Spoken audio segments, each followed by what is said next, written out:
me hard. Christmas shopping like hell to buy a beaver as well. I wanted to cry, tears were in my eye. That caused me so much pain to come America. Yeah, buy me jewelry from down by me sea. No cheap shoes and clothes from down by Bobby's now. Yeah, no big bag of Alpo dog food from Walmart. Do you know how the pit bull going to miss that now? So just so I get your reason, what's wrong with these people in Christmas here? So you can't put some up for Christmas with this? What am I in the back of? What you do? What you do? Gal, I never did no wrong. Why did they turn me down? What was the reason? Demand an explanation. It could not be us who job bless America, cause I can't go Miami to bank all my money. The hurt I cannot hide, go swallow all my pride. Put send it quick back, just give me visa back. Next year no Labor Day, ya be on the back with no weekends. Niagara Falls can bring no tamarind fall. Girl, no live lights for me on 42nd Street. No stale Chinese food in the fridge for me to eat now. Girl, no more buying out the bar by Lucia Paradise. Girl, no rubbing shoulders because naughty or nice now. Girl, this year there will be no dashing through the snow. I go be digging me dashing in the labu in Marigo now. Merry Christmas, everybody. Let's see how your neighbors are doing this. What do you want for Christmas?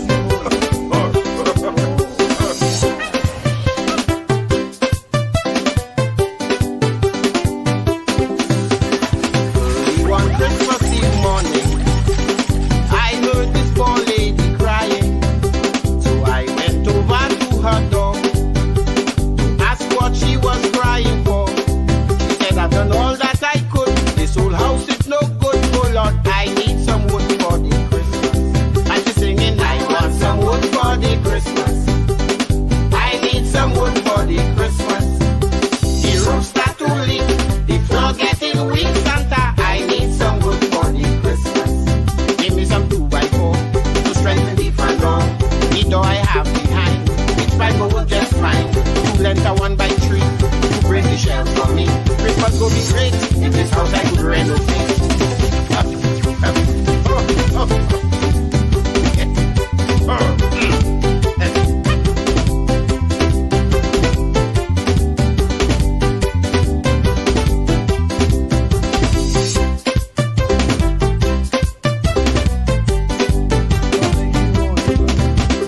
Said she didn't want to complain, but she just could not take it again.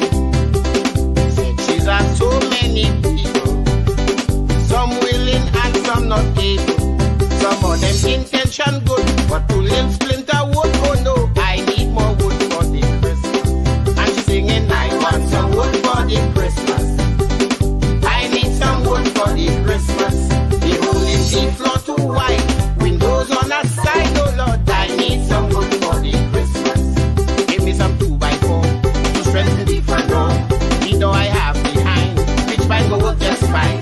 2 length 1x3 to break the shelf for me. Christmas will be great if this house I could renovate.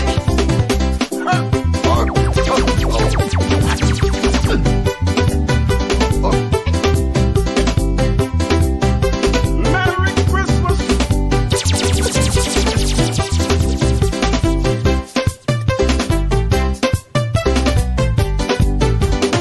Tout le monde.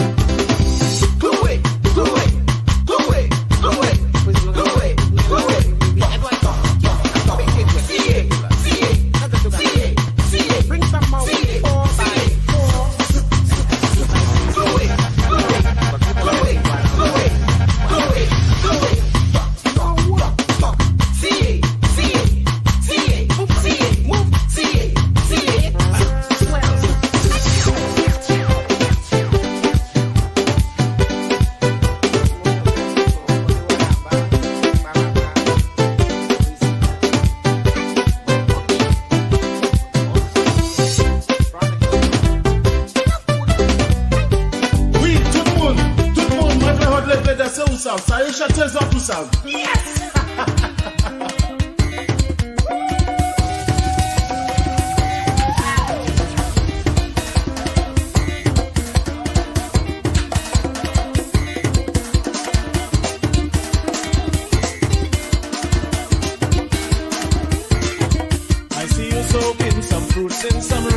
Christmas, yeah.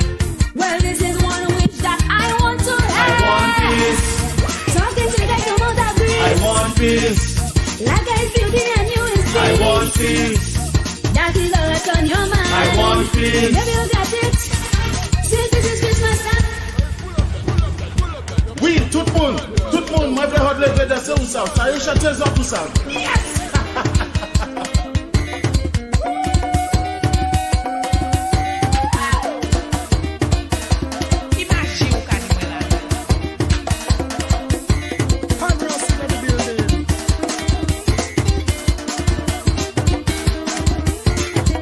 I see you soaking some fruits in some rum. You think it's time for you to have fun. See you preparing the perfect cake mix. You talk, but I know that you're full of tricks. Just for a piece, you're playing so greedy. This one lady, think you and needy. I want one gift for this Christmas, yeah. Well, this is one wish that I want to I have. want peace. Talking to that you won't agree. I want peace. Like I feel the and you is peace. I want peace. That is all that's on your mind. I want peace. Maybe you got it. Since this is Christmas time. This is Lady Stone, and you're now listening to my guide, Bush and Bin Laden in war. I don't know what all this fighting is for. That's it right in the place of Jesus' birth. Israel and Palestine fighting for us. Big business and politics like marbles in clay. Look what the world has come to today. I want one gift for this Christmas, yeah. See it again, let the leader say. I want peace. No peace of the West and the East. I want peace. All the wickedness must cease. I want peace. That is all that's on your mind. I want peace. Maybe you got it. Since this is Christmas time. This is Lady Stone, and you're now listening to my guide, DJ Pan Rap.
Mama,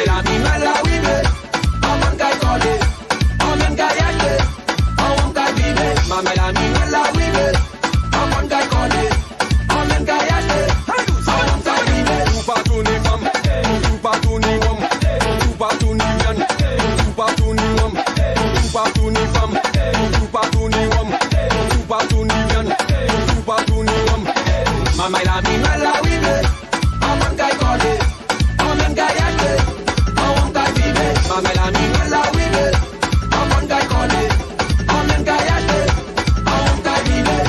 Sanunga fa, chuve, chuve, chuve, sanunga fa, chuve, chuve, chuve, sanunga fa, chuve, chuve, chuve, sanunga fa, chuve, chuve. La wibe, awan kai kole.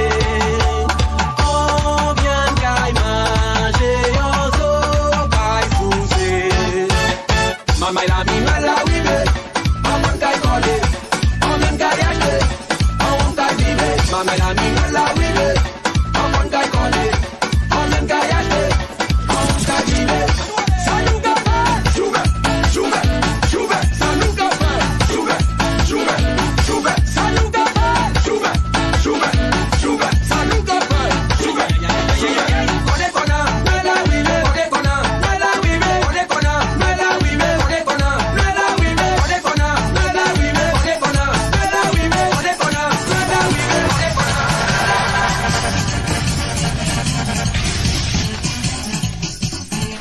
Yo, boom! This is Annie Love, and you are now listening to DJ Panras. They take turn up, loud.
Mwen vle bwen yon ti sorella, pas mwen vive, ven yon desiti te fey la. pour nettoyer. I got to et puis t'as chamou, et calalou, qui met un lait en belle toutou. Just get on fou. So, Babylon manger jambon, fenel, rap avec qui maison. Bah nous en chance de pour ou dîner, je suis content. Ou un dit la fumée, ou un bawassé. Sauter, ma main non rivé.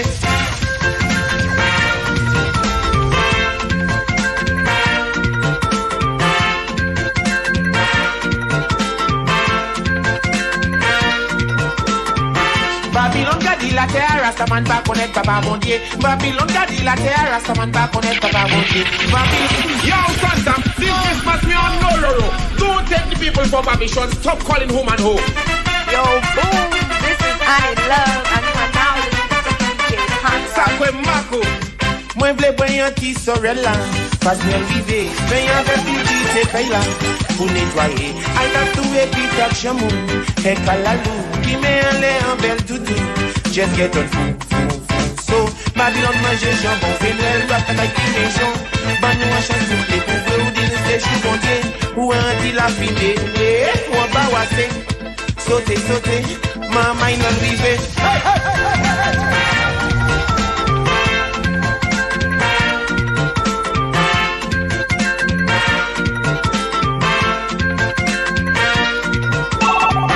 Babylon gadi la terre, Rastaman pas connaître papa mon Dieu. Babylon gadi la terre, Rastaman pas connaître papa mon Dieu. Babylon gadi la terre, Rastaman pas connaître papa mon Dieu. Babylon gadi la terre, Rastaman pas connaître papa mon Dieu. Mi bon Noël, c'est ça yo dit qui Noël. Yon jambon et yon bonbon et puis dit taxorel Noël. Mi bon Noël, ou pas ça prenez nous. Babylon nous tous sous ces moines ni de Dashing chaud, you make this is gumbo. And your latte cochon, c'est pour manger pour yo. Chocolate c'est un bobo, Rastaman know what we know. Righteousness no pressure, you're a fan of bumper, yo. The time has come to show them and get to youth. We know Babylon, all them good Friday and Christmas Day is a way for them to get paid. We change the carpet every year, even though it ain't no fear. And stuck up on booze and beer. Judge I know not that there is the weed that was there, so you wrong, you better disappear.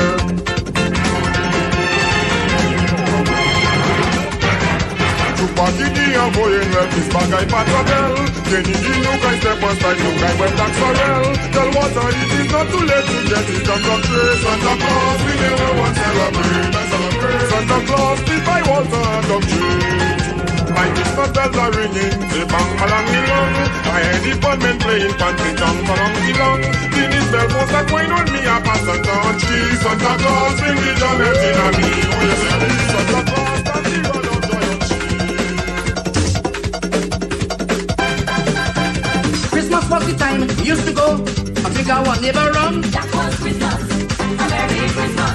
Christmas was the time we used to go and eat our neighbor food. That was Christmas, a Merry Christmas. But now, all of that changed. Christmas time, well it gets strange. Everybody's staying at the home and drink.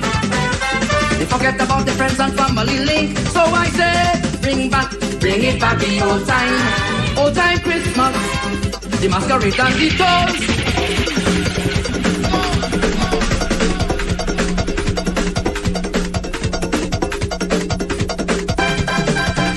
Christmas was the time we used to go. I think I want never run. That was Christmas, a Merry Christmas. Christmas was the time we used to go and eat our neighbor food. That was Christmas, a Merry Christmas. But now, all of that changed. Christmas time, well it gets strange. Everybody's staying at the home and drink. They forget about the friends and family link. So I say, bring it back the old time Christmas. The masquerade and the toast. Bring it back the old time Christmas. Take a drink with your friends and foes. Bring it back the old time Christmas. Every child have your Christmas toast. Follow me, let's go by the neighbor. There we go and drink Johnny Walker. After that, let's go by Miss Mabel. There we go and watch his story. Bring it back the old time Christmas.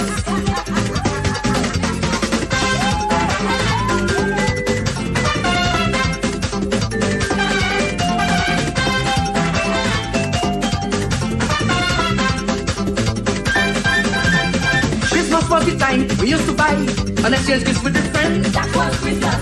A Merry Christmas. Christmas was the time we used to sing serenade in the neighborhood. That was Christmas. A Merry Christmas. But now that is no more. Them things thrown out the door. Everybody in a running competition to see who could buy more things than the other one. Help me say, bring it back the old time. Old time Christmas. People going to midnight mass. Bring it back the old time. Old time Christmas. We can live with the people glass. Bring it back the old time. Old time Christmas. And everybody we pass. Then we meet at Jeff about money. Then go by Shaka at the fancy. Then buy Chitoli up Pinoche. And buy Philip Care at Mali. Bring it back the old time. Old time Christmas.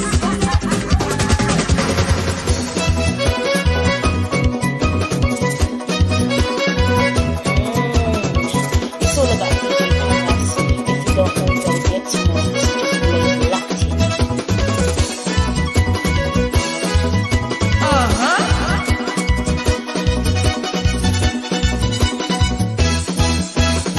I want to tell you a little story About Christmas. About Christmas. A child was born of the Virgin Mary. Little Jesus. Little Jesus. Yes, he came down to save us. Save us. Everybody. Save us. From the burning hellfire. Fire. From Lucifer. Fire.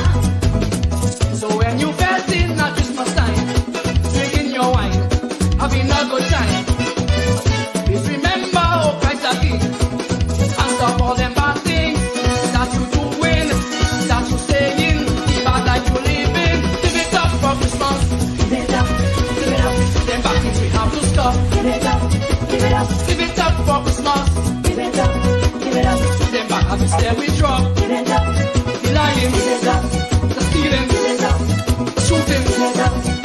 Give it up. Give it up. Give it up. Give it up. Give it up for Christmas. Give it up. Give it up. The corruption at the top. Give it up. Give it up. Give it up for Christmas. Give it up. Give it up. Pirates in the record shop. Give it up. The killing. Give it up. The fighting. Give it up. The cheating. Give it up. Give it up. Give it up. Give it up. Give it up. Make a resolution. Make a resolution. Make a resolution. Make a resolution. Make a resolution. Make a resolution. Make a resolution. Make a resolution. Give it up for Christmas. Give it up. Give it up. Them bad things we have to stop. Give it up. Give it up. Give it up for Christmas. Give it up. Give it up. Them bad habits there we drop. Give it up. Give it up.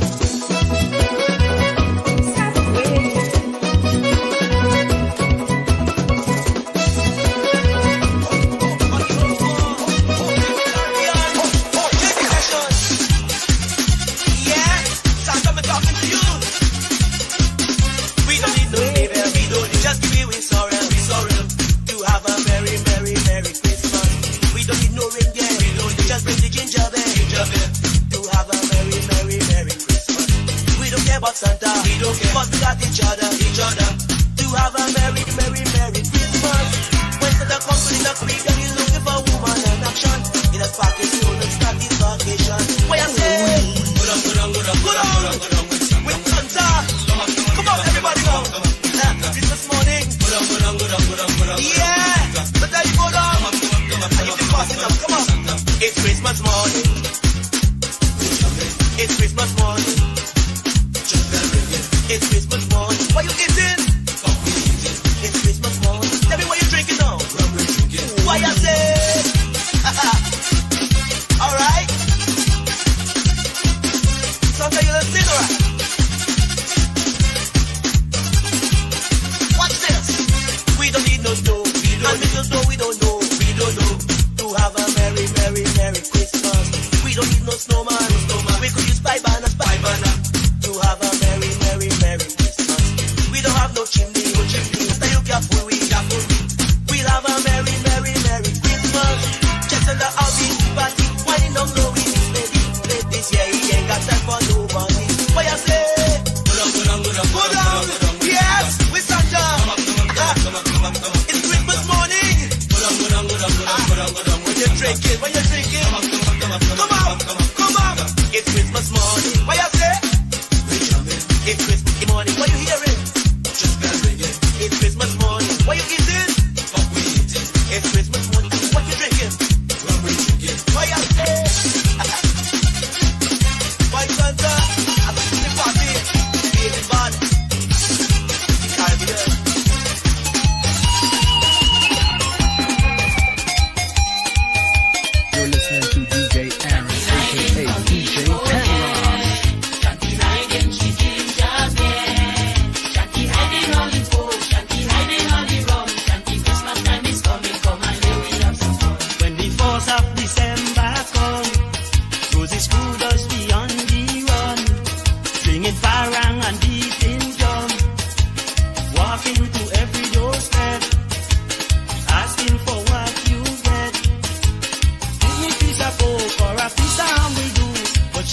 keep on hiding every day from Rose's food. Jackie hiding from evil, yeah.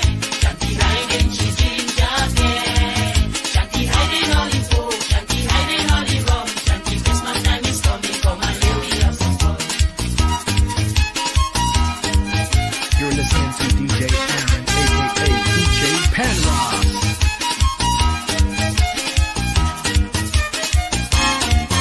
Why you hiding from me? Oh yeah, Christmas feeling is in the air. You hiding sorrel and ginger beer. We know you sitting in the decks. Look, we singing till we wet. We standing on the steps and we now move until we get. Why you Hiding from me, oh yeah. Jackie hiding, she ginger beer.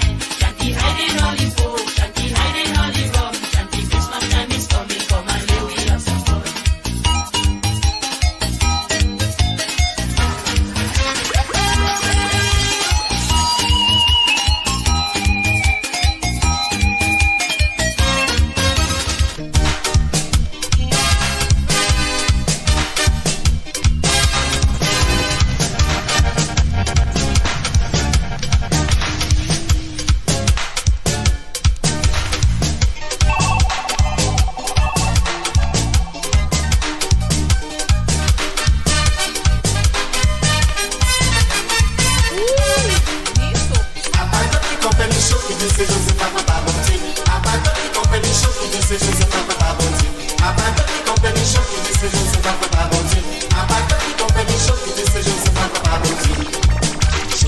Surveillait la nuit dans sa chaumière. Près de l'amour, regarde dans son troupeau. Le ciel brillait d'une vive lumière. Il se mit à chanter, je vois l'étoile du berger. Il se mit à chanter, je vois l'étoile du berger. Je vois l'étoile du berger. Je vois l'étoile du berger.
DJ Aaron, aka DJ Panross.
Pour un mot péché, l'auteur de la nature, pour un mot péché, Jésus criait couché, tourne dessus la dure, ah il me fait pitié, dedans une masure cachée, dedans une masure cachée, ce petit Dieu d'amour, se charge de nos peines, ce petit Dieu d'amour, viens nous donner le jour, et soulager nos peines, ayons donc du retour, pour un Dieu qui nous aime toujours, pour un Dieu qui nous aime toujours.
Papa Noël, quand tu descendras des cieux.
It's all about DJ Panras. If you don't know, you better get to know. This is just Blaze Latin. Yeah, man. It look like Christmas time. Every person have money. All kind of people have money. Pagan, zombies, all kind of people. Oh, yeah, that's as soon as I'm sober rich, I'm buying me clothes, I'm buying me food, preparing for Christmas. All throughout the year, money disappear. But when Christmas comes, shanty gets some. Don't ask me where the money come from, cause the shanty don't really know. I know the same thing that happened to you. When Christmas coming, money you get, even what you don't want you buy it, buy it.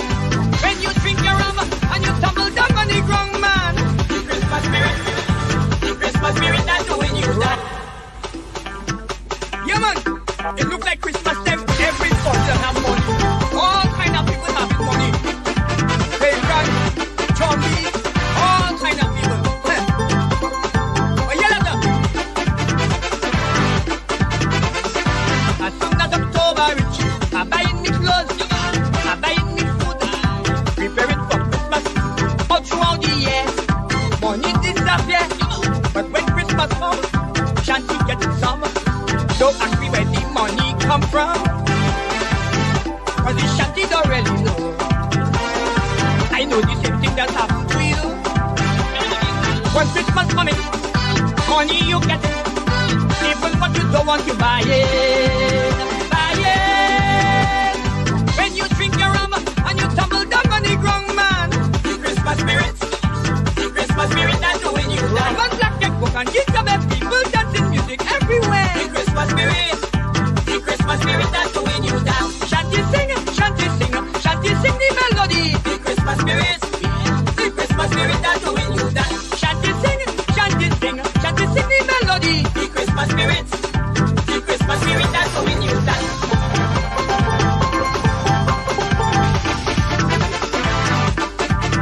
Oh, actuellement, ouais, quittez, tout le monde va aller actuellement.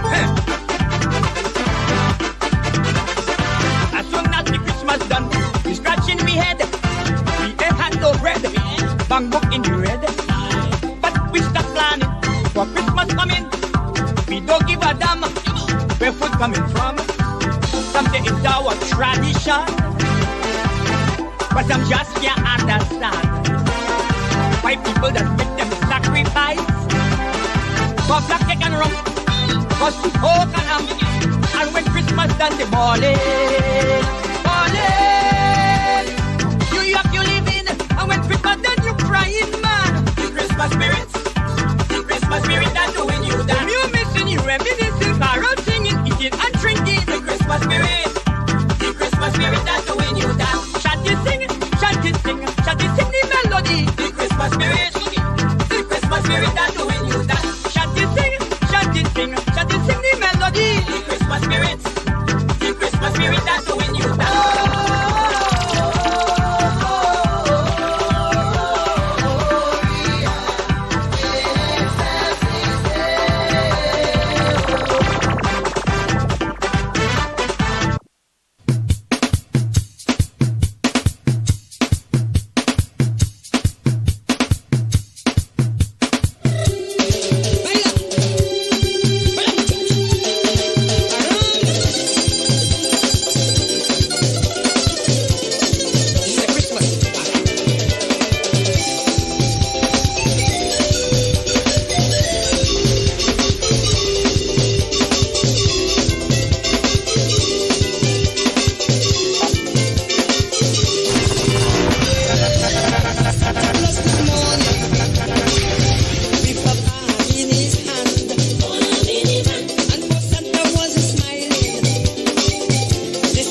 the rhythm. Grandpa will tap I on the shoulder. He says I never heard of the beat that you oh, why, take my lap on, like I'm up in my get a time like that. I got it, come on, no, you know, we'll leave that. It's like a Christmas lap on, like I'm up in my get a time like that. Read I, yes, come on, like a from a tree, like I'm up that time. Ah, why, take my lap on, like I'm up in my get a time like that. I got it, come on, no, you know, we'll leave that. It's like a Christmas lap on, like I'm up in my get a time like that. Read I, yes, come on, like a from a tree, like I'm up that time. Christmas apart. New Year's come again. Christmas apart. New Year's come again.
You there?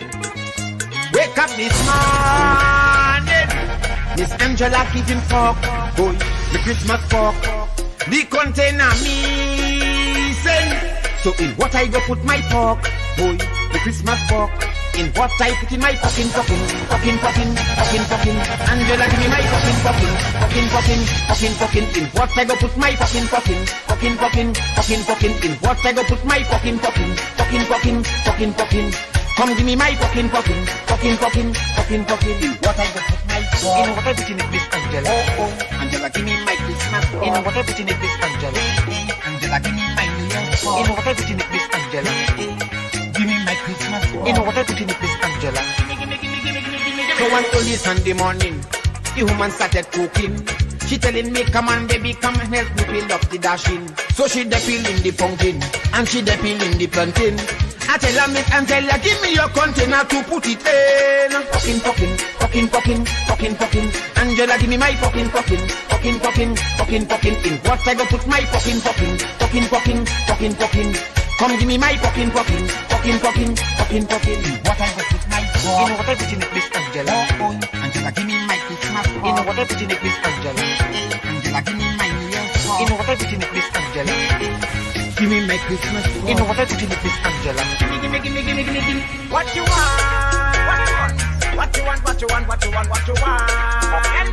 I want to know. All she want is go. Kaila kakwaze go. Long photo. Kaila kakwaze go. Long photo. Kaila kakwaze go. Long photo. Kaila kakwaze. Early morning, my flipping she decorating. So she calling me and she telling me, oh you girls falling. The man ain't doing nothing. 3 years she complaining. Christmas coming again and look all the man post they're returning. All she want is go. Long photo. Kaila kakwaze go. Long photo. Kaila kakwaze go. Long photo. Kaila kakwaze go. Long photo. Ask if I have this box. Ham and rum. Give me that on the Christmas morning. Yum. Come give me some. Give me that when the Christmas coming. Mama land well I weave it.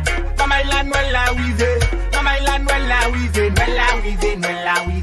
Mama land well I weave it. Mama land well I weave it. Mama land well I weave it. Well I weave it. Un well as a femme. Kaila gade popek net. Sote na le tout finet. Rog la ne pas le capet. Un well la mani matet. La bien un crêpe ou un bread. Jeune cochon avec la potette. J'ai waché les palettes. Un well as a femme. Sorel la ja fait exprès. Bonbon pour policher bête. Bonbon moi pas ni wa bête. Go rock, ram, ham and ram. Give me that on the Christmas morning. Yum, come, give me some. Give me that when the Christmas coming. Mama land well I weave it. Mama land well I weave it. Mama land well I weave it. Well I weave it. Mama land well I weave it. Mama land well I weave it. Mama land well I weave it.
Christmas time, we moving in the city, straight to the country. Hey.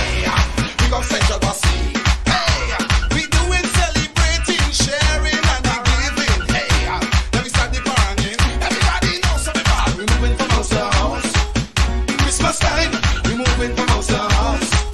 The Christmas time, going from house to house. Hey, the Christmas time, we moving from house to house. Yeah, Christmas time. Neighbor, bring drinks, someone bring on drinks. I said to bring on sex, man. Never, never, never, never, never, never, never, never. You say I'm passing by everybody, in Britain and in the country. Make sure you suck up your bag. Artists in America, bring the punching, bring the babash, bring the whiskey, bring the brandy, bring the butter, bring the butter. Never, never, never, never. Let's we drinking anything. If we are ginger beer with a sponge chest, we drinking that too, man. You can bring us some cola tonic, we drinking that. Anything you have, we drinking there, boy. What? What we say? Yeah, hey. Christmas time is here again. It's the and it's all your friends. It's the right around the Christmas tree. It's the we like dance for all jolly. It's the it's Christmas time again. Time to celebrate. Jesus Christ is born to save all of us. Time for family and real unity. Plenty food and drinks. Watch me parangin'. All of we real hungry. Waiting for ham and turkey. It's all a lamp and chocolate. We frolicking with big way. Christmas is a joyous time for all of we top of our life. With the check in we hand. Watch how we pull them back. Christmas time is here again. It's the well, I mean it's all your friends. It's the right around the Christmas tree. It's the we like dance for all jolly. This is Christmas, y'all have a Merry Christmas.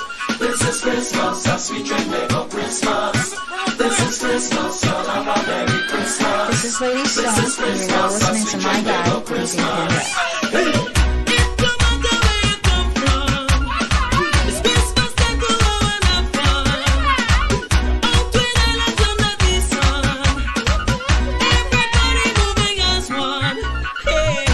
We jumping around, we having fun, we drinking liquor, everybody as one. We having a time, Christmas is the lime, so drink up your wine. Drink up, Christmas, Christmas, you'll have a Merry Christmas.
all kind of things she offer me. I don't want no rum and ginger beer. I just want your sweet wine.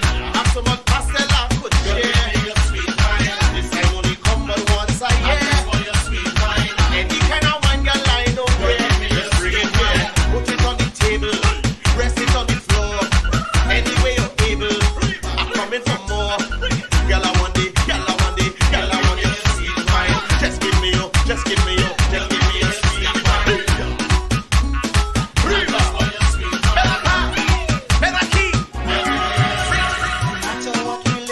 No matter what faith, every day is Christmas, and God is always great. Coming to my house, sit down at my table, laugh, eat and drink, but we should be thankful. Merry Christmas to mankind. God is love, God is love. Peace and love with bread and wine. God is love, God is love. Mother, father, and the child.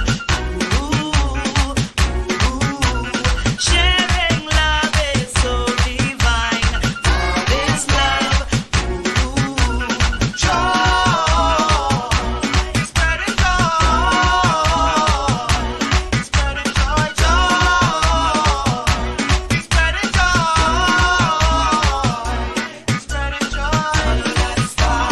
Follow that star. Follow that star. Follow that star. Follow that star. Follow that star. Follow that star. Follow that star.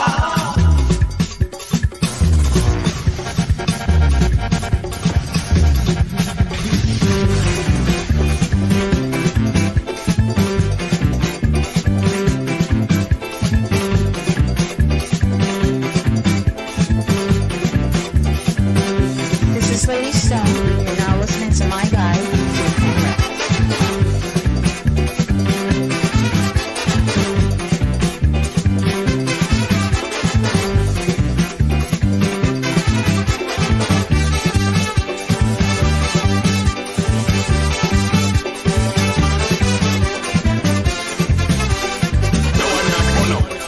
It was Christmas Eve, she was one had to leave home by herself, like something on a shelf.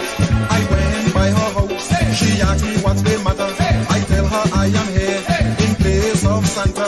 She says she's been waiting all night through to get her bag filled with toys and candy too. So I started to see what I could do until she sent me.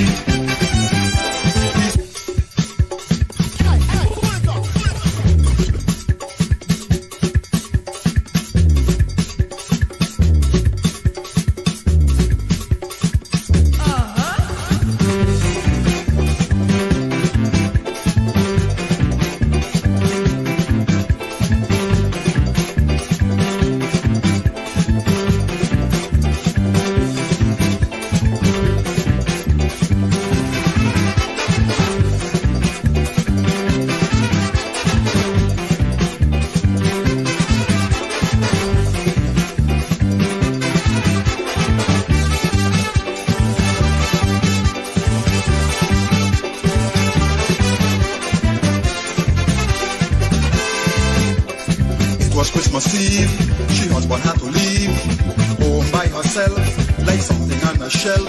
I went by her house, she asked me what's the matter. I tell her I am here in place of Santa. She says she's been waiting all night through to get her bag filled with toys and candy too. So I started to see what I could do until she Santa sent me. Please have a merry. Couldn't make it, so he sent me to do it. I fill her bag with toys and candy, make she real happy. I say I fill her bag with toys and candy. We had a merry, merry, merry, merry, merry, merry, merry, merry Christmas.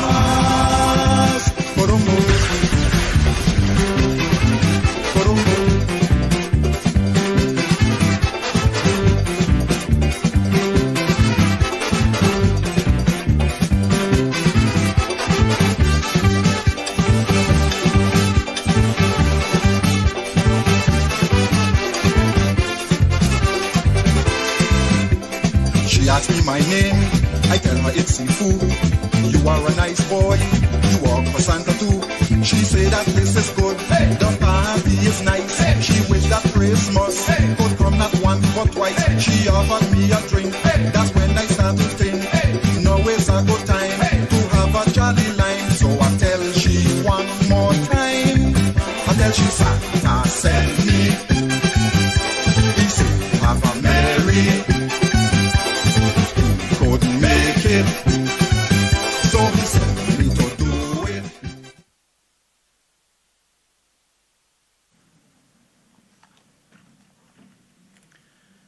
Good morning, everyone. I invite you to stand for the national anthem of St. Lucia.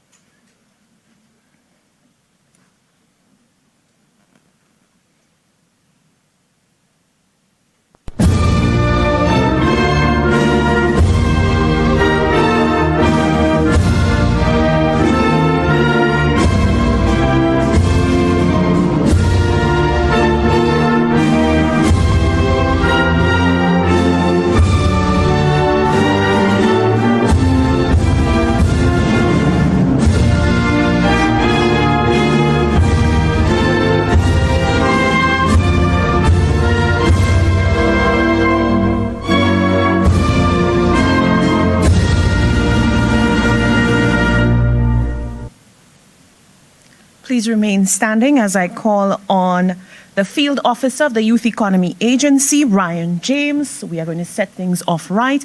He will deliver the invocation. Let us pray.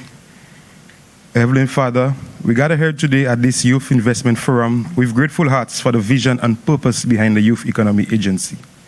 We thank you for the guidance given to the founder, Honorable Prime Minister Philip J. Pierre, who understood the immense importance of empowering our youth, igniting their business spirit and providing them with opportunities to flourish in their business ventures. Lord, we seek for your continued blessings upon the endeavors of our young clients. Grant them courage, O Lord, wisdom, and determination as they pursue their dreams and transform their hobbies into successful enterprises. Strengthen their resolve to overcome challenges and setbacks and inspire them, mighty God, to embrace innovation and creativity in all that they do. In our pursuit of financial resources, we pray for your divine favor to open doors and create connections for our youth.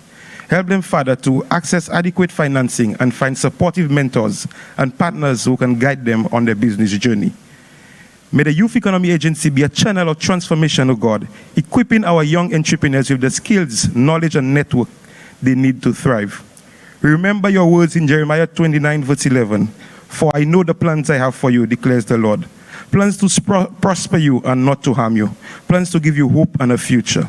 Lord, we trust in your promises and believe in the potential and abilities of our youth.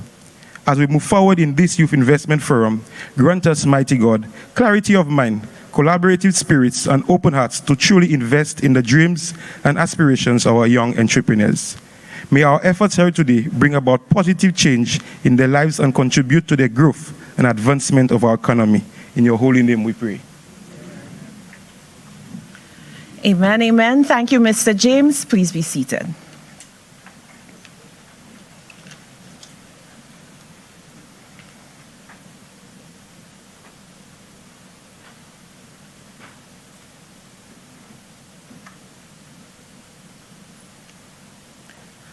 Let me first apologize for the absence of Honorable Philip J. Pierre, Prime Minister and Minister for Finance, Economic Development and Youth Economy, and Minister for Justice and National Security.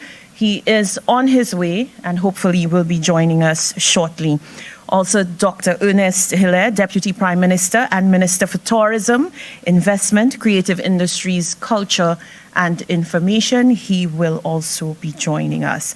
Let me acknowledge the presence of the Honorable Emma Hippolyte, Minister for Commerce, Manufacturing, Business Development, Cooperatives and Consumer Affairs. His Excellency Peter Chen, Ambassador of the Republic of China, Taiwan. His Excellency Luis Manuel Lopez Moreno, Ambassador of Mexico to St. Lucia. Mrs. Lily Chen, Resident Representative of the Organization of American States. Mr. Daniel Lee, Chief, Taiwan Technical Mission. Permanent secretaries and other government officials, the chairperson of the Youth Economy Agency, Mr. Thomas Leos, he should be joining us shortly. The CEO of the Youth Economy Agency, Mr. Brian Vidal, other members of the Board of Directors of the Youth Economy Agency, staff, facilitators, and mentors of the Youth Economy Agency, guest speakers of the Youth Economy Agency's inaugural Youth Investment Forum, clients of the Youth Economy Agency, other specially invited guests, members of the media, ladies and gentlemen, good morning. Welcome once again. My name is Lovely St. Amy Joseph. It is a pleasure to be taking you through today's proceedings. We are all here because the astute minds of the Youth Economy Agency recognize the indispensable role of mentorship in the journey of young entrepreneurs. We know that mentorship is a linchpin, it's a bridge between the wisdom and expertise of seasoned professionals with the unbridled potential of our emerging innovators. So welcome once again, especially to our young people. But to give you the official welcome, it is my pleasure to ask you to put your hands together and give a very warm welcome to the Chief Operations Officer of the Youth Economy Agency, Mrs. Crystal Rivera.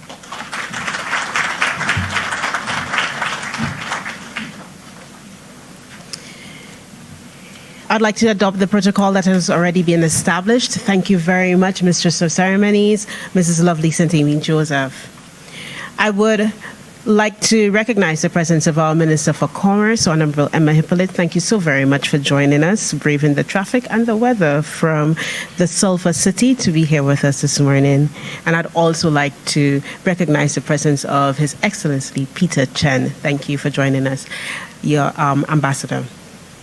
A very warm welcome to the Youth Economy Agency's inaugural Youth Investment Forum, an event that stands as a beacon of opportunity for our dynamic youth enterprises. Today we gather not merely as spectators, but as active participants in a crucial dialogue about the evolution of businesses from their humble beginnings in the micro stage to the towering heights of large enterprises. This forum is a testament to the vision of our Honorable Prime Minister, Philip J. Pierre, who, with foresight and dedication, has championed the cause of youth development. It is through his unwavering commitment and the steadfast support of the government of St. Lucia that we stand here today. This gathering would not have been possible without their vision and dedication to fostering an environment where youth entrepreneurs can thrive. In a world where resources are finite, the Prime Minister and our government have not only spoken about the youth economy, but have also allocated valuable resources to nurture it. The Youth Investment Forum is a reflection of the government's passion and belief in the potential of our youth. It signifies a strategic move to expose micro-enterprises to diverse funding opportunities, guiding them through the various cycles of growth from micro and small to medium and large. The impact of the government's commitment is not just rhetoric. It is palpable in the success stories we witness from our main beneficiaries, the youth of St. Lucia. Their businesses, nurtured by the supportive ecosystem created by the government, will not only survive, but thrive over time. The youth economy, fueled by this commitment, has made a meaningful contribution to their operations, demonstrating the tangible benefits of investing in our youth. We are also most grateful for the support of the Republic of China, Taiwan, whose assistance and encouragement throughout this year has made plans like today possible. Ambassador, the Youth Economy Agency, and the young people of St. Lucia, thank you, and your amazing team for the immeasurable investment you've made to the success of our developing nation. Thank you. It has been proposed that the failings of most entrepreneurial ventures can be attributed to inadequacy of funds. Therefore, in our quest to facilitate the greatest success among our clients, the Youth Economy Agency is exploring multitudinous funding options. So while we note that the commonly cited reason for failure of startups and micro-enterprises is inadequate funding, we also note that the amount of funding available through our grants, up to $5,000, and our loans, up to $30,000, may not adequately meet the needs of all our clients. Therefore, to complement our funding resources, we would like to offer our clients a viable alternative: opportunity for investment. In an effort to fulfill this mandate, the Youth Economy Agency has forged strategic partnerships with key agencies and organizations, for example, Export St. Lucia, who assisted with identifying young persons who would benefit from the 2-day investment training. Invest St. Lucia identified suitable investors to participate in today's forum and consider the businesses of our creative clients for possible investment opportunities. And Bank of St. Lucia, who trained our investment-ready clients in fundamentals of investment this week. The overall goal of today's forum is to stimulate economic transformation. As we embark on this forum, let us remember that it is not just a meeting of minds, but a collaborative effort to shape the future of our youth-led businesses. May the discussions and interactions here today catalyze innovation, spark partnerships, and illuminate the path for our budding entrepreneurs. 2023 was dubbed the Year of the Youth, and we at the Youth Economy Agency have definitely focused all our energy on the youth of St. Lucia. In this regard, with today's forum, we hope to finish this year, the year dedicated to the most creative, innovative, fearless, energetic, and passionate of our population. We hope to finish this year strong. Thanks for joining us in this endeavor, and welcome.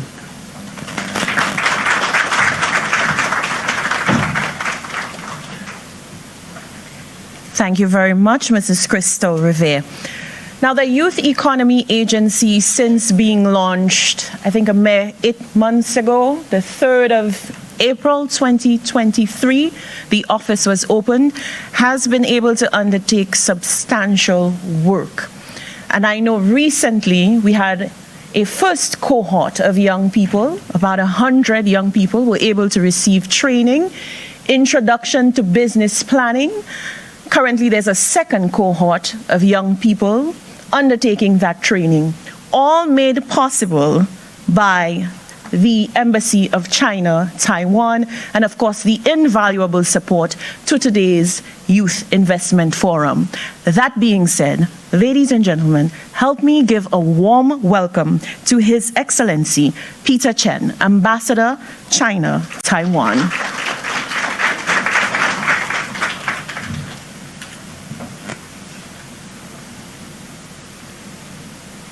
Honorable Emma Hippoly, Minister for Commerce, Manufacturing, Business Development, Cooperatives and Consumer Affairs. Mr. Thomas Lyons, Chairman of the Youth Economy Agency. Mr. Brian Vidal, Chief Executive Officer of the Youth Economy Agency. Colleagues from Diplomatic Corps, and colleagues from Youth Economy Agency, distinguished guests, all the entrepreneurs, ladies and gentlemen, good morning. It's a true pleasure and honor to be here on behalf of the government of the Republic of China, Taiwan, not just as a supporter, but as an enthusiastic participant sharing in this inspiring moment and proudly backing the youth economy policy initiated by Honorable Prime Minister Philippe JPA. And I would like to share a heartening story about the impact of investment. A legacy left by a Taiwanese entrepreneur, Xu Wenlong. Beyond building successful businesses, Mr. Xu has founded the Qimei Museum, housing invaluable instruments available for loan, not for sale. And borrowers only need to cover insurance costs. This initiative has been a lifeline for less fortunate students, ensuring their musical dreams thrive. In 2015, a young Taiwanese musician, Zheng Yuqian, won the silver prize of the Tchaikovsky International Music Competition, playing a priceless violin made by an Italian master in 1732 and generously loaned by this Chimay Museum.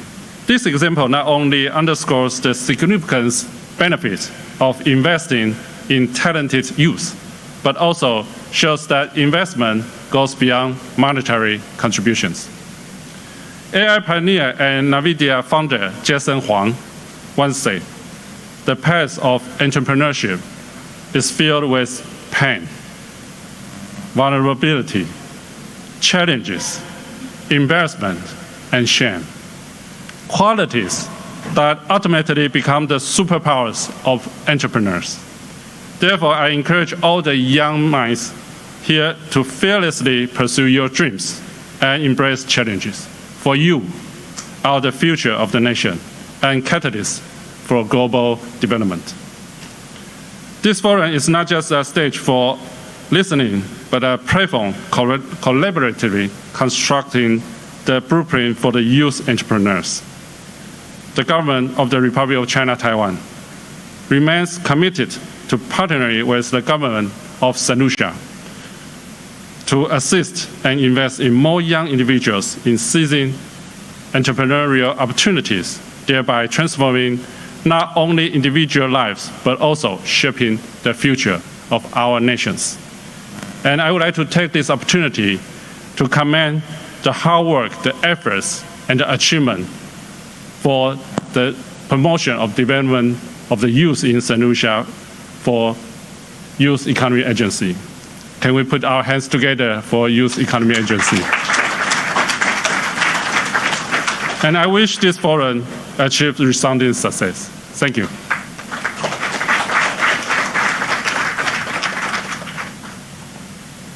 We are certainly putting our hands together for the youth of St. Lucia, and we will put our hands together yet again for His Excellency Peter Chan from the Republic of China, Taiwan. Always ensuring grassroots level support and overall support to our economy. Speaking of our economy, business development, commerce, ladies and gentlemen, help me welcome to the podium Honorable Emma Hippolyte. She is the Minister for Commerce, Manufacturing, Business Development, Cooperatives, and Consumer Affairs.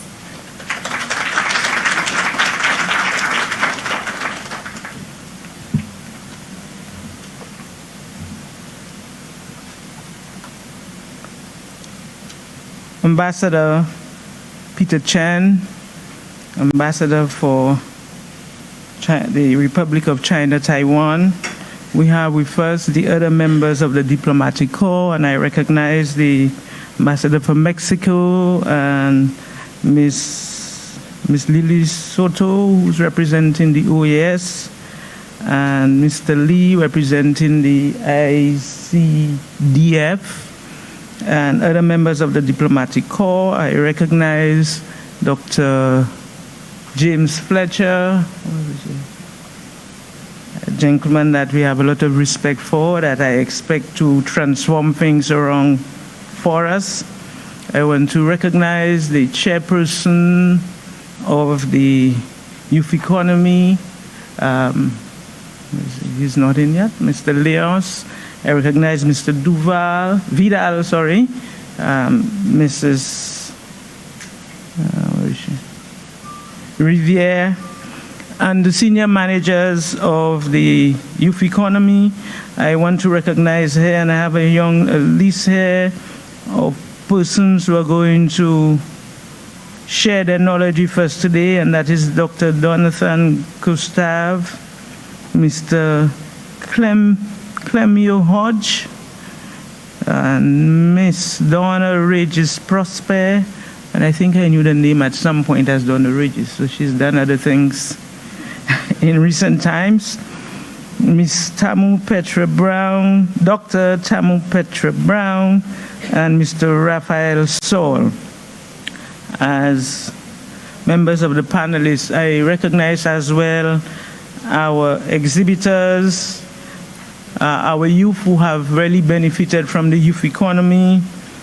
I recognize other civil servants who are here, and esteemed ladies and gentlemen. Thank you for being here and welcome to this inaugural Youth Agency Investment Forum. I'm extremely pleased to be here, and I will share a few words as the Minister for Commerce today. Commerce, business development, and all the other things. First, as a government, I want to tell you that we work as one government. So when the youth economy, through the Prime Minister and Minister for Finance, every member of cabinet supported the establishment of the youth economy. And I want us today to give a recognition. The Honorable Prime Minister is not with us at the moment, but I want us to show our appreciation for this visionary act for our Honorable Prime Minister.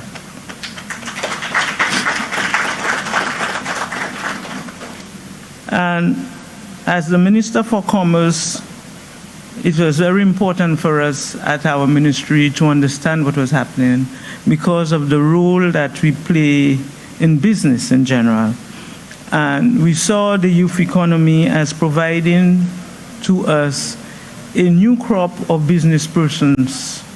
Because when you look around us in St. Lucia, and I will say some of the OECS countries, you have, when you look at the retail trade and you look at what was happening to us, we had a few businesses that were there that were established 50 years ago, 60 years ago, 80 years ago. And what we really wanted was a new crop of businesses. As the world changed, as we focus on IT and everything else, we were saying, how do we benefit? How do we provide, how do we get new businesses coming into the service sector? So the youth economy was actually providing us with this new ground and new set of persons. So the youth economy, you turn your hobbies, you come now and you say, we are doing things differently. But in terms of the business ecosystem that we have to look at what are all the things that are needed, what is the environment we need for these businesses to thrive. And we looked at, based on the research that you're doing, our own challenge within the Ministry of Commerce was an absence of funding. So we responded by having our MSME loan program. Many of our small businesses were impacted by COVID, and quite a few of our businesses closed their doors and were not able to get back up. So we went into the MSME loan program. I must say we had the support again of our friends from the Republic of China, Taiwan, as well as the OES, providing us with the technical support, coming in and working with the ministry. Now, when we looked at what was happening to the youth economy, in order for that ecosystem to exist, they needed to have a program that is similar. Within the mature businesses, we have a Chamber of Commerce. You have SLISBA. You have the Manufacturers Association.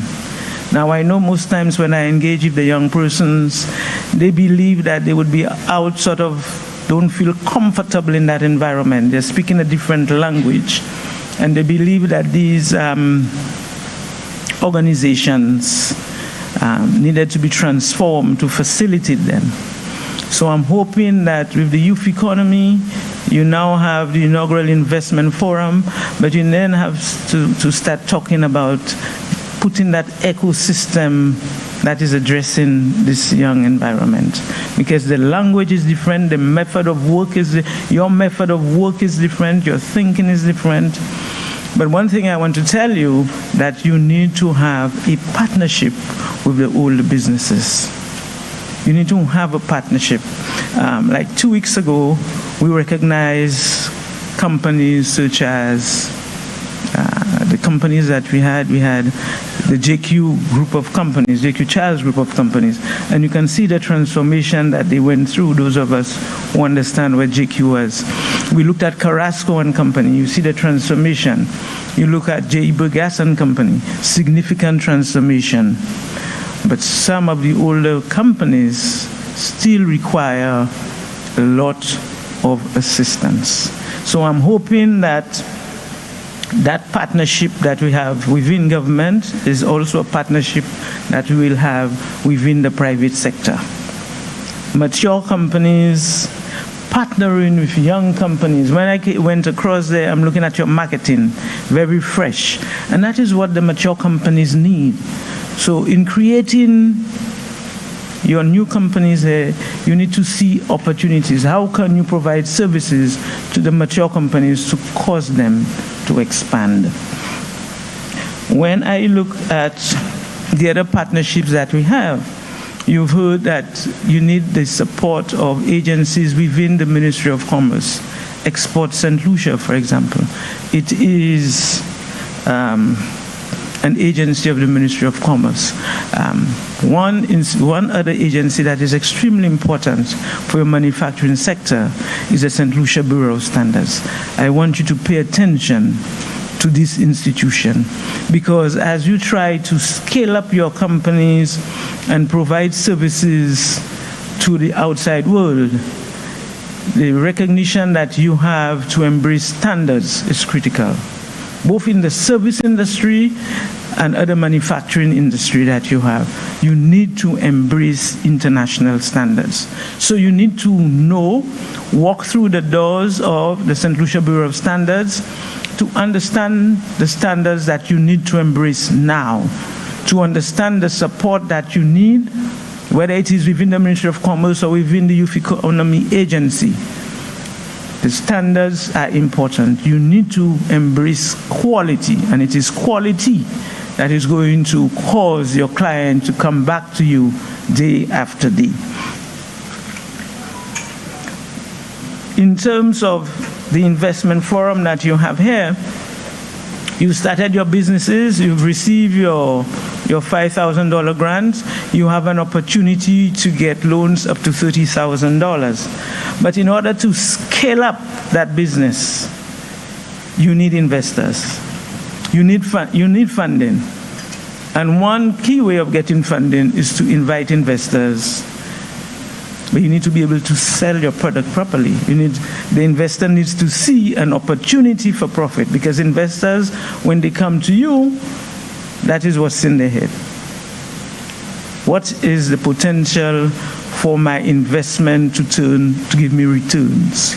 And I'm hoping that the various panelists today will put you on the right track as to what it is that you have to do. Finance is the fuel that grows any business.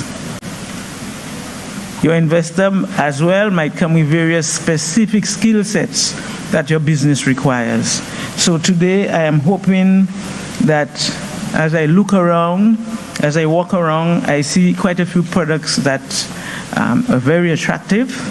I see you as being the next set of businessmen and women for this country.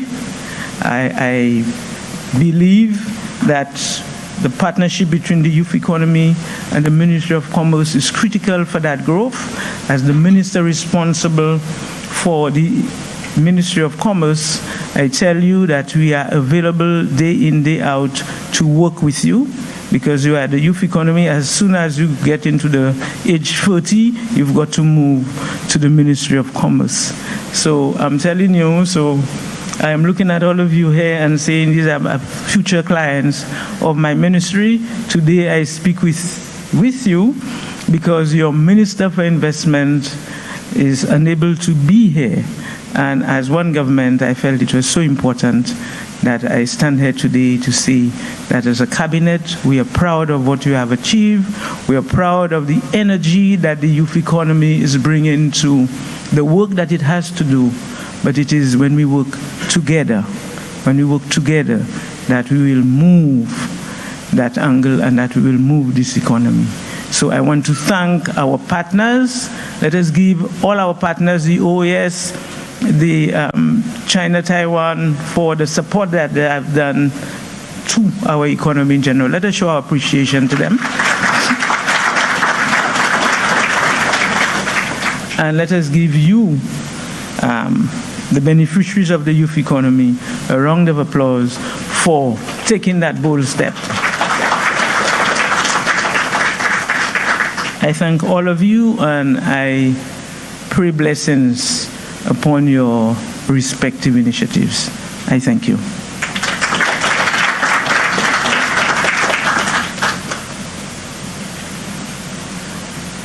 Thank you so much, Minister Hippolyte. At this time, we're going to loosen up. Yes, we're talking investment, we're talking business, and I know as the young people say now, we're standing on business today. We're going to stand on business today. We're definitely doing that. But we also want you to bring your creativity, your ingenuity, and your charisma to the Youth Investment Forum. Now, I have a question. And I see a gentleman in the back who I think will be able to answer that question. I just indicated that we want to see some charisma. How many of you know the BBC's Word of the Year this year? And speaking about youth energy, we're going to walk. I know that he knows this. So if we're talking charisma, according to the BBC, this year's word of the year is? Riz. What's Riz? The ability to sweet talk, be romantic. And it is thought to be a shortened form of the word charisma. So let's do a Riz check, ladies and gentlemen. Youth Economy Agency. Yeah. On the count of 3, I want everybody to give me a yeah. 3, 2, 1. Yeah. Ooh, we're not awake as yet. Let's do that again. 3, 2, 1. Yeah. All right, and now we're ready for the group photo. Ladies and gentlemen, please follow the lead of our Chief Operations Officer, Mrs. Crystal Riviere, as she coordinates the group photo for the Youth Investment Forum. Please stand. So we're all standing because we have energy and Riz. And it's the year of the youth? Yeah. So we're going to huddle as close as possible together. This is the center. Minister will be at the center with our Youth Investment Forum thingamabob. That's the name of it. Everybody. So everybody, you just come on in. Don't feel shy. Christmas morning, I'll see you. Nobody's going to be a stranger. Everybody's going to be your friend and a potential investor in your business. We're focusing on the picture takeouters in the front. She buried the one who she buried the one who died on the cross. And the picture takeouters in the front will give us a countdown so that we will all say. So we will all say. Yeah. My job teasing. Pity for you, pity job laughing by run, Satan. Pity for you, pity job laughing by run, the devil.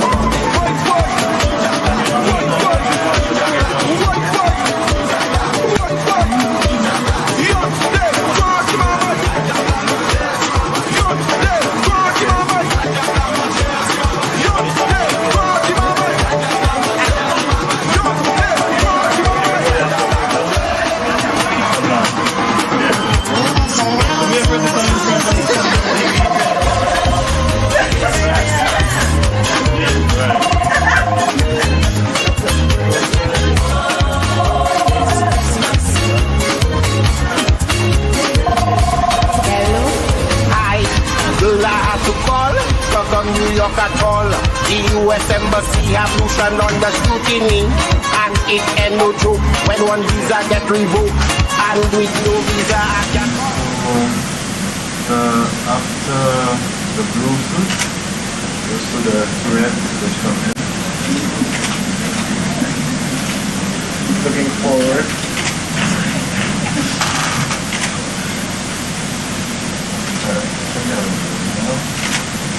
Everybody ready?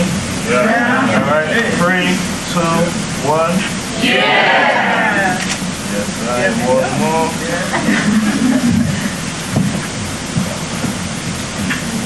Walking up this. Lucia, 10 more. Lucia's and Rich just come more. Okay. Yeah. You guys want some more? If you can just, yeah, I'm taking you. Ready? 3,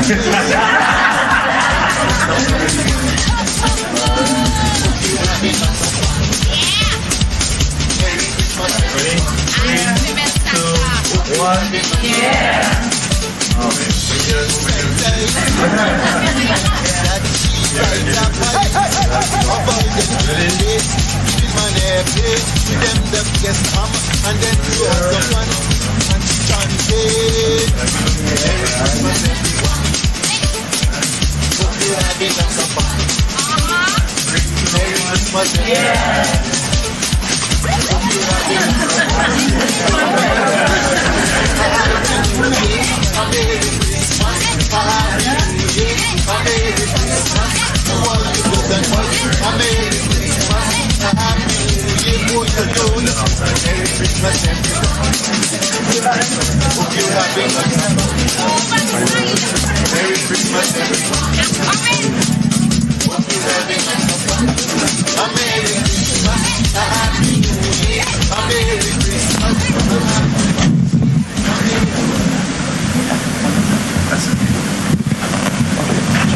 Thank you so much. I think we're a bit, more active now. We've gotten the juices flowing. The creative juices are flowing. And we know some of you had some coffee this morning, thanks to our exhibitors outside. They're doing a fantastic job. So during the break, during the lunch, ensure that you visit them, see what they have to offer. Give them a word of encouragement by all means. At this point, we will take in a video presentation which focuses on youth in agriculture. Of course, agriculture is one of the industries that we're zoning in on, where we want to harness the potential of the youth.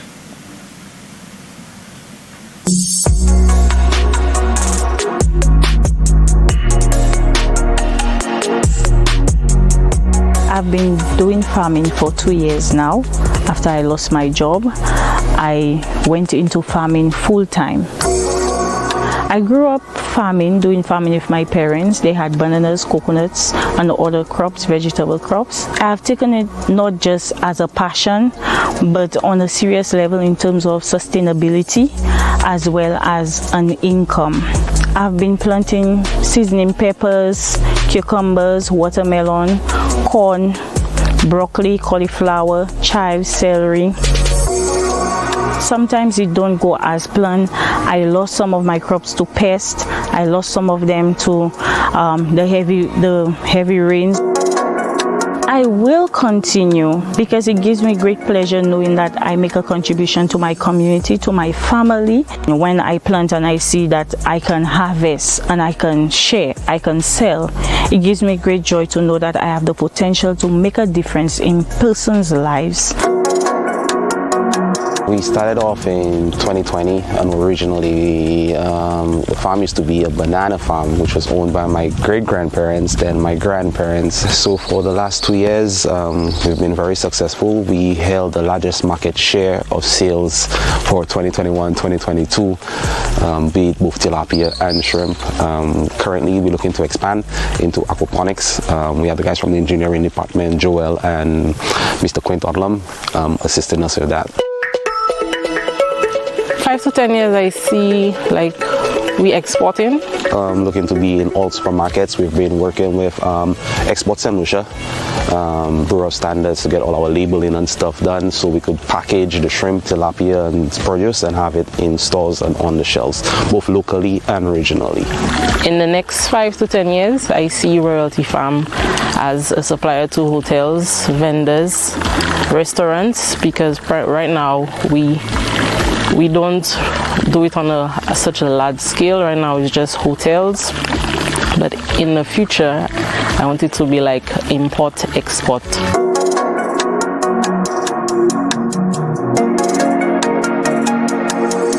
HydroGrow SLU is a hydroponic farm, and by hydroponics we mean the growing of crops and vegetables without the use of soil. We started this project a little over a year ago. Our plans for this business basically is to grow leafy greens, and by that I mean kale, lettuce, parsley, and anything that promotes a healthy lifestyle for our consumers. I grew up in a household where my father and my mother also did agriculture. However, I knew that I didn't want to do traditional farming, and by that I mean soil farming. I stayed in Taiwan for about 5 years, and I studied environmental and water engineering, a double major.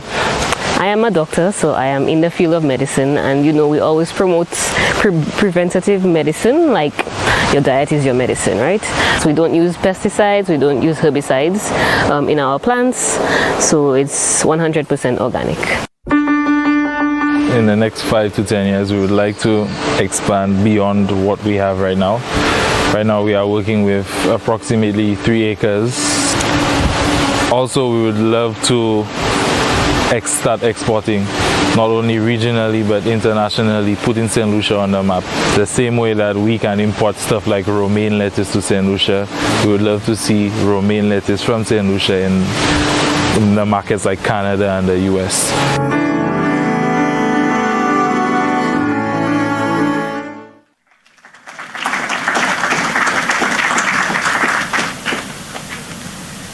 Great work being done.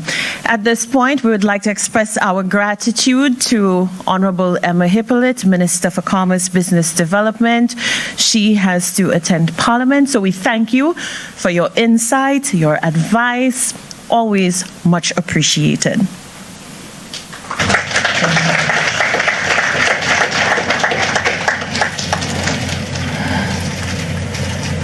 And it gives me distinct pleasure to welcome Dr. Donatien Gustave, who will be speaking on promoting investment in agriculture towards sustainable agri-food production and food security in St. Lucia.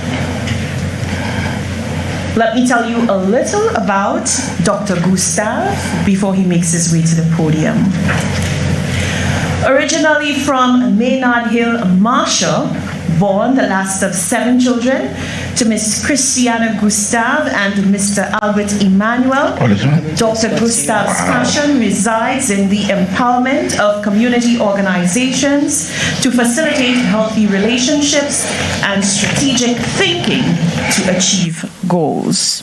He is currently the project manager of the Building Resilience for Adaptation to Climate Change and Climate Change Variability in Agriculture in St. Lucia. This project is funded by the Adaptation Fund, implemented by the Caribbean Development Bank, CDB, and executed by the Ministry of Agriculture in St. Lucia. Ladies and gentlemen, put your hands together. Welcome, Dr. Gustave.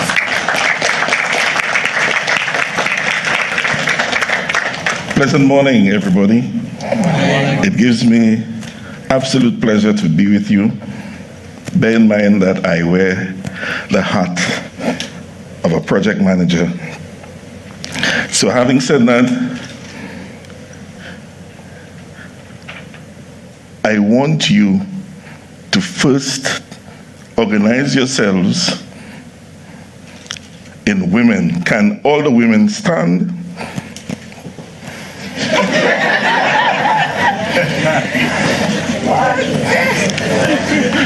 So we have roughly Let's consider 10, 10, 20, 30, 40, 50. I want you to see one dynamic, the number of women. Of these persons, if you are below 20 years, can you sit down? 1, 2. If you are below or between 21 to 30, can you sit down? That's like half. So you have more than 60 women, few less than 20. You have between 21 to 30, representing half, between 31 to 40. Can you sit down? That's a major cohort. Okay, so we have one group left, and we're just going to leave it as above 40. The next key question is, how many men, or the males, please stand.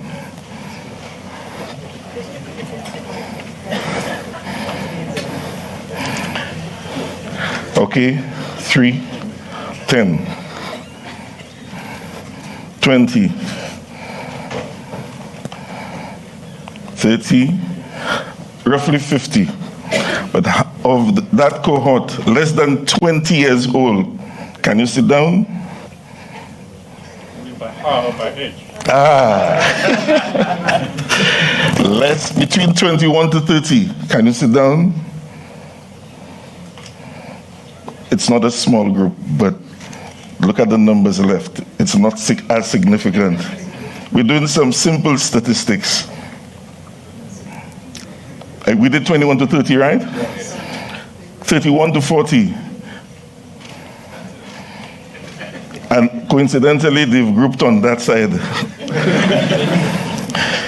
Above 40, 41, sorry. Have a seat. Above 41. So we have a very interesting group dominated by women. There is a comparable number of men, but what is strange is that we're supposed to be targeting the youth today. And everything I prepared was focused on the youth economy, basically persons between, let's say, 18 to 35. But it doesn't matter. We remember the hat that I wear. And before we go there, for the youth, in fact for everyone, there are 3 key terms, or 3 names I'm going to mention that are going to ring throughout the presentation. One of them is a famous thinker, philosopher on war. His name is Sun Tzu, right? So one key concept that I have for you is from a man called Sun Tzu. I think it is written S-U-N space T-Z-U. I'm saying this because first, there's strategy. And did we pray this morning? Now, some of us don't believe in prayer, but let us look at the war in the Ukraine, in all the other countries. The key question I have for you is,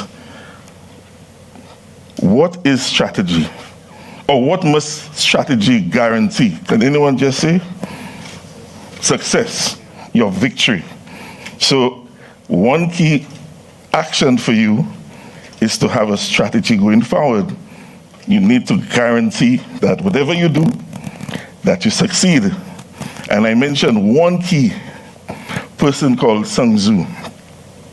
Now, Sun Tzu said that in any battle you must know the enemy and you must know yourself. Apparently, most of us know about Sun Tzu, and he says if you do that, you're guaranteed to win all battles. I'm saying this because, do you know who I am? No. I think the description gave some detail that I love to work with groups, that I love to be involved in empowerment of people, of communities, this time with you. We know already a key word is strategy, and we must be able to win at whatever we set. So you don't know who I am, you know I'm a project manager, and you've heard of the BRAC-VAS project. You know it's funded by the Adaptation Fund, it's implemented by the Caribbean Development Bank, and it's executed by the Ministry of Agriculture. So if you look carefully, I just want you to know, we're looking at Sun Tzu, know all persons in your environment. You need to make a decision. The first thing is to know.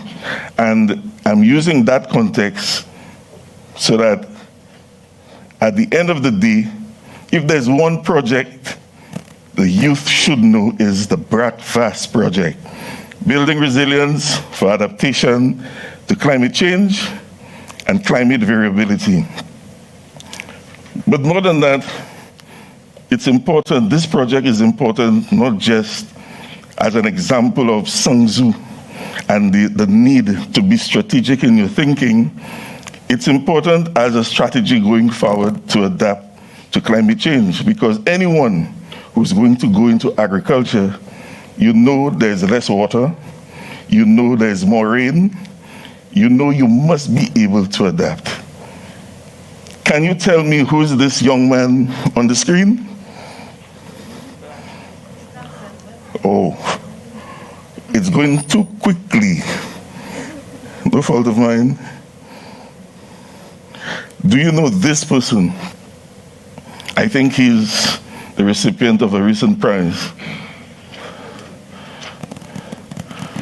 Can you see him? Extreme left. Apparently this is going automatically. He's a St. Lucian. I'm not pressing anything, but it's... Anyone knows this person?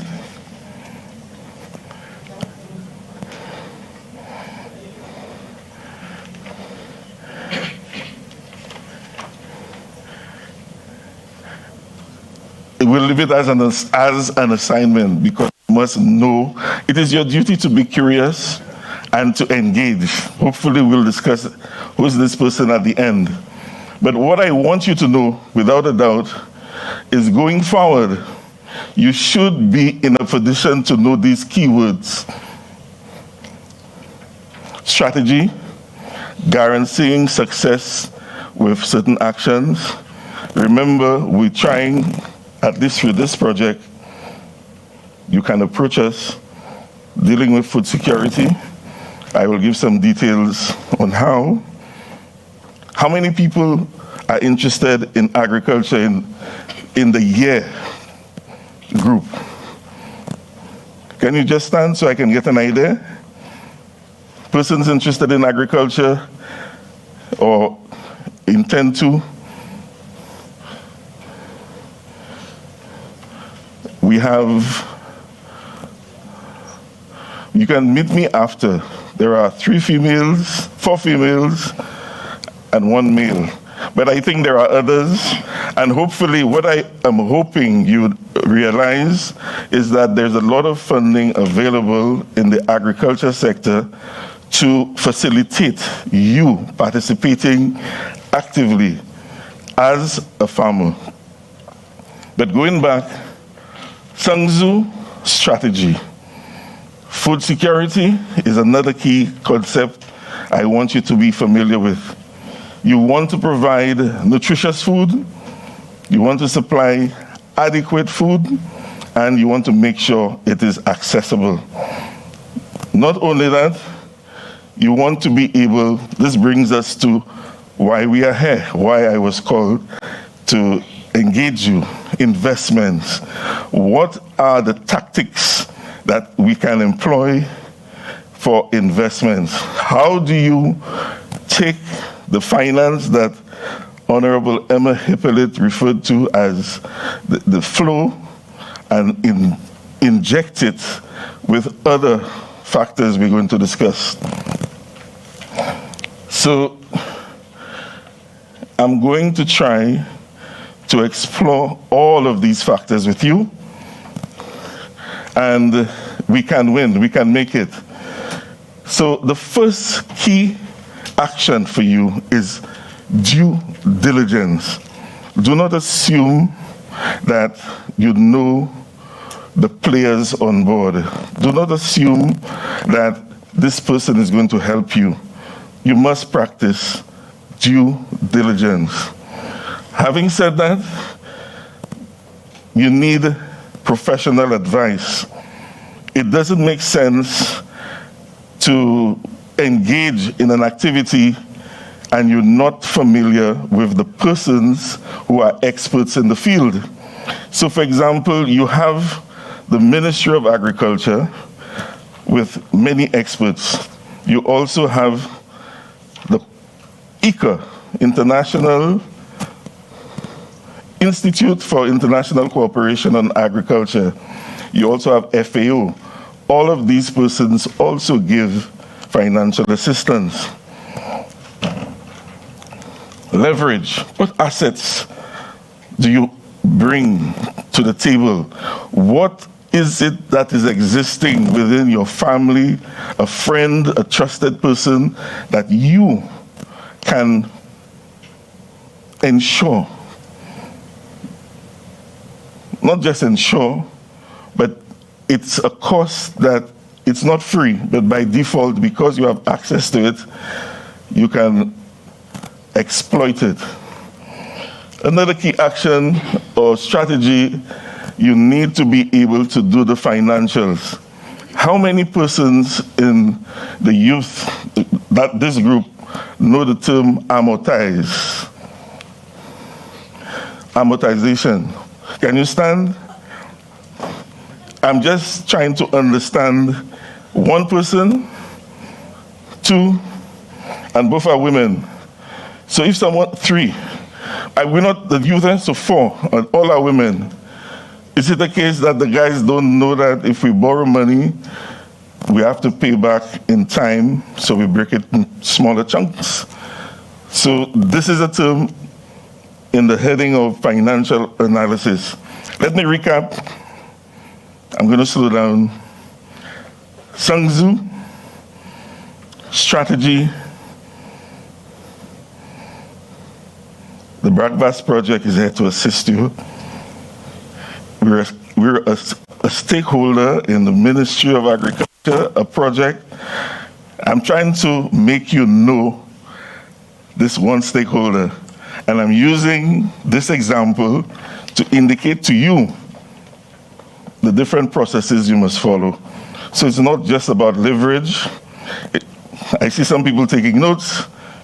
I think the presentations are available and they will be shared, no? Leverage, professional advice, due diligence. Make no assumptions. But we're almost there. What is the risk, or what are the risks, and what is the return that will make you a successful entrepreneur? Having said that, I want to highlight a key thinker in the past. His name is Peter Drucker. And what he said is that if you're engaging in any business, it is very important that you consider satisfying customer needs. So long as you are satisfying the customer, then you begin to look at the different considerations that would ensure that you're making a profit. So we have financial analysis, yes, but we also need to know the risks and the returns. How can we make this venture profitable? Again, you need financial advice, you need expert advice to make all of this happen. Conditions are very variable, they're changing.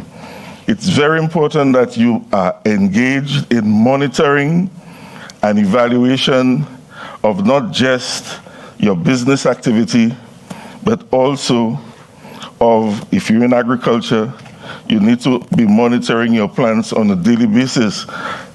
How long does if you have an outbreak of a pest or disease on a farm, how long do you think does it take for it to spread?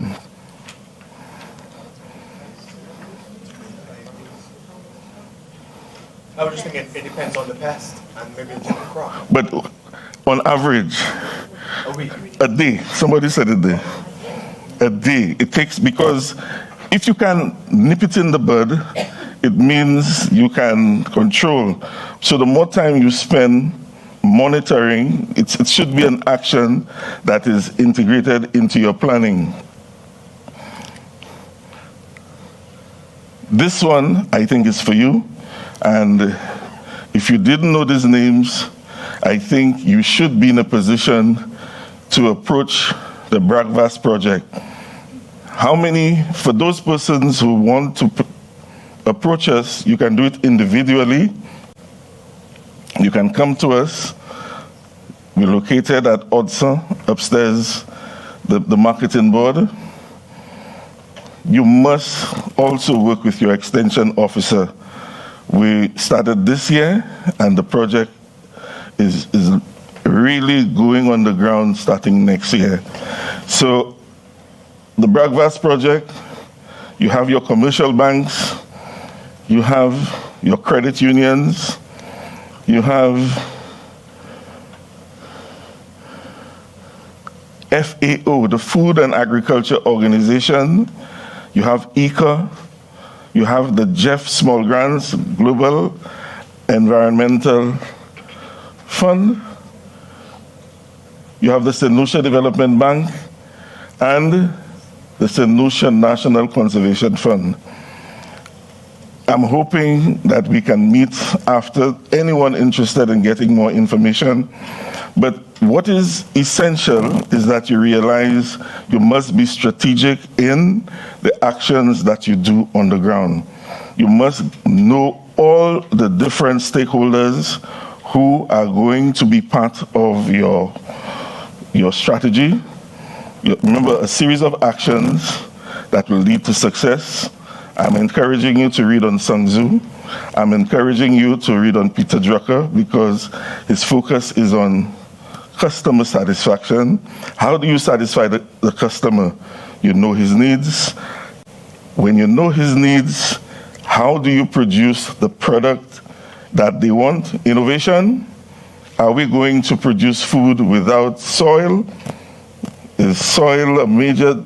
Some people are saying land tenure is a major issue, that they're not able to access family land to get a loan.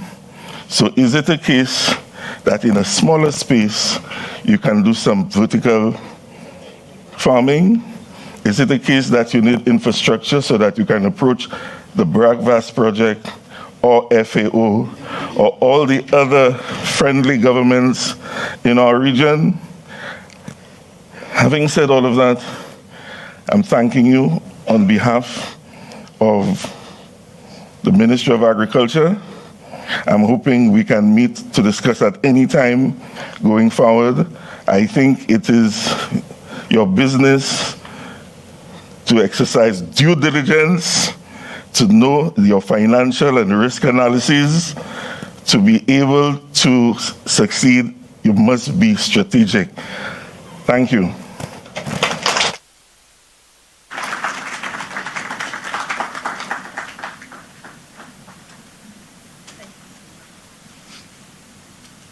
We We can certainly do better than that for Dr. Gustav.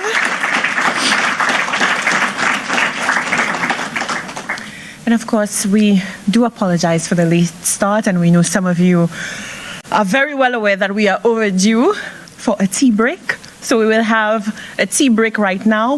Please remember to check out the work of our exhibitors outside. Our young people are doing great things, and here is your opportunity to take a look and certainly have a taste as well. So I will see you back here in 15 minutes. Look at your neighbor, give a smile, a little chit chat, some coffee, a break. We'll be right back.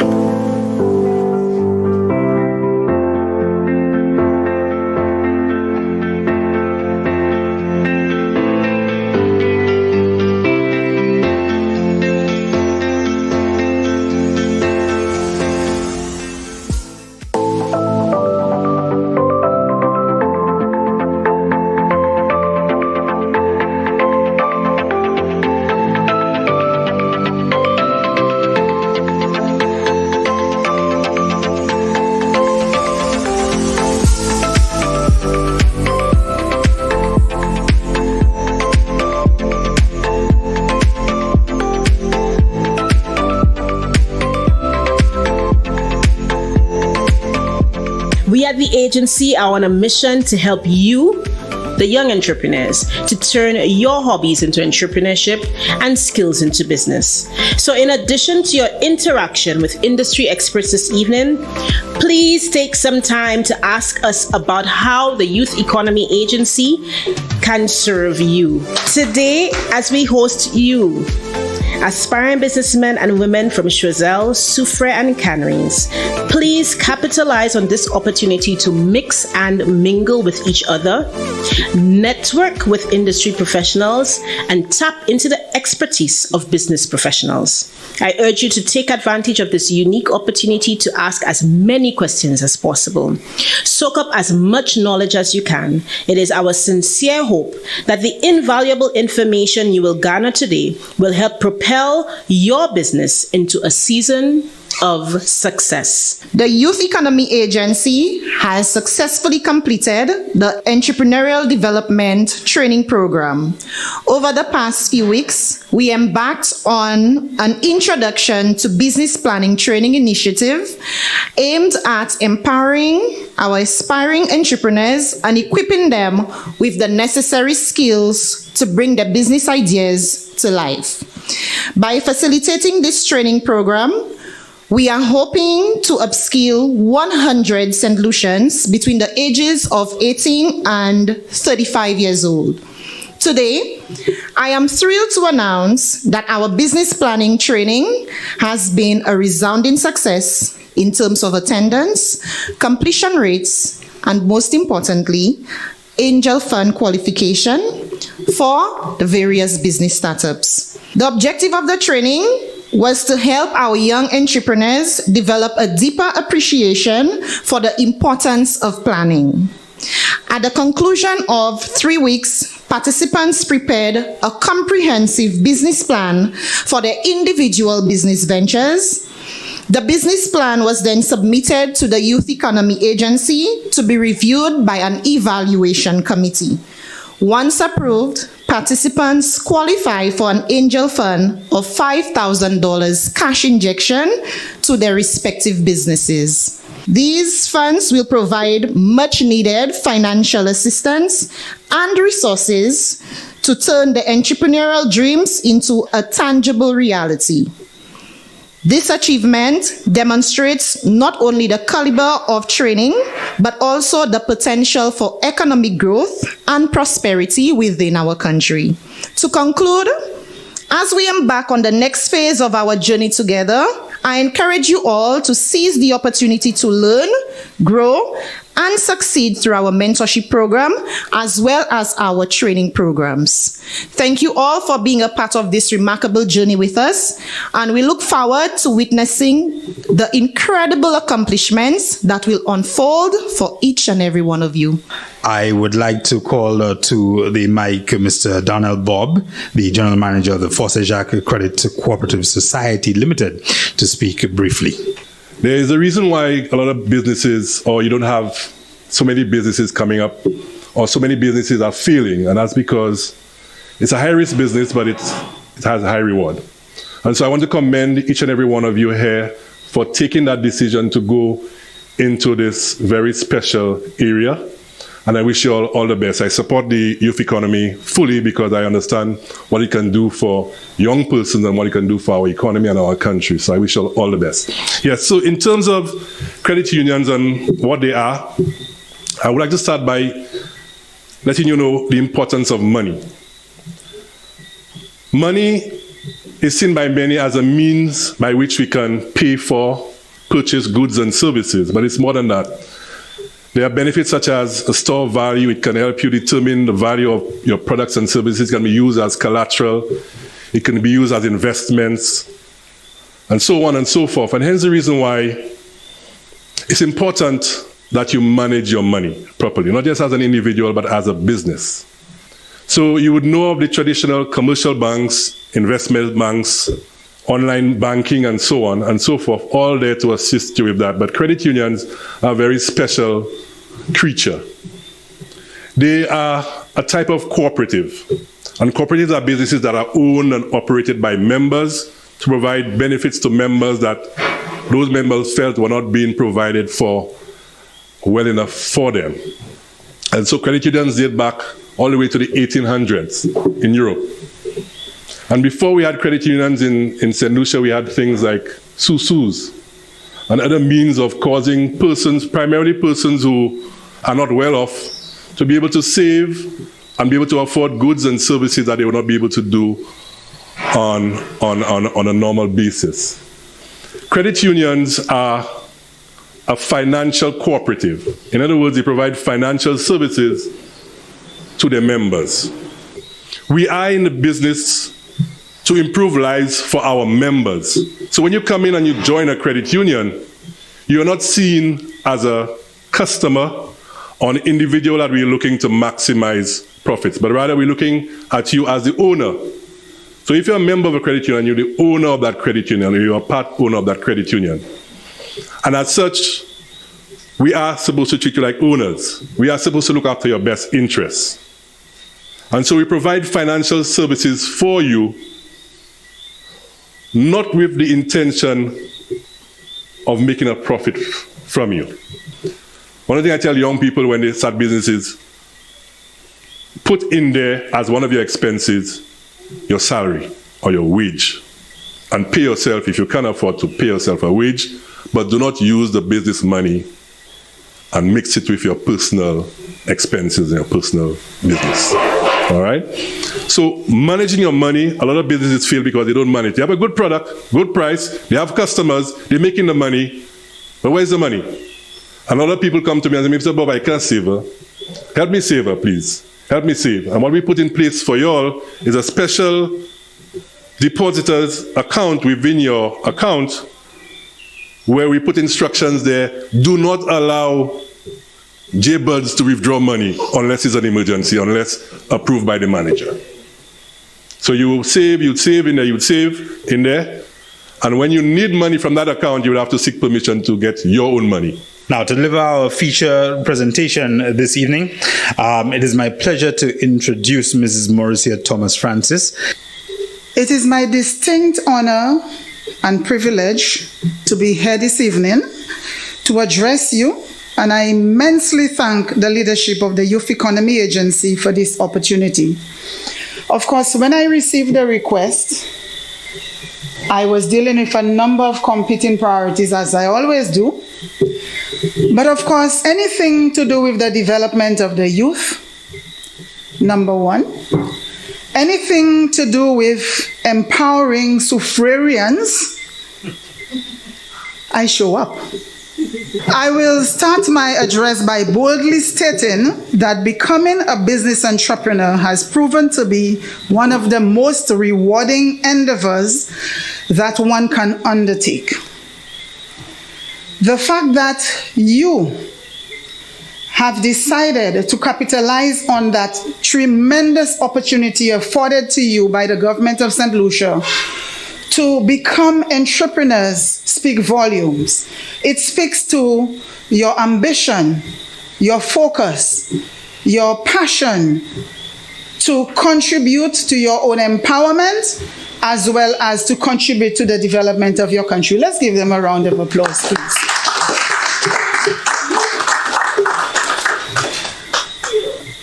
While we speak about the rewards of business entrepreneurship, I hasten to add it is also a daunting task, and there can be failures if it is not done right. The theme of today's event is extremely apt. Planning for success, the importance of a business plan. I am sure that you have heard the saying that if you fail to plan, you plan to fail. In the business world, this is a truism. What are the prerequisites for starting a viable and successful business? Business planning is an essential one. Of course, personal attributes and characteristics of management are essential and extremely critical in the field of entrepreneurship. Of course, why is it important, you might ask? Simply put, if you do not plan to address what you wish to achieve, how you plan to achieve, and what resources are required to succeed, you will never attain your business goals. A business plan is critically important as it assists with validation of a business idea through an in-depth feasibility assessment. So therefore, the business plan is the roadmap which helps to set and communicate strategic business goals, track and take strategic actions on these goals by taking important and timely business decisions, manage resources of a human, financial, and physical nature, and/or identify and manage risk or change that may impact the business from time to time. A business plan is an important guide for service providers and for securing financing. The other element is operations and management. People and process are two very important elements for maintaining a successful business.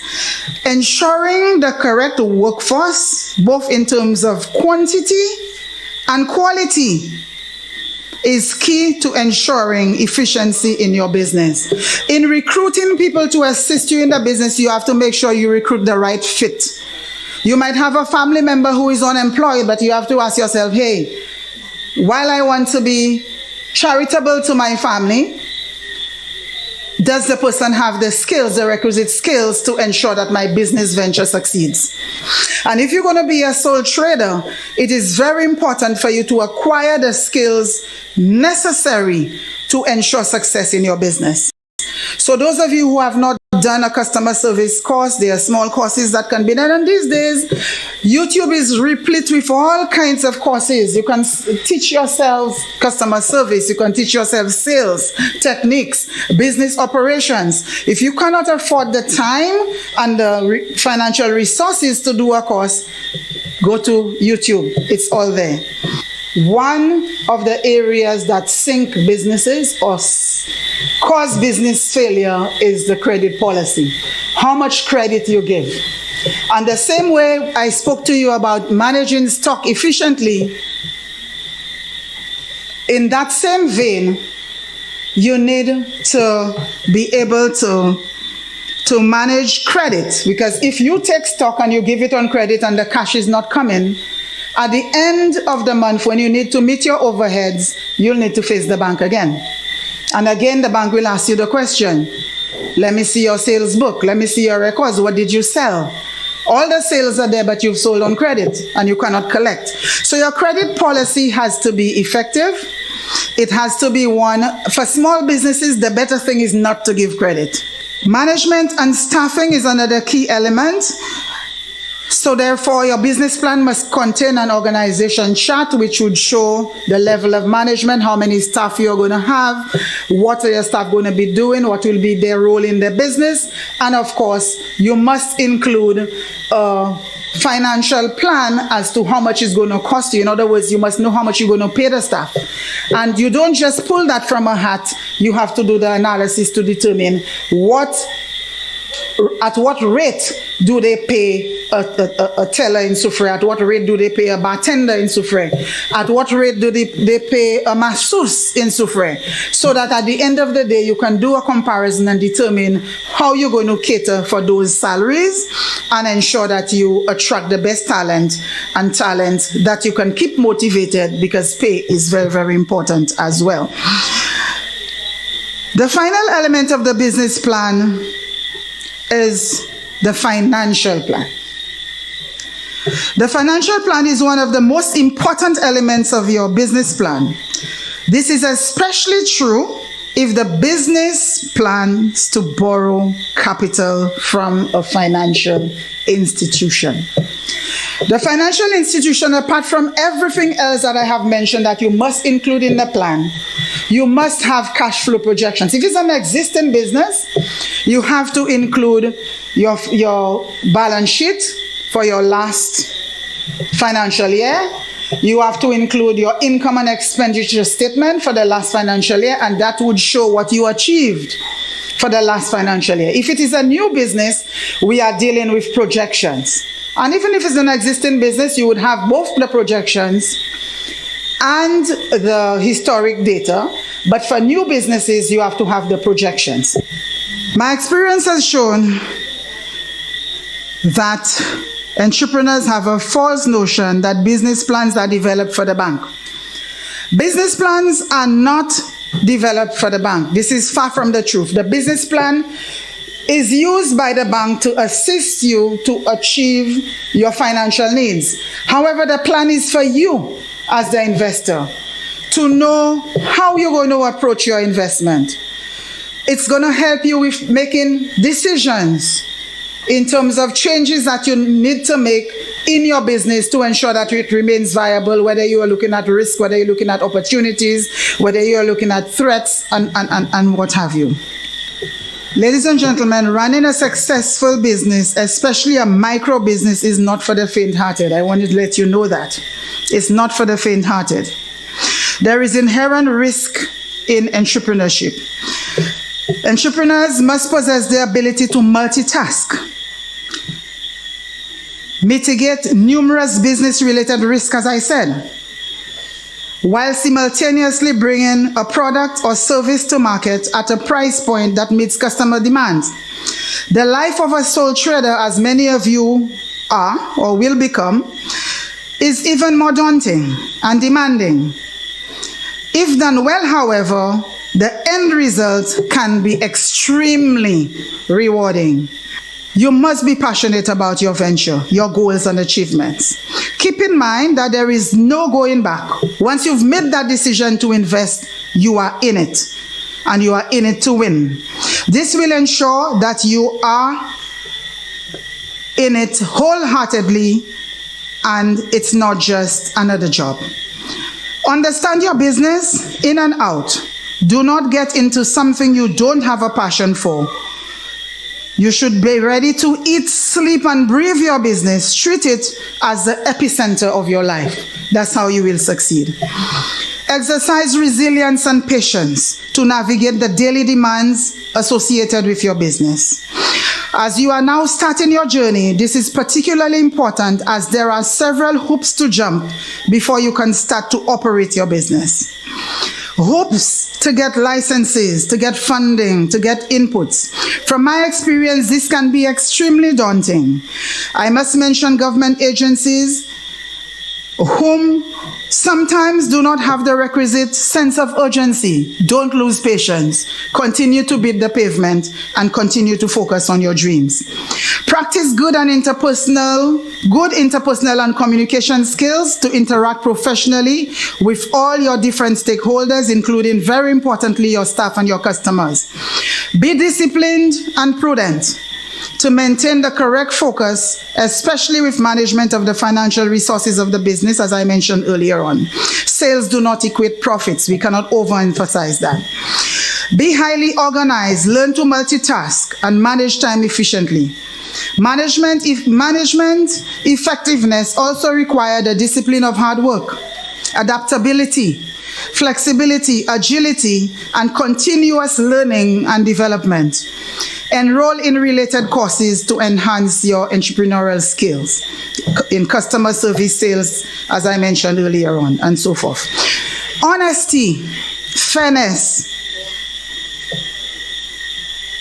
and demonstration of high ethical standards are essential, especially in pricing goods, dealing with your bank, dealing with your employees, customers, and suppliers. Review your business plan on an ongoing basis by monitoring the business environment and taking timely decisions. Do not be scared of failure, as it will sometimes come. Failure may become a part of your journey. Learn from them. Stumble, get up, dust off, and run again. Many successful entrepreneurs today have gone through numerous failures. Keep an eye out for new opportunities. Identify when existing businesses become the cash cow and when you are ready to invest in a new one.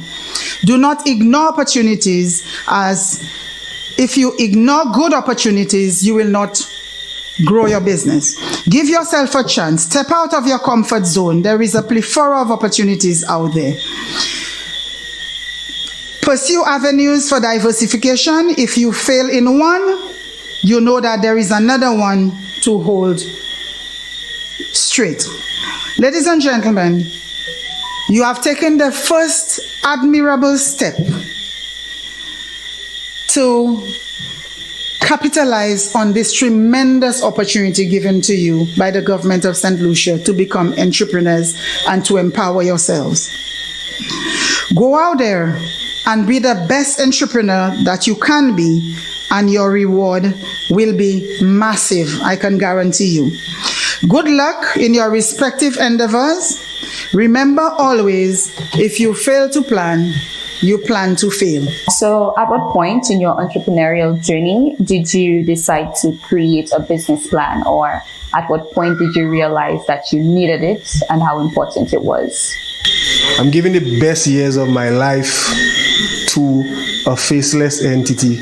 I would prefer to dedicate all of that time, all of that effort, and all of that skill into myself and for my family, and leaving a legacy for those coming up behind me. And so at that point, I decided to go into the entrepreneurial journey. But for me, I understood, being on the corporate seat, I saw where all of the opportunities were. But even before that, I needed to have a plan, because all of these things were in my head. All of that experience was in my DNA. It wasn't documented. So I needed to have, and basically what that business plan was for me, it was like a GPS on how to structure, operate, and grow the business. So that's why it was important for me. And I want to add, I applaud Ye for facilitating the business training, business plan training workshop.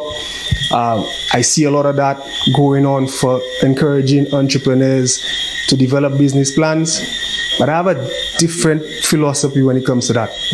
I don't think that as young entrepreneurs that are starting out, your focus should be on your business. Probably most of you, all of your experience and talent is in an area or a particular field. A lot of people, the banks, other entities will complain about the quality of the business plans that they receive. The business plans are supposed to be bad. That is not your expertise. So whereas I applaud the workshops that will give you an appreciation, I would like to plead the powers that be to concentrate on taking that away from the entrepreneurs. Let the entrepreneurs focus on their business and entrepreneurship and get the business plan support. So shift the business plan competence to business plan support. That is what these young entrepreneurs need, the support. And Mrs. Thomas Francis referenced the SEDU and other entities and other private entities that help with that regard. I mean, I see the ICDF in the room, and I've done some work with the Jeunesse program, and I've seen a lot of these plans coming through. And again, people lament the plans are horrible. The ideas are excellent, but the plans are horrible. The plans are supposed to be horrible. These are not their skill set. You cannot teach an entrepreneur how to put such an important and involved document together in a matter of weeks. Mr. Lord, my question to you. As Mr. Collimo mentioned, you have been in the consulting business for many years now. What are some of the most common mistakes that you have seen in startup businesses, and how do you think some of those errors could be avoided or corrected? Just as I was very passionate about SEDO, I'm passionate about Ye, because I believe in what they're doing. I believe in the development of businesses as a means of St. Lucians owning St. Lucia. That is critical for us, because we have children coming, and you will have children coming. We do not want them to be outsiders in their own home. It is very, very important. It is very important because I grew up in Castries, and when I was growing up in Castries, every business in Castries has belonged to St. Lucians. That's not a game. And it's going to come to Soufrière, it's going to go to Ancillary, it's going to go everywhere if we don't take a stand. We must take a stand and own our own country. Having said so, when I looked at, over the years, what I realized is that although Mrs. Thomas is very, very thorough, one thing, if I have to add anything to what she says, is that you must learn how to look for business ideas. And when you have found business ideas, you must be honest with yourself and decide whether that is an idea for you. So not every good business idea is for anybody, right? That's one thing. People come with ideas. You don't want to turn them down, but you just know that that's not a fit. Okay. And they go into things that they're not suited for and stuff like that. That's one thing. Another thing that happens, because we into this business planning stuff and so on, and that's something I'd like to add to what you're saying. In my experience, the most important thing in a business plan is the research. If the research is not done right, every other thing in the business plan is wrong. Every other thing in the business plan is wrong. If you do the market research correctly, you're pretty much going to learn everything that you need to do about the business. And more importantly, you're going to know, should I do that business? Before you spend a cent. Every business plan seems to give a false hope, particularly when it comes on to fiscal projections. So is it safe to say that a business plan can also be sort of a premeditated misconception of the actual point of a business? I understand the question fully, because, we come across hundreds of business plans, and you can tell when you look at the numbers, come on. You now have the task to find or to package what you're going to say to the person without turning them down, without, breaking their spirit and stuff like that. And there are numerous ways you can test to see whether that particular business matches the financial projections, right? And we come back to research. Yeah? Some people will tell you, boy, I will make X amount in a month. So I go back and I say, okay, if you're selling shoes, right? Let's take shoes for an example. In this particular area, and you're staying within this particular area, first of all, what's the population of that area? Yeah? How often do people buy shoes? That kind of thing. If you buy the shoes for $5 and you're selling it for $10, can the people travel, pay 50 cents or $1 and go somewhere else and buy it for $5? And all the things that Mrs. Thomas spoke about in terms of competition, in terms of pricing and all that kind of thing. Because pricing by itself, there are a number of strategies for pricing. Yeah?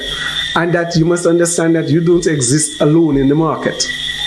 So let's say you come and you come with the strategy of pricing your stuff very low.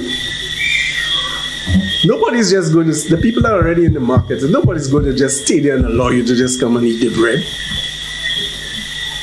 Some businesses have the power enough to just undercut you in prices just to drive you out of business. That's happening in small businesses, that's happening in very large businesses. Business is actually civilized war, sanctioned war by the government. It's nothing friendly about it. So when people make the unrealistic financial projections, they're only hurting themselves. So what we do, we try to tend to bring them to reality and say, okay, who's buying this stuff? How often do they buy it? Are you the only one selling it? And it's more so today because anything you can think of buying around the corner, you can stay in your house and buy it. You don't have to go out anymore. You can stay in your house and buy it. And get it cheaper too. So we have to engage in ways and means of drawing people back to reality. And that's what makes business risky. There are a lot of assumptions that are made, and I think Mrs. Thomas Francis told you all about it. In a business plans, there are lots of assumptions that you're going to make. And that's where the market research comes into, is important. If you do the proper market research, in those assumptions, you could provide sufficient information to make those assumptions believable and realistic. It doesn't help you as an entrepreneur if you're going to create a false business plan made up of assumptions that you yourself are not convinced about, because you're going to fail as well. So it makes it risky for you, it makes it risky for the financial business institution that's going to provide some support for you. That is why a business plan requires time, effort, skill to be able to develop it. Not every plan or business plan you have is feasible.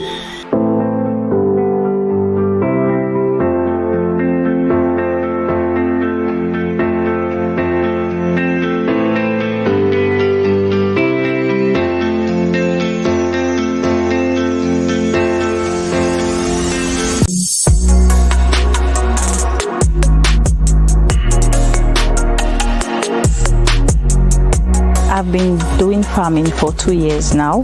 After I lost my job, I went into farming full time. I grew up doing farming with my parents. They had bananas, coconuts, and other crops, vegetable crops. I have taken it not just as a passion, but on a serious level in terms of sustainability, as well as an income. I've been planting seasoning peppers, cucumbers, watermelon, corn, broccoli, cauliflower, chives, celery. Sometimes it don't go as planned. I lost some of my crops to pests. I lost some of them to the heavy rains. I will continue because it gives me great pleasure knowing that I make a contribution to my community, to my family. When I plant and I see that I can harvest and I can share, I can sell, it gives me great joy to know that I have the potential to make a difference in persons' lives. We started off in 2020, and originally the farm used to be a banana farm, which was owned by my great-grandparents, then my grandparents. So for the last 2 years, we've been very successful. We held the largest market share of sales for 2021-2022, be it both tilapia and shrimp. Currently, we're looking to expand into aquaponics. We have the guys from the engineering department, Joel and Mr. Quint Odlum, assisting us with that. 5 to 10 years, I see like we exporting. Looking to be in all supermarkets. We've been working with Exports and Lucia, Bureau of Standards, to get all our labeling and stuff done so we could package the shrimp, tilapia and produce and have it in stores and on the shelves, both locally and regionally. In the next 5 to 10 years, I see Royalty Farm as a supplier to hotels, vendors, restaurants, because right now we don't do it on such a large scale. Right now it's just hotels, but in the future I want it to be like import-export.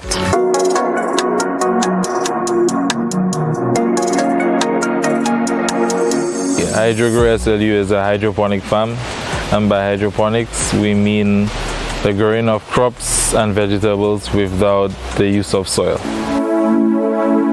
We started this project a little over a year ago. Our plans for this business basically is to grow leafy greens, and by that I mean kale, lettuce, parsley, and anything that promotes a healthy lifestyle for our consumers. I grew up in a household where my father and my mother also did agriculture. However, I knew that I didn't want to do traditional farming, and by that I mean soil farming. I stayed in Taiwan for about 5 years, and I studied environmental and water engineering, a double major. I am a doctor, so I am in the field of medicine, and we always promote preventative medicine, like your diet is your medicine, right? So we don't use pesticides, we don't use herbicides in our plants, so it's 100% organic. In the next 5 to 10 years, we would like to expand beyond what we have right now. Right now we are working with approximately 3 acres. Also, we would love to start exporting, not only regionally but internationally, putting St. Lucia on the map. The same way that we can import stuff like romaine lettuce to St. Lucia, we would love to see romaine lettuce from St. Lucia in the markets like Canada and the US.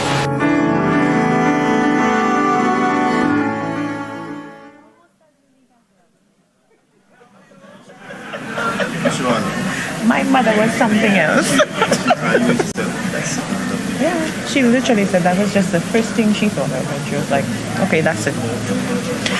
Ladies and gentlemen, I hope you are replenished, you are refreshed, that you made the most of that tea break, and you're ready to go and continue, ready to learn, ready to enhance your capability to identify investments and seize those investment opportunities.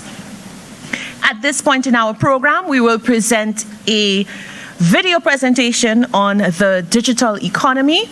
Let's hear what our young people have to say.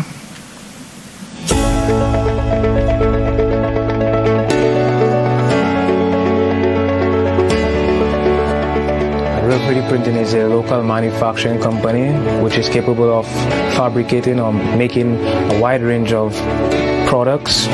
These products can be categorized in any of our 4 main categories, which is merchandise, custom parts, prototypes, and replacement parts. In the next 5 to 10 years, we see ourselves as a leading manufacturing company in the Caribbean that's globally recognized to facilitate various industries and sectors within the local and regional economy. I believe for St. Lucia to be more self-sufficient and competitive,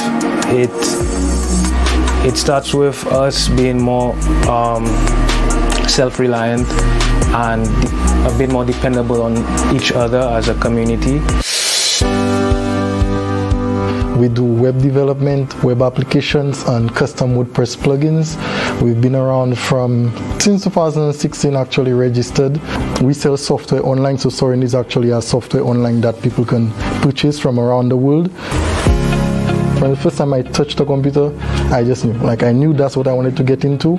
So I went for secondary school, IT topped from 1 to 2, from 5, went to SAFA. I did computer systems engineering. In the next 5 or 10 years, for Sorin's local operations, I see us having a lot of unique offerings. In our international endeavors, I see our software being used by tens of thousands of websites, because right now they're being used by thousands of them.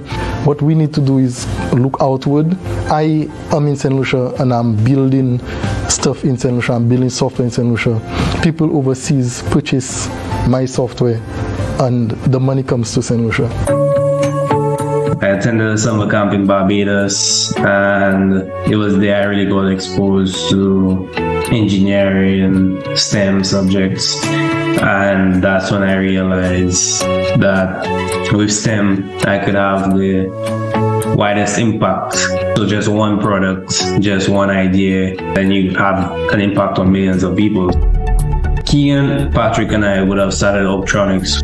Optronics was founded really on the belief that we could solve some of the biggest problems in the Caribbean using technology. One of our first initiatives, we started off with the STEM education aspect of things. We grew into software development services where we offer web and app development services. And one of the things that Optronics is working on is how can we leverage technology to help with the crime situation on the island. So definitely next 5 to 10 years, we want to be the premier technology provider across the Caribbean, forging relationships with government officials across the region. And we formed a lot of relationships internationally with accelerators, incubators, investors.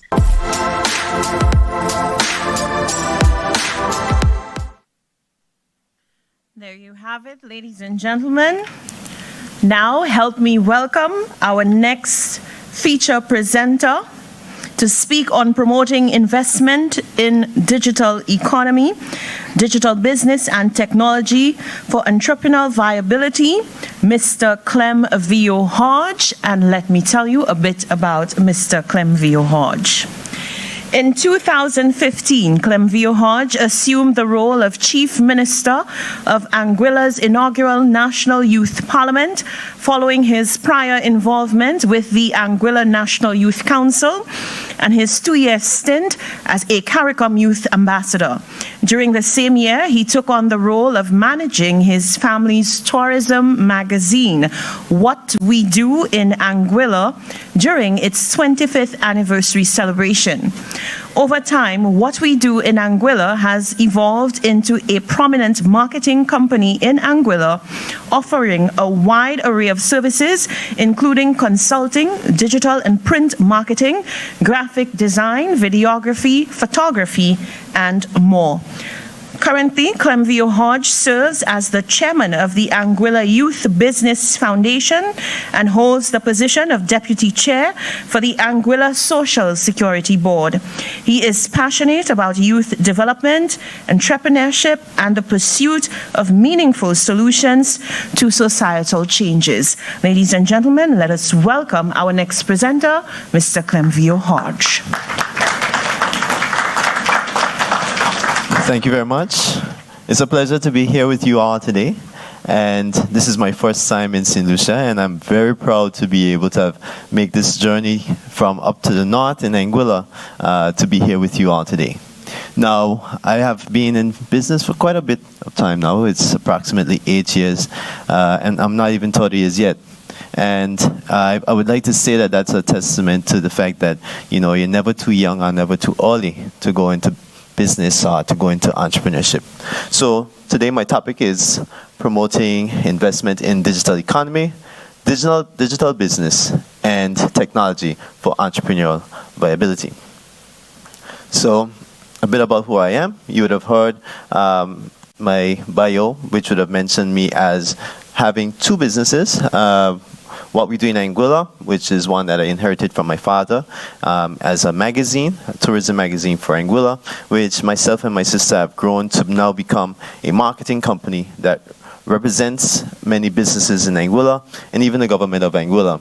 And a few of the areas that we would have worked in was with the government of Anguilla in this launch of the goods and services tax, and also with the launch of their multi-tax system, where persons can go online, pay their taxes and so forth, and interact with the government online. And one of the things that they wanted people to do is to no longer come to the office to pay their bills. They wanted them to be able to stay at home. And today, I would say, thanks to our efforts and working with the team at the Inland Revenue Department, you can go in there and you'll find no one in the line. So I think that that's a testament to marketing in general.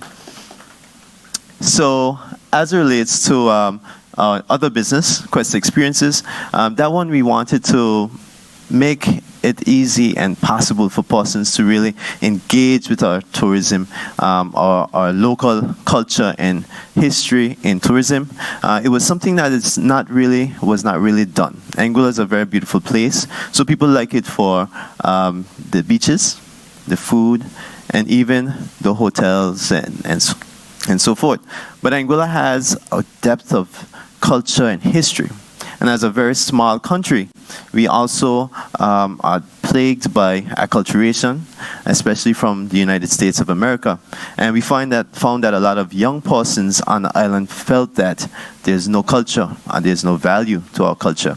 So we wanted a business that did two things. We wanted it to preserve our culture by creating products around our tourism. So tours like going salt picking, which is was a very big thing in Anguilla, but that industry would have failed, or making Johnny cakes.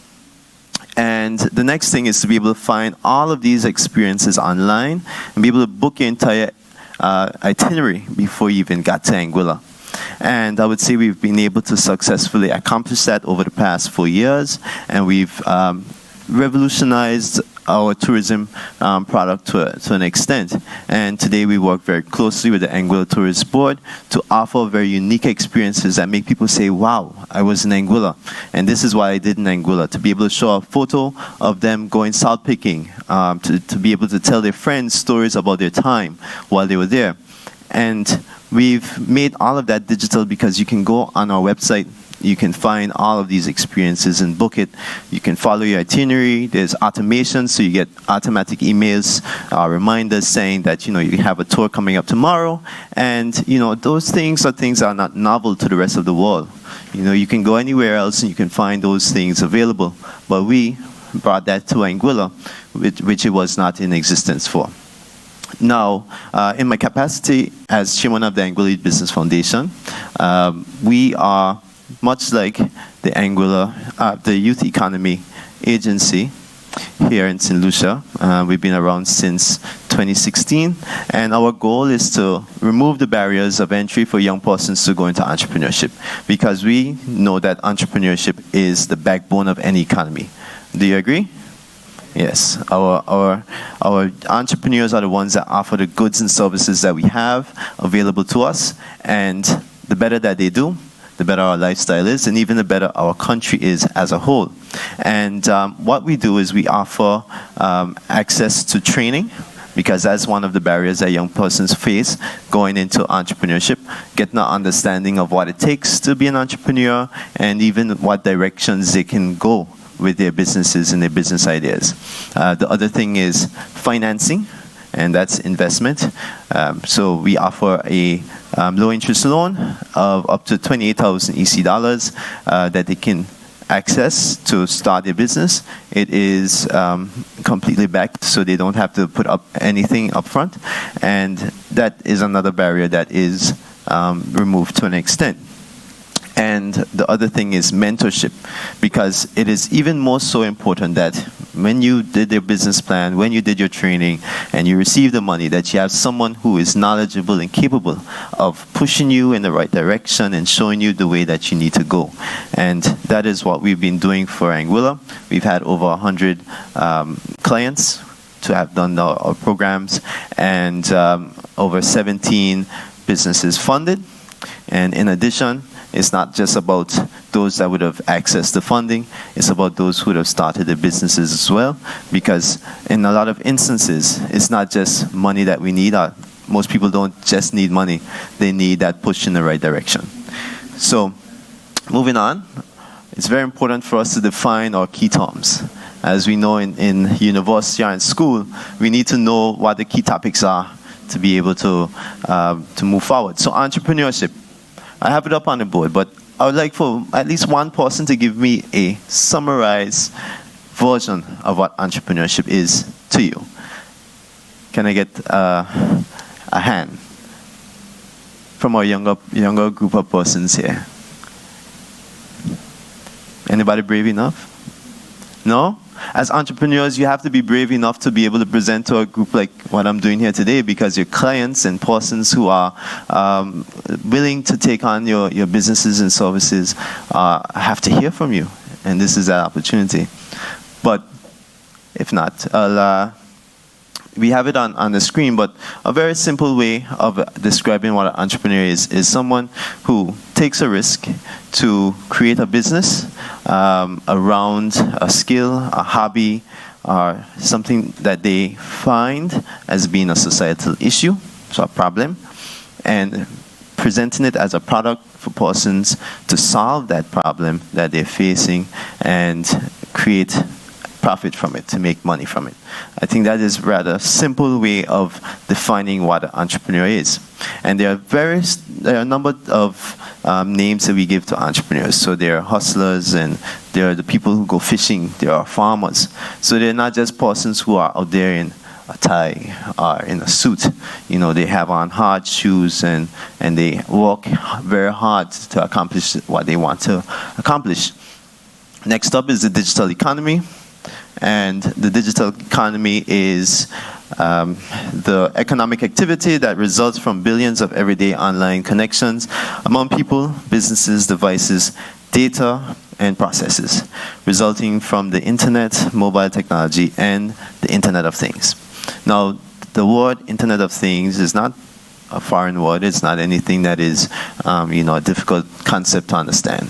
It is the connection between all of our phones, this mic to the computer, this remote to the screen for changing stuff. It is our security cameras and things we interact with every day. Who all has smart switches or smart lights at home that you can control? You can control your lights from anywhere. You can change the colors using your phone and so forth. I saw one person. Anyone else?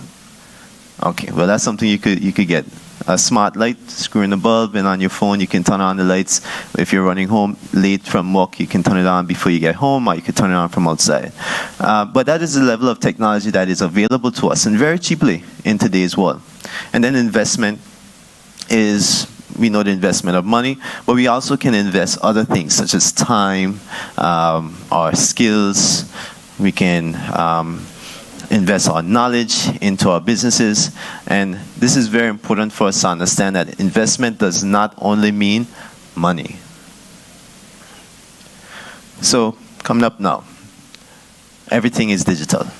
Who all agrees? Okay. All right. We have a little bit of a agreement here that everything is digital. But I would like for us to go a little further. And, on the bottom of the screen, you see it says Join Menti. In the meantime, while I'm speaking, I would like you to go on your phone and go to menti.com, and you can type in the code. So everything is digital. In today's world, we interact with digital tools and services for hours each day. We're on our phone, we're on our computer. When we go to the ATM, we're interacting with the digital software technologies. We have digital in collaboration.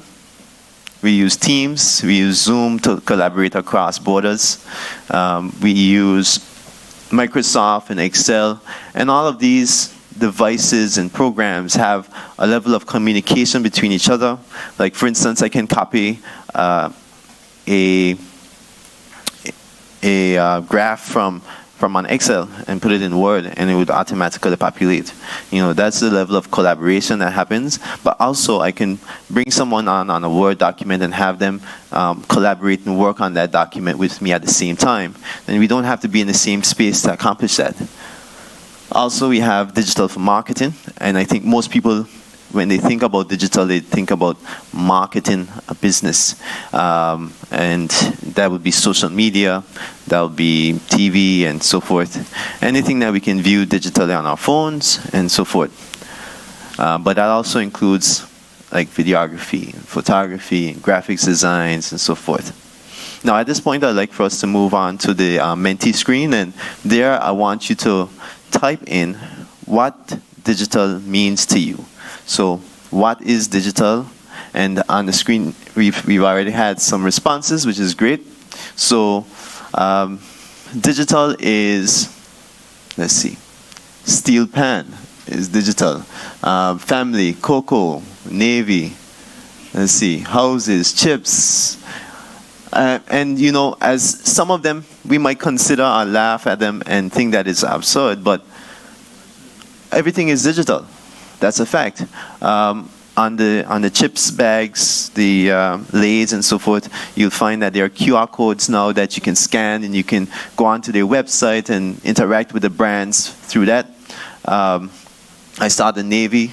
I know the Navy does a lot of digital marketing to try and get people to work with them. Graphic design. Let's see what else we have. We have a lot of stuff coming in. So it's just that you guys are a little bit afraid of speaking, right? That's the problem. All right. Well, one of the things I want you all as entrepreneurs, potential entrepreneurs, and even in your own lives, is to develop some of those key skills, which speaking, public speaking, is very, very important. All right. So thank you very much for contributing to this. We'll have some more coming up, so don't close out the Menti screen on your phones at this time. So we're going to switch back to our presentation now. So now that we understand what it means to be digital, what digital is, it's important to know what digital means or what it is like from the context of St. Lucia. Now, I did some research on St. Lucia to find out what is the adaptation of digital devices, skills, and even the capabilities of the country from a telecommunications perspective was. And you can tell me if you agree or not, but 78% of St. Lucia has access to internet. Has access to internet. At least 78%, right? Could be more. Who thinks it's more? Maybe less? Anybody think it's less? Let me hear, more or less? More? Okay, all right. So that mightn't be true, but what about this? There are 66% social media users. Probably more again, right? No? Less? Oh, okay. So what's the main social media platform you think is used here? WhatsApp is one, yeah? Facebook, okay. Good. And Instagram, all right. And the TikTok and just a little bit? Okay, a bit of TikTok and so forth. But it's really good to know and understand that metric right there, because if that is where people are, you need to be able to meet them where they are as entrepreneurs and present your businesses to them using these methods. A lot of these methods are also cost-free, low cost, and they present a great opportunity to really get your brand out there and even define what the image of your business is. So the next one is that there's 107% of mobile connections, and the reason why that is greater than the population is because some persons have more than one phone. Can I get a show of hands of who all have more than one phone? Say, okay, yep. So you're contributing to that over 107% of mobile devices, and in that way, you have more chances of potentially reaching a customer, because if they have WhatsApp on this phone and WhatsApp on the other phone, you know, they might see a text from you, from the telecommunications company, marketing your business on that phone, and then they might check the phone later on, the other one later on, and then they see that again. So that builds your brand awareness and the repetition of your brand to persons. Now, as it relates to what the government offers, I think it's very important to note that e-services and e-commerce is very ingrained, as from my research, in the government of St. Lucia. And is that true? Can you pay your taxes online? Okay, so there's some who know, some who don't know. It might be true, it might not be true. Yeah? And it's very easy. Okay. So you don't have to go into the government offices to pay too many bills. No? Okay. Okay. Well, I guess there's some work to be done. But what that does is it helps us to have ease of doing business. And for us as entrepreneurs, it's very important for us to have ease of doing business, because our time is so precious. we can do so much within an allotted amount of time, an hour or so. So for instance, for me, coming here, I would have had a lot of work to do for my business, because to leave, I had to ensure that everything was in place. So in the morning, I woke up very early. I was up from 1 a.m. and I was editing some videos. And then after that, I did some tweaking on my presentation. And then from that, I had to go and run to the bank to make sure that, everything is okay from that perspective for when I'm about to travel. And I was able to go in the bank in about 7 minutes. I was able to get some cash and make sure that they know that I'm traveling, so they don't block my cards as well. And then I was able to go and check in at the airport. And because Anguilla is small, I ran to the barber shop to cut my hair as well, right in between at that time. So, you can do a lot of things within a very short period of time. And for me to stand up in a line at the bank, at the government's departments, it really wastes a lot of time. And by extension, it can waste money. And that's very, very important in our context. So ease of doing business is important. Now, another important thing that I see is e-commerce framework. And e-commerce framework being embedded here is super important, because it allows us to also create businesses around e-commerce. So that would include areas such as making credit card payments and transactions online. So having your business able to accomplish that is very important, because you're able to meet your customer where they are. They do not have to come to your premises, or you don't even have to have a premises to be able to run your business, depending on what it is. And by that extension, you're able to tap into more people, not only locally, but even regionally around the world. And one of the presenters earlier was speaking about how his programs are being used by several businesses across the world. That shows the potential that we have with our businesses today. We don't have to just think of entrepreneurship within the bubble or the confines or the border of our country or of our village and so forth. We can look at it a bit further and be a lot more creative and consider the world as our market. And lastly, the Internet of Things, which I would have mentioned earlier. So the communication between devices across different areas, across, like just now, we would have gone on menti.com, and all of you interacted together on this one space, and all of us were able to see what that interaction was like on the screen. That right there is part of the Internet of Things. And there are so many other areas where that connection and collaboration can occur between us and our devices with themselves, and us with each other.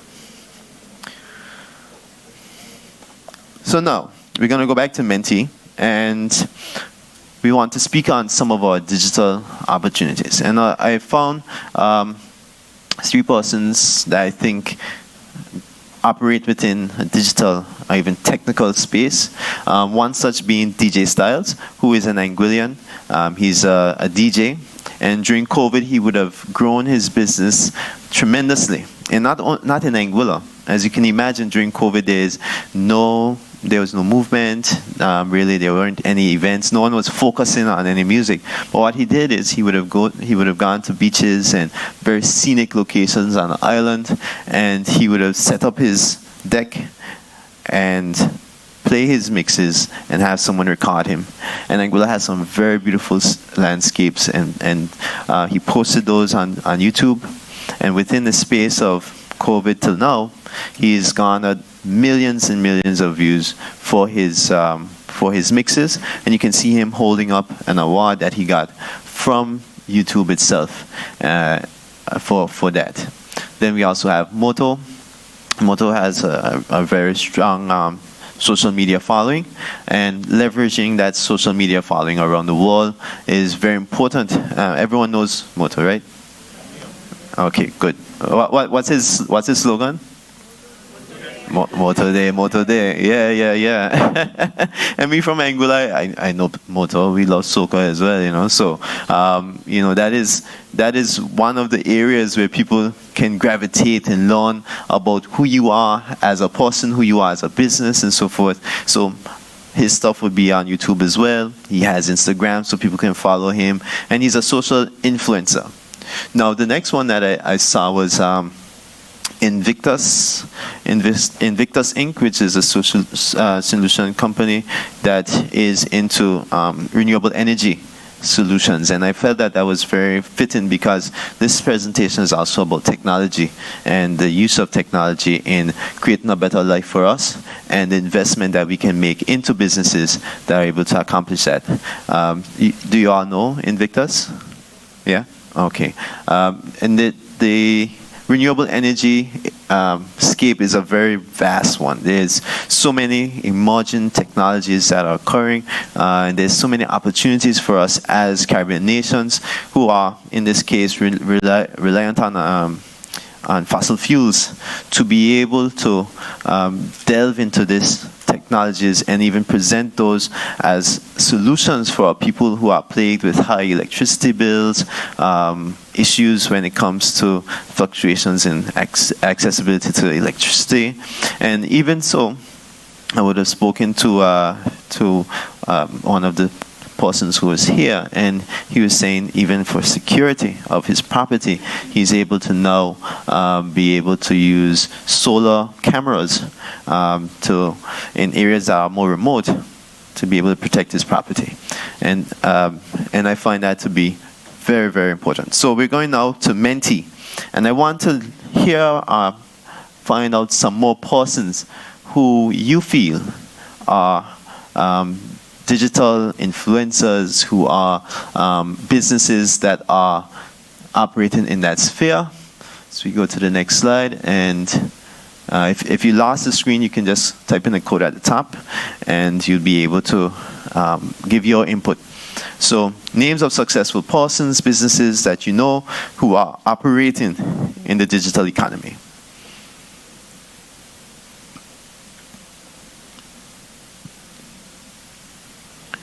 Okay, Leslie Collymore, P1 Marketing. Anybody could tell me who Leslie Collymore is? Listening. Okay, all right, awesome. Let's see who else we have here. Soaring Leads, that's a business. P1 Marketing. Quick Delivery. It's Quick Delivery. What kind of business is Quick Delivery? Yeah, but from my perspective, what do they do?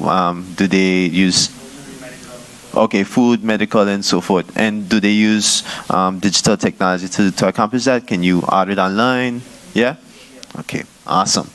All right, we'll keep going for a little bit more. Phil Henderson.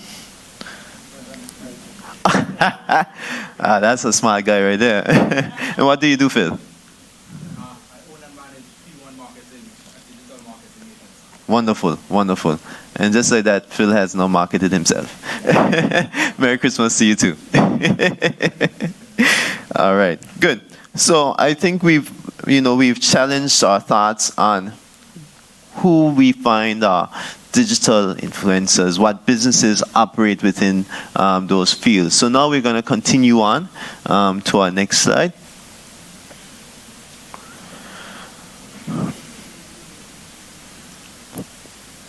Okay. So what is important in entrepreneurship in general? I find that digital skills are very important. And remember what we said. Everything is digital. That's where we started at. Every single thing that we do today is digital. In agriculture, it is digital. In mechanics, it's digital. Fishing, fishermen use GPSs today. That is also digital. And those are some of our sectors that are not traditionally not viewed as digital areas. We have marketing. We have so many other areas.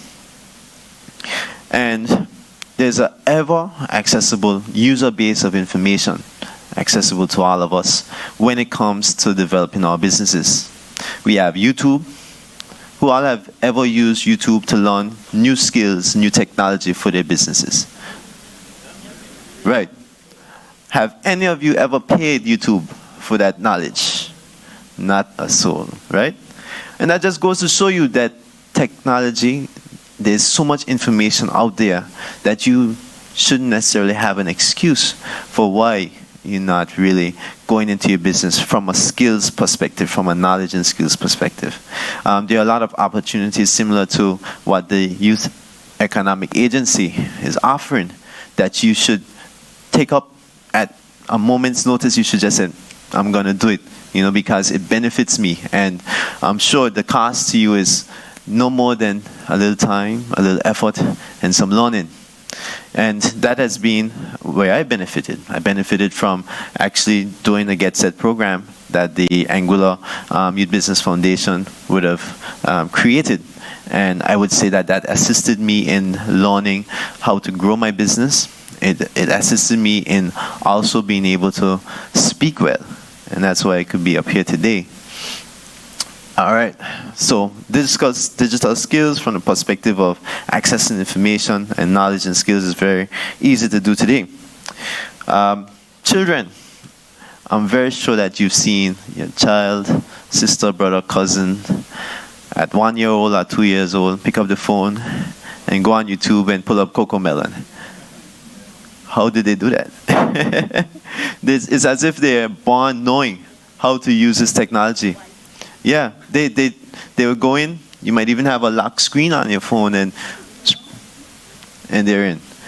And it's important to know that when our children are growing up in this technological age, ready to take on the world that we're living in today, but we are very responsible. We have to be very responsible with the knowledge that they gain and how their minds are shaped. Because if we are to shape them in a way that is most beneficial, we'll find that we have a generation that is very strong and capable to access the markets that we are currently having issues facing, and they'll also be able to create businesses that are able to navigate the entire world just using the digital landscape that they have and the technologies that are available to them. Also, next to the degree, a very strong grasp of digital skills will be a deal breaker, especially in the wake of AI. Who all knows what AI is? Okay, good. Artificial intelligence. And we know that artificial intelligence is, to an extent, replacing a lot of persons' jobs and so forth. But I'd like to challenge that from the perspective of it is making work more efficient.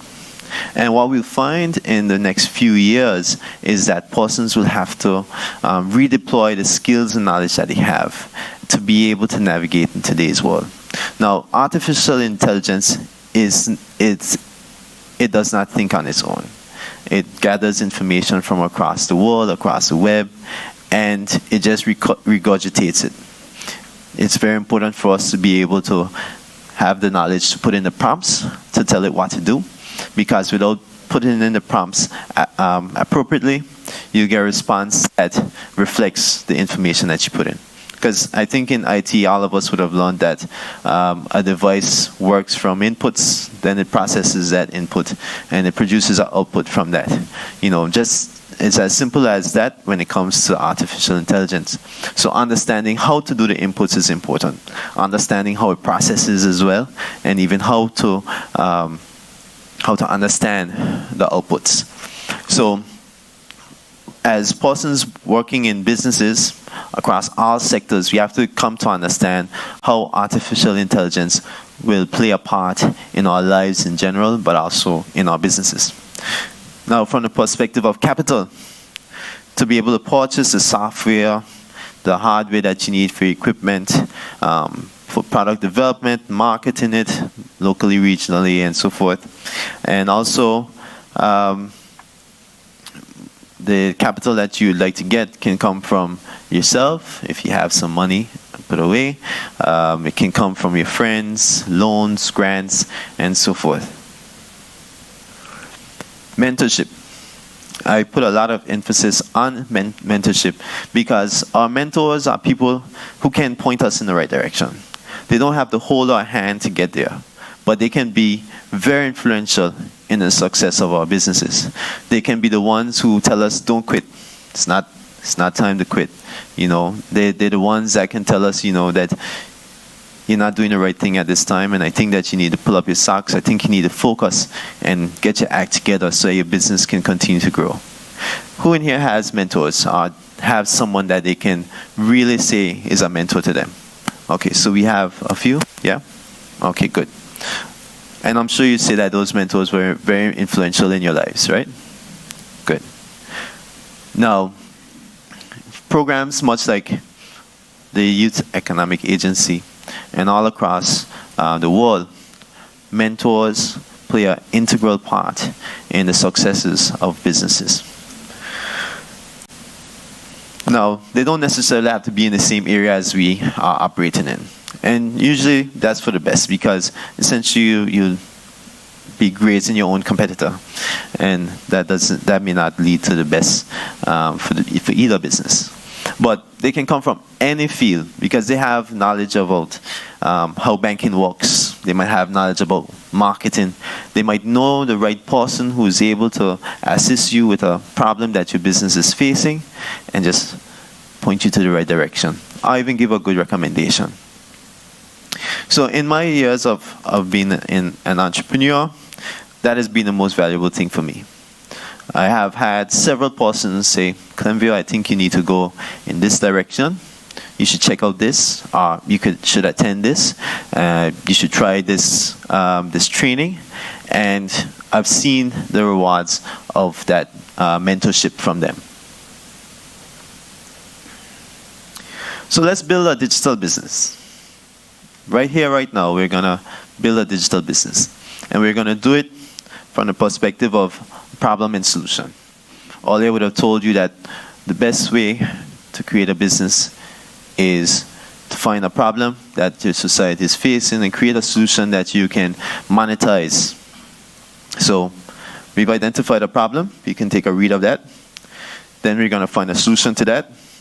We're going to find out what resources we need to be able to accomplish that and what potential linkages there are. In business, there are vertical linkages and there are horizontal linkages. The difference being that horizontal linkages operate in the same area. And then vertical linkages operate within the businesses. So let me give an example. So you have a farmer. He can operate, actually, you know what, I'm not going to give that right now because we're going to discuss that after we do our, this exercise. Because the problem that we're trying to solve is one for a farmer. So our problem is we inherited a banana farm from our parents and is having challenges finding a market locally. And it's on the brink of failing. So we're going to head over to Menti and we're going to come up with some solutions for that. And we're going to think of it from the perspective of some digital solutions. So we have the land, we have the space, we might even have the name, the goodwill that business would have had over the years as a banana industry or banana company, but now it's going down in its ability to reach a market. So what are some solutions that we can use? So we can think of it from the perspective of sustainability. We can think about it from the perspective of our products and its quality, utilizing marketing and social media to be able to reach new markets, using graphic design and a brand our brands, right? Brands are important because people attribute certain things to a particular brand. They attribute quality. They attribute a recognition of a business based on a brand. So that's very important. Okay, let's see. Investors. Let's think about some more areas from a tech perspective. What can we do using technology to be able to make this business successful? Let's think from the perspective of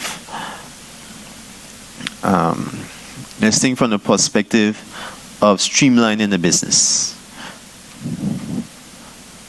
What technology can we use to streamline that business?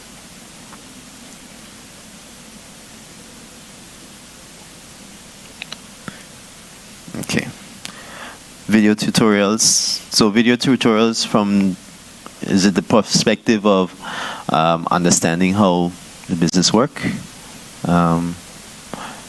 I'd like to get a little clarity on that one. Not to pull you out, but if you are the one to give that suggestion, I would love to understand where do you see video tutorials coming in to be able to help the business grow? Yes. TikTok, yes.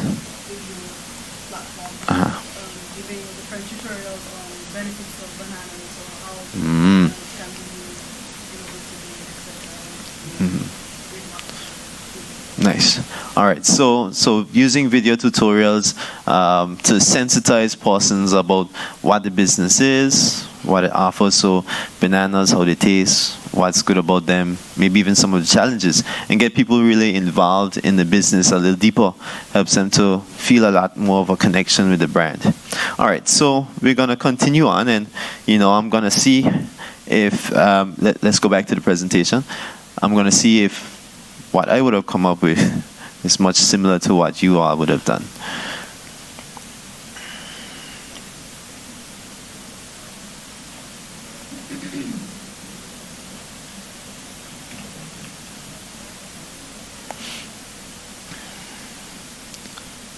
Okay. So, an agricultural business producing bananas with the potential to go into other crops, which has leveraged its use of technology.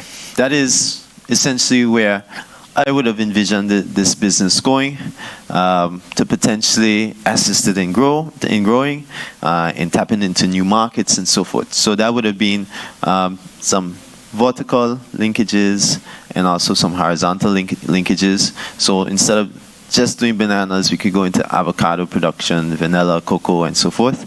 And then we could utilize our technology to assist us to extend our markets to other Caribbean islands by using them for supply chain management and marketing regionally and even globally. Some of other things is to streamline the business. We'd use software to assist us with our accounting, our forecasting, purchasing, and sales. Some of those software include like QuickBooks. Anybody ever used QuickBooks before? Yeah. Excel would be another option that can be used for doing your tracking and accounting. And potentially entering into other crops and using our online presence to be able to, online presence and even the systems that we create, the software that we create to provide digital solutions to other businesses that are having challenges in their crops. So instead of only maybe going into another crop, we can say, hey John down the road who's selling vanilla, you're having challenges selling this, and I believe that I can present to you software technology that I've used to grow our business.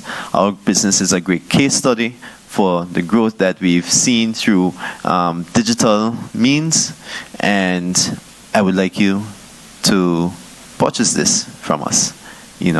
So that's another area that you can go into.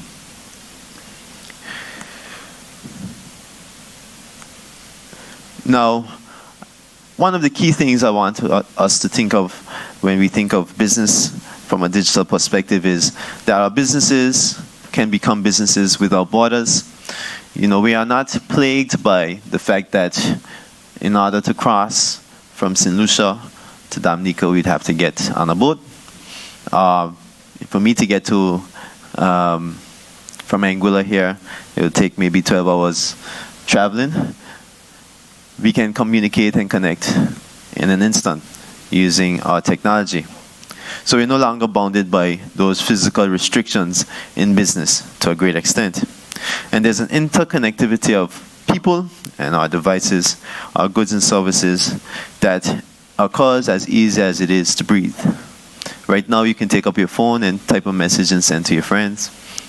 Right now you can take a picture of this event and send it, put it on social media, and 100 people see it in the space of a few minutes.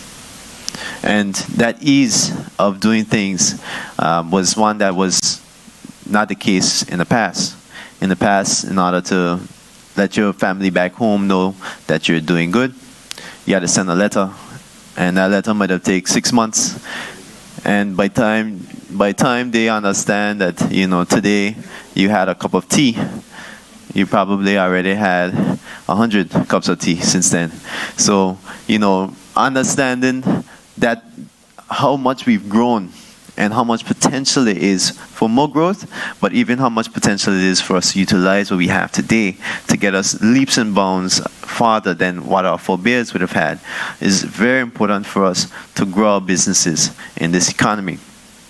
And it's also important for us to think global when we are developing our businesses.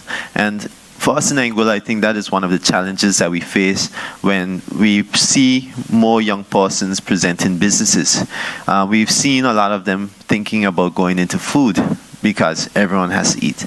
It is true. So starting restaurant businesses, opening food vans, but we want to see more software. We want to see more digital solutions that they have to offer that can potentially tap into other markets.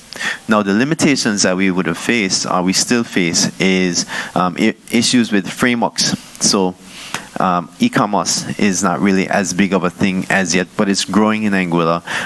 And the ease of implementing those e-commerce solutions into your business and into your website is still something that we're having issues with. And so persons won't think in that direction of a business without borders because they have those blockades in front of them.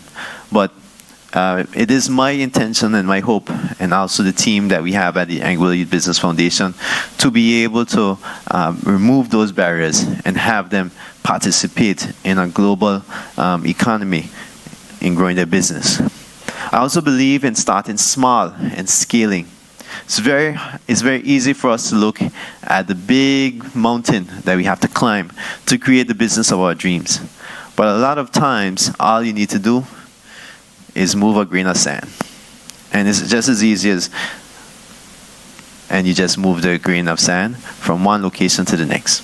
Now, what it may call for is a lot of repetition.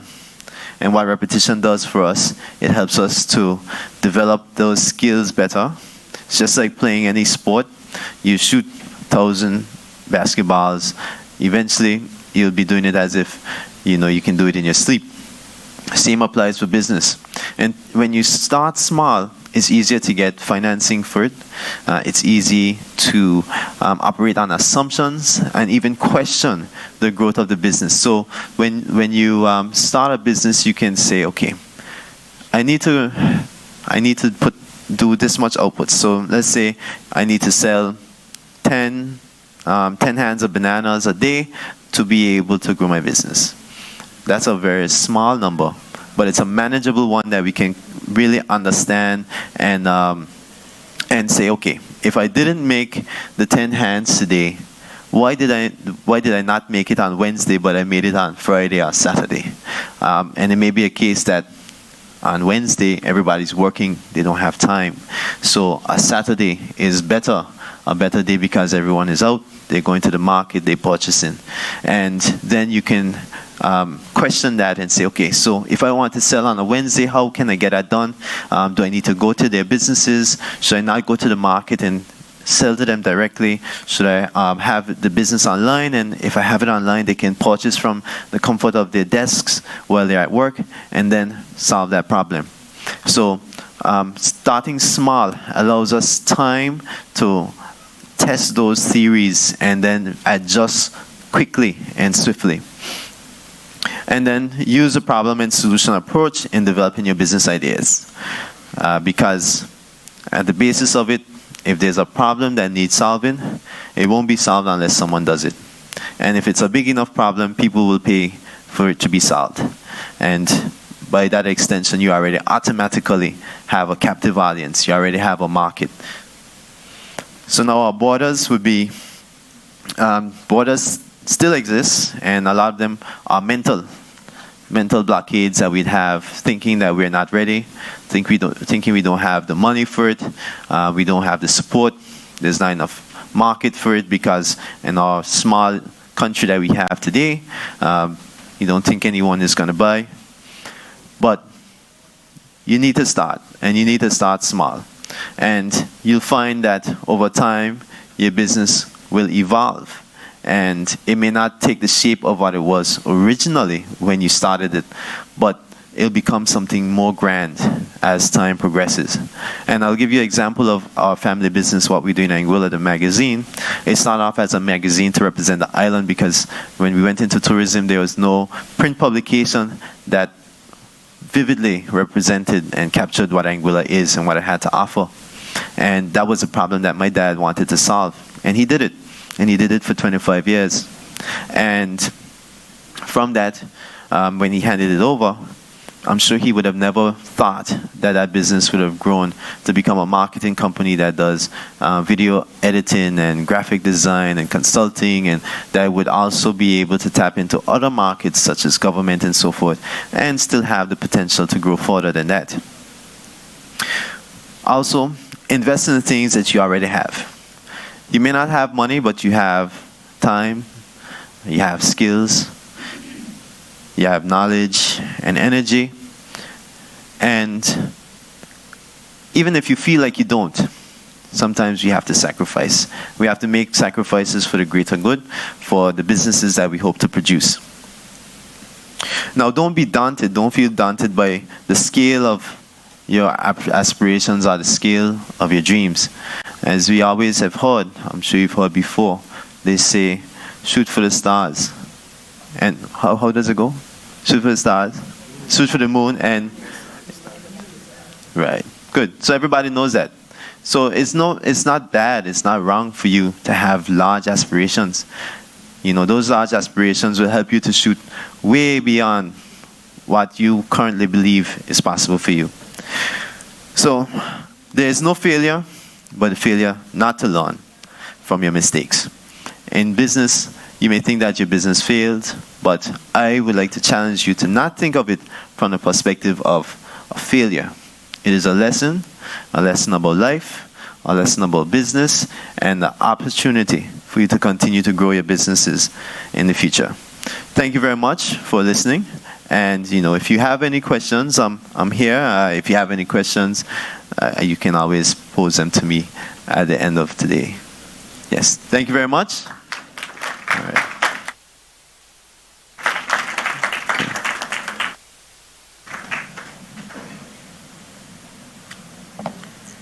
Thank you very much, Clamvio Hodge, and please give our regards to all of the wonderful folks in Anguilla. Very happy to have you here with us.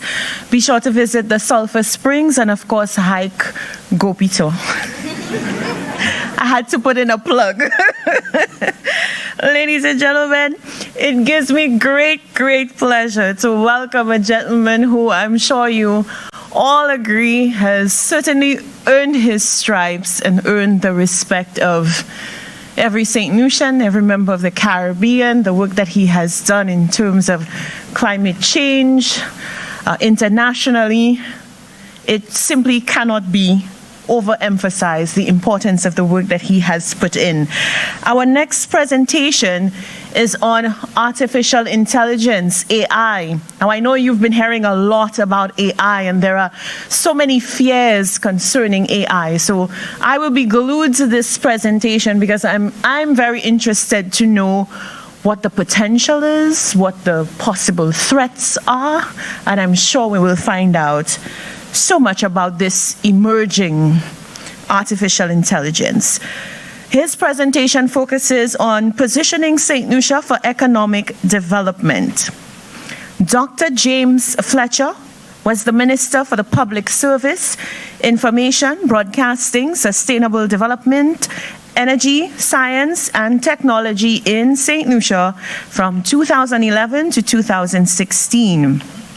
Under his leadership, the Caribbean's 1.5 to Stay Alive Climate Change Civil Society campaign was developed. During the negotiations on the Paris Agreement in COP21, he was a member of a small group of ministers chosen to help achieve consensus on the Paris Agreement. In recognition of his work, Dr. James Fletcher was highlighted in Profiles of Paris as one of the people who played an important role in creating the Paris Agreement. Dr. Fletcher is the author of the book Governing in a Small Caribbean Island State. He authored the chapter, The Fight for Small Island Developing States, in the Cambridge University Press publication, Negotiating the Paris Agreement, The Insider Stories, and he edited and produced Where is the Justice?, an anthology of Caribbean youth perspectives on the climate crisis. Dr. Fletcher currently manages his own consulting company, Soloricon, and in 2002 he launched the Caribbean Climate Justice Project, which is an initiative aimed at increasing civil society awareness of the impacts of climate change and ensuring that there are appropriate responses at the national, regional, and international levels to issues of climate justice and just transitions. Ladies and gentlemen, put your hands together for our next feature presenter, Dr. James Fletcher.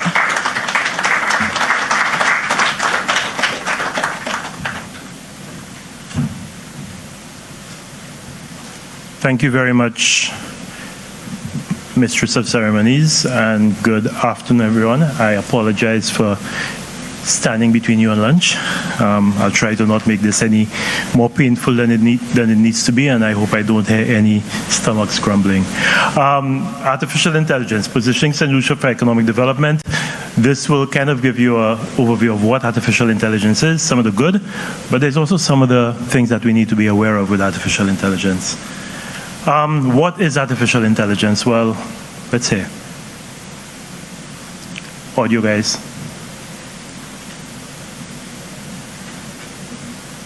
Let's try again. Hey everyone.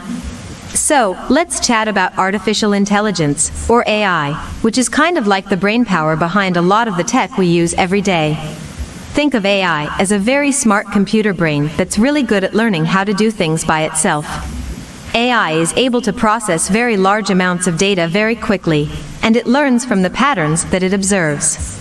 This allows it to figure out trends, make decisions, and even predict what might happen next, all without needing humans to tell it what to do every step of the way.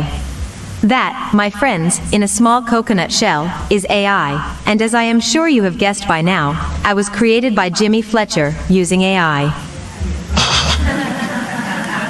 So that's AI. AI basically processes large amounts of data in algorithms. And what is an algorithm? Well, an algorithm tells a computer how to solve a problem or perform a task. That's what artificial intelligence is all about. You give instructions to the computer, so you tell it, okay, if I want you to sort out a set of books, when you get this, what do you do? If you get it, where do you put it? That's what an algorithm does. You know, we've heard about algorithms in Facebook, and people say, well, it's because of the algorithm, I'm not seeing my friends, or I'm not seeing their posts. So an algorithm is something that gives instructions to a computer, and it really is at the heart of what artificial intelligence is all about. It allows It allows the machine to learn from experience, make adjustments to new inputs, and perform tasks that are usually performed by humans. So that's what AI allows it to do. It's a set of routine tasks. So that having been said, is AI something far-fetched? Is it in a science fiction movie? What are some of the examples of AI that we've seen? Have you ever wondered how Instagram or Facebook always seem to know the kinds of posts you like? That's AI at work. It learns from what you've liked or commented on in the past, and it uses that to decide what to show you next. I'm sure you use Spotify and Netflix. Well, guess how they know which songs and movies to recommend to you? They use AI. They look at what you've enjoyed before and find songs or shows that match your taste. Siri, Google Assistant, and Alexa, they're all powered by AI. When you ask them a question or set a reminder, they're using AI to understand what you're saying and to respond accordingly and accurately. How do you think Amazon always seems to know just what you're looking to buy? AI analyzes your browsing and buying habits to recommend other products you might like. As a final example, every time your phone or your computer corrects your typos or your phone suggests replies in chat apps, that's AI learning how you generate text and offering quick fixes or responses. The only thing I haven't been able to do is get Caribbean-sounding voices for and that's something I think that's an input that we have to work on. But it means that very soon I'll be able to sit there and do this presentation and not have to stand here. So you don't have to see my face. You could just see a whole set of people who look like me and also who can speak various languages. I don't have to learn Spanish or learn French or learn Mandarin. The AI will do that for me. So yeah, AI can transform economies, it can create new areas of economic opportunity, and it can increase productivity and competitiveness in existing sectors. So that is the advantage that AI brings to us. It allows us to increase efficiency, increase productivity, and also create new spheres of economic opportunity. It will improve systems and processes. So things that are done routinely, things that you need to go from A to B to C to D, AI will help improve it. It will help to remove some of the wastage in systems. One pet peeve of mine, for example, when I was Minister of the Public Service, I always found it ludicrous that one government agency will collect information from you and tell you that you have to bring it to another government agency and then another one. So you collect a trade license from here and then you bring it somewhere else. But that's the government. So all I really should have to do is to present something that shows that I am James Fletcher. And then the government mines all of the information from James Fletcher and sends it to whatever agency needs to process whatever it's processing from James Fletcher. And that's it. Why do I have to go from infrastructure to trade to labor department to it makes no sense, right? And that's what technology will do if we would only use it properly. The problem is sometimes we take the technology and we lay it on top of bad systems, so the technology then becomes a hindrance instead of a benefit. But technology allows us to improve systems and processes, and AI makes that even better. In one of the early videos, you saw someone doing hydroponics with agriculture. AI will help you automatically check that water, because hydroponics is water that's flowing through these tubes. So it'll check to see if the nutrient values are low. So if it has insufficient nitrogen, insufficient phosphorus, insufficient potassium, and then make those changes automatically so that you could tweak it. And it depends on what you're growing. If you're growing kale or lettuce or sweet peppers or cabbage, it knows exactly what combination that you need, and it will do the monitoring and it will do the adjustments. So you can basically, and you could do that from any remote facility. So you could be over in St. Vincent or in the United States, and it will give you a readout of what's happening on your farm, and then you could make the adjustments. If the humidity is too high, if the humidity is too low, if it's not receiving enough sunlight, if it's receiving too much sunlight. How many of you know the reason why we only get sorrel at this time of year? Anybody knows? No, it's not too hot. Yes? Right, perfect. The day length. That's the reason, the only reason you get sorrel at this time of year is because the days are shorter. Sorrel is what is called a photoperiodic plant. My background is agriculture, so I can wax on this. Sorrel is what is called a photoperiodic plant, and that's why sorrel, that's why snow on the mountain, that's why poinsettia will only flower at this point, because the days are shorter, so there are more days of darkness. If you take a snow on the mountain plant or a poinsettia plant and you have it underneath a street light, it won't turn, because it's getting light from that street light. So again, AI would allow you to make those changes so I can control the amount of day length in my greenhouse, and I can have sorrel all year round, because all I need to do is to ensure that I have shorter days in my greenhouse and I can grow sorrel all year round. That's what the technology would allow you to do. Tourism, improve visitor experiences. You know, right now, we can't communicate with potential visitors coming out of maybe China or Spain or even South America, because we have a deficiency in our ability to communicate with them. Well, you could set up a chatbot. How many people know what a chatbot is? You've seen chatbots, right? So you go onto a site, and then suddenly this thing comes up and tells you, can I help you? There's nobody at the back of this. It's not some person at 1 o'clock in the morning waiting for you to come on and ask you, can I help you? It's a chatbot. And a chatbot was created so that it would interact with you and answer, all these frequently asked questions that we always see. Well, that's what the chatbot is doing. There's sometimes you'll ask the chatbot a question, it'll get stumped, and it might have to tell you, okay, I'll have to refer you to somebody else, and somebody comes on the live chat. But a chatbot will interact with you and give you, and that's AI. But the chatbot can also interact with somebody out of China in Chinese, in Mandarin. They can interact with somebody out of Argentina and speak Spanish to them, somebody out of Brazil and speak Portuguese to them. So you don't have to have people trained in all of those areas, and you could provide instantaneous responses. So somebody wants to know, can I see the Pitos and Groseley Friday night on the same day? The chatbot can answer that question. How much does it cost to travel from Uronoro Airport to my hotel in Rodney Bay? The chatbot will answer that question. So it improves the visitor experience. It also customizes the visitor experience. So based on what your interests are, if your interests are hiking the Pitos, then it will customize an experience knowing that you're an eco-traveler. It will give you all of the things you could do in St. Lucia that would be directed at the eco-traveler. If you're somebody who wants to do Carnival and Groseley, then it'll give you something customized for that. That's what AI allows. It allows us to personalize the experience of the visitor. Energy. We haven't yet gotten to that point yet, but what AI would do is allow us to optimize distribution of renewable energy and energy in general. If you look at Lucia, St. Lucia Electricity Services, most of the demand for energy is at this time. So around 11 o'clock to 2 o'clock in the afternoon, that's when there's a peak demand. People at work, also it's hot, so air conditions are running. Then there's another peak around 5, 6 o'clock when people get home, but around 9 o'clock it starts going down.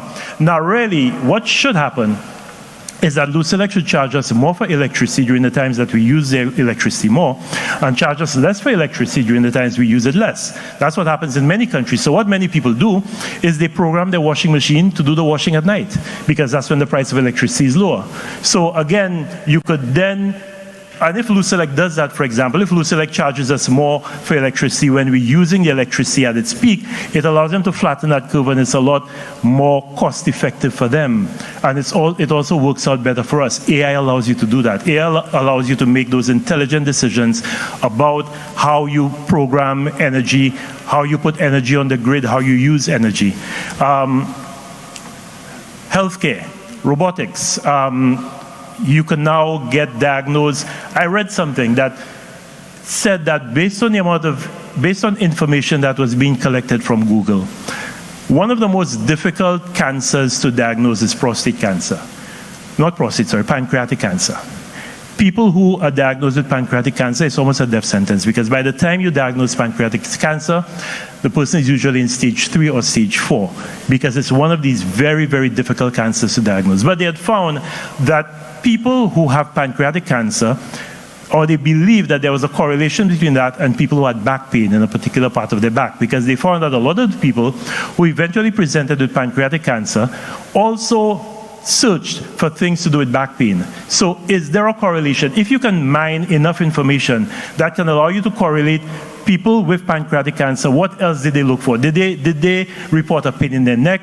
a pain in their back, then you could probably say, okay, there's a high probability that if someone is showing some problems with their back, then they should get checked for pancreatic cancer. By mining all of this information, artificial intelligence allows you to process large amounts of information that we need tons and tons of people communicating with each other, and it would be almost virtually impossible to manage. So healthcare can now be revolutionized. But not just that. I'm wearing an Apple Watch right now. That's no plug for Apple, but I'm wearing an Apple Watch right now.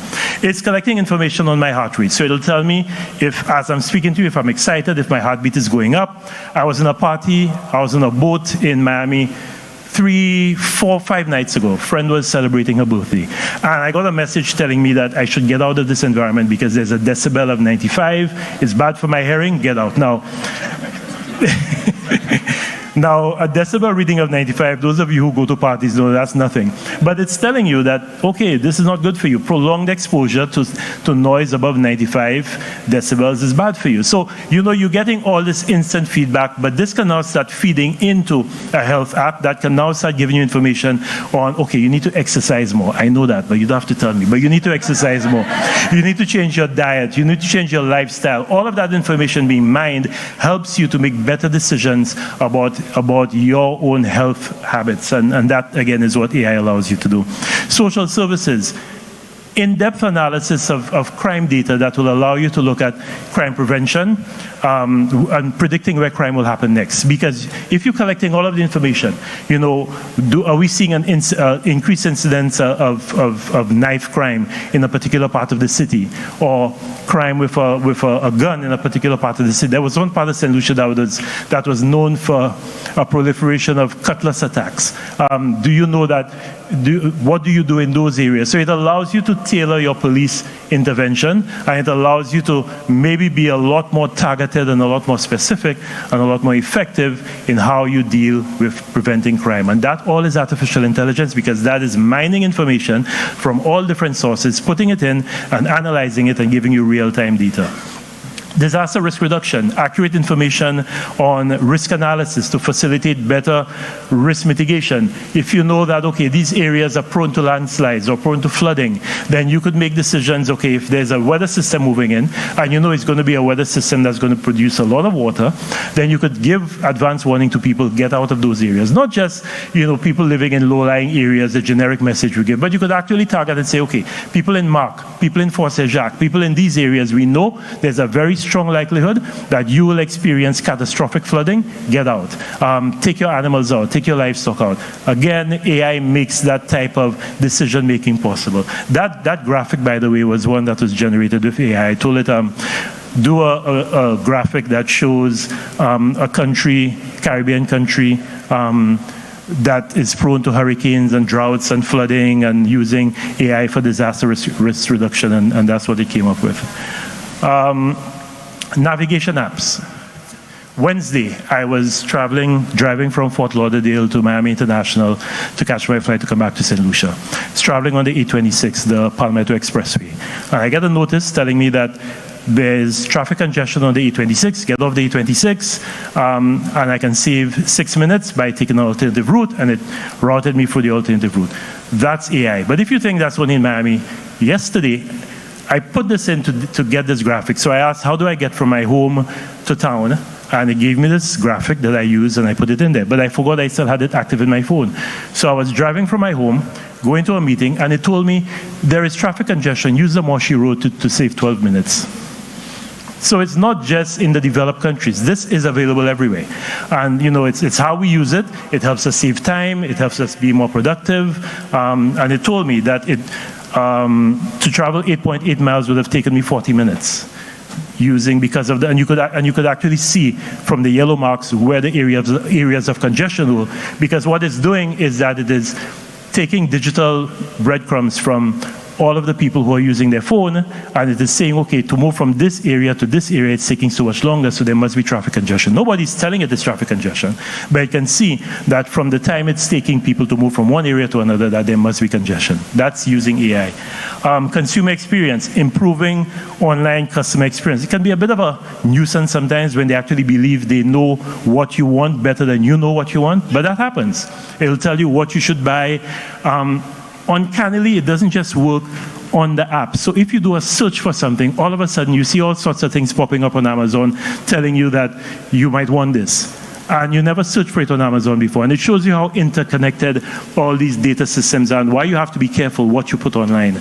Because very soon it'll get to the point where, again, because we are so liberal in putting everything about ourselves online, and I cringe when I see people share information about their children online, because that for me is wait until your child gets to the point where your child wants to make a decision about what you put online.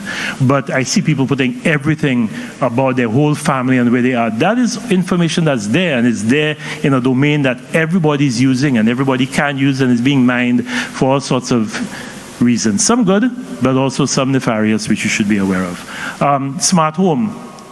I use this a lot. So I have Alexa. I have 2 Alexa units at my home, and I also have smart plugs. So Christmas time, I will tell Alexa, in fact, I don't even have to tell Alexa. Alexa puts on my Christmas tree and all of the lights. Comes on at a particular time, goes off at a particular time. It's also good if you're not at home, because it means now that you could fool people into thinking that you are at home by programming when lights go on and when lights go off. Now that I've said that, people will know, okay, there's a strong possibility I'm not home. But you could do that. You could tell, I can get on my phone now and tell Alexa to put something on, to put on the humidifier in my bedroom, to do this, to do that. That's a smart home. You could program your lock so that it gets switched on with your cell phone. Of course, you have to depend on the reliability of service of Flow and Digicel so that you're not locked out of your home when you go in and find that you don't have any access to your broadband. But that's all possible. Education. You can personalize your education experience and make it more adaptable. So, again, people can learn at their own pace, which is one of the problems with our education system right now. It's a one-size-fits-all conveyor belt system where once you pass common entrance, or whatever it's called now, that you get thrown from one form to another, and nothing looking at how well you can assimilate the information. They say universal secondary education is a rising tide that raises all boats, but you have all the different types of boats being raised, and we have to understand that sometimes you have to personalize the experience, and AI allows us to do that based on the person's abilities. And the creative sector. I mean, the possibilities for the creative sector are immense. The thing I like about the creative sector too is that it expands your reach. So the creatives, it allows them to reach into areas that until now were not possible. The challenge for creatives is that it can eat into your market. During the Calypso season, I told ChatGPT what kind of Calypso I wanted it to write, and it produced a Calypso that was scary. I mean, that Calypso had every element in it. I told it I wanted a humorous Calypso about the political situation in St. Lucia. And it went and it spoke about red and yellow, and I mean, it was scary. And I could have given that to maybe Ashanti or somebody to go and sing, and they might not have won the crown, but they would have certainly progressed through quarterfinals with it. So again, you have to be careful, because people can now, I can probably sponsor 2 people in the tents next year and get them to reach through to quarterfinals or semifinals just on AI content, and the judges don't know any better. So that's the challenge there, that you have to be able to differentiate what is creatively yours and what was created for you. And but again, the opportunities for marketing, promotion, augmented reality, those are immense. And workplace, automating routine tasks, organizing workflows, providing insights from data, using chatbots. One of the things that we prided ourselves when I was minister was creating the 311 call center, where people could call this number 311 and get information on what is going on in the public service. We can probably now automate that. We can probably automate a lot of that by putting in AI to respond to many of the routine queries. That's what that. But on the other hand, we're now robbing people of jobs who would otherwise be employed doing this work. And financial management. I have an account with Bank of America, and every now and again it tells me how well I'm doing, whether I'm doing a good job managing my finances, whether my expenses are higher than my income, and it can give you advice on investing and everything. That's possible now. It also fraud alert. I use my card. I tapped my card somewhere. Where was I last week? I was in Dubai, but I was also in Miami, so I'm trying to remember where I tapped my card. And when I tapped my card to make a payment, it said fraud alert. But when I took the card and I put it in, it allowed the payment to go through, because anybody can tap your card and make a purchase, but putting the card in means I have to put my PIN in. So not by making any calls or anything, it was able to determine, okay, there's a very high possibility that this is a fraudulent transaction. Also, my wife taps cards. I am old school. I like pushing my card in. So they probably figured he doesn't normally tap his card, and he's tapping his card for a $300 purchase. No, my wife doesn't use my card. She uses her card. So they probably figured, okay, you know what? That's probably fraudulent. Or maybe his wife has his card and it's still fraudulent. But yeah, that happens. Improve communication. As I said before, language, it completely breaks the language barrier. You know, somebody, I have an Instagram, my Instagram profile pic is of a young me at university in Ottawa, 23 years old. And this young lady from France decided that she wanted to communicate with me. So she wrote to me in French. So I kept the conversation going. I used Google Translate, and I communicated with her in French. And we had a conversation going for around 5 up and downs, until she told me that her heater wasn't working and she wanted some money to pay for a heater, and then the conversation ended right there. But these things happen. But yes, so it allows you to break that communication barrier by using Google Translate, using AI. I can now go to any country in the world, and with my phone, I can communicate with anyone. I don't need Rosetta Stone. I don't need Babbel. All I need is my phone, and I can communicate with anybody, anywhere in the world. That's AI. So AI will create new jobs, and some of the jobs it will create are things like algorithm developers, data analysts, ethics and compliance officers, robotics engineers, healthcare technicians, AI trainers, application managers. There's a wide range of new jobs that will be created.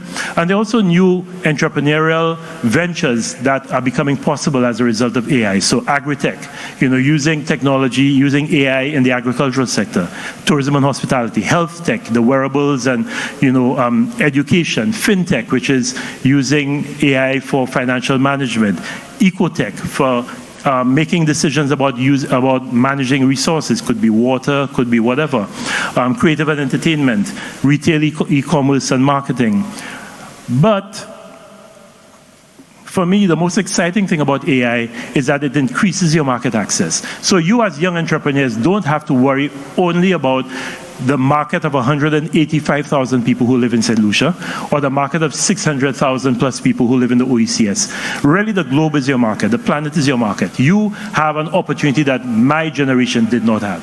Whatever product you produce, whatever service you're providing, you can now market it to a global audience, and you could have a sales team that is powered by AI that responds to people in real time. And for me, that is the biggest benefit of AI.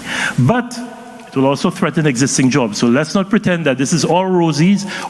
This is milk and sugar, and then we're good. And once we have AI, we're sailing. No, there are jobs it will threaten. There are jobs that either no longer exist or threaten. When was the last time you saw a VCR or a fax machine repair person? When was the last time you saw a VCR? It doesn't exist. Some of you probably don't even know what a VCR looks like. A fax machine. Fax machines were big things when they came out. I still see some companies putting their fax number on the board. They say, who uses a fax? Who sends faxes? But some companies actually have their fax number. Film processing shop employee. Carnival was a big thing, and Carleen Jules, who's one of our premier photographers, will tell you the number of times she would have gone to Cadiz lab or whatever to process film. Nobody processes film anymore. Maybe you process film at Walmart. You go with your jump drive and you upload your photos and you get it printed at Walmart, but there's no film process. Switchboard operator. When I was studying in England, my parents wanted to contact me. They'd have to go for a switchboard. There's a joke I give. Whenever somebody says, can I call you? I say, yeah, you just don't call me collect. For most of you, that means nothing. Calling collect means nothing because you don't know that phrase, calling collect. Calling collect was calling someone, and that the person you call would then accept the charges. You do that for a switchboard. That doesn't exist anymore. So switchboard operators and the Cable and Wireless had a whole team of people manning switchboards in St. Lucia and every single one of your islands. A DVD shop employee, going to a DVD shop to rent a DVD on a weekend was such a big deal. Then going and buying a CD or DVD at my favorite place to shop. What used to be my favorite place to shop, Best Buy, was a big deal. I can't even find a Best Buy shop anymore because Best Buy, Amazon has taken over from Best Buy and everybody buys things online. Video store employee, newspaper publishing and printing staff. That was Stan, you worked with a newspaper. You used to work with a newspaper. First of all, people don't read the hard paper anymore. They want everything online, so there's no need to publish anything. In the next decade, AI will likely replace bank tellers, speech transcribers, data entry clerks, translators, telemarketers, customer service staff, receptionists, proofreaders. ChatGPT will proofread for you. Retail salespeople, travel agents, accountants. Because I can put all my Excel spreadsheet data into an AI and it'll give me a full analysis of everything, as if it were done by an ACCA or a CGA. Completely. So it'll give me all the analysis that I need. The only thing I believe that we're safe on is driverless cars. I will not get into a driverless car in St. Lucia. I don't care how good the technology is. I will not take a driverless car from St. Lucia to Soufrière. I don't care.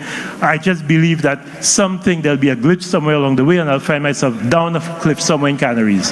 But apart from that, there really isn't a sector that won't be. But ladies, unfortunately, and this was something that was done by Bloomberg, there are a lot of jobs that are held by women that AI will threaten because women are the ones who populate many of these employment.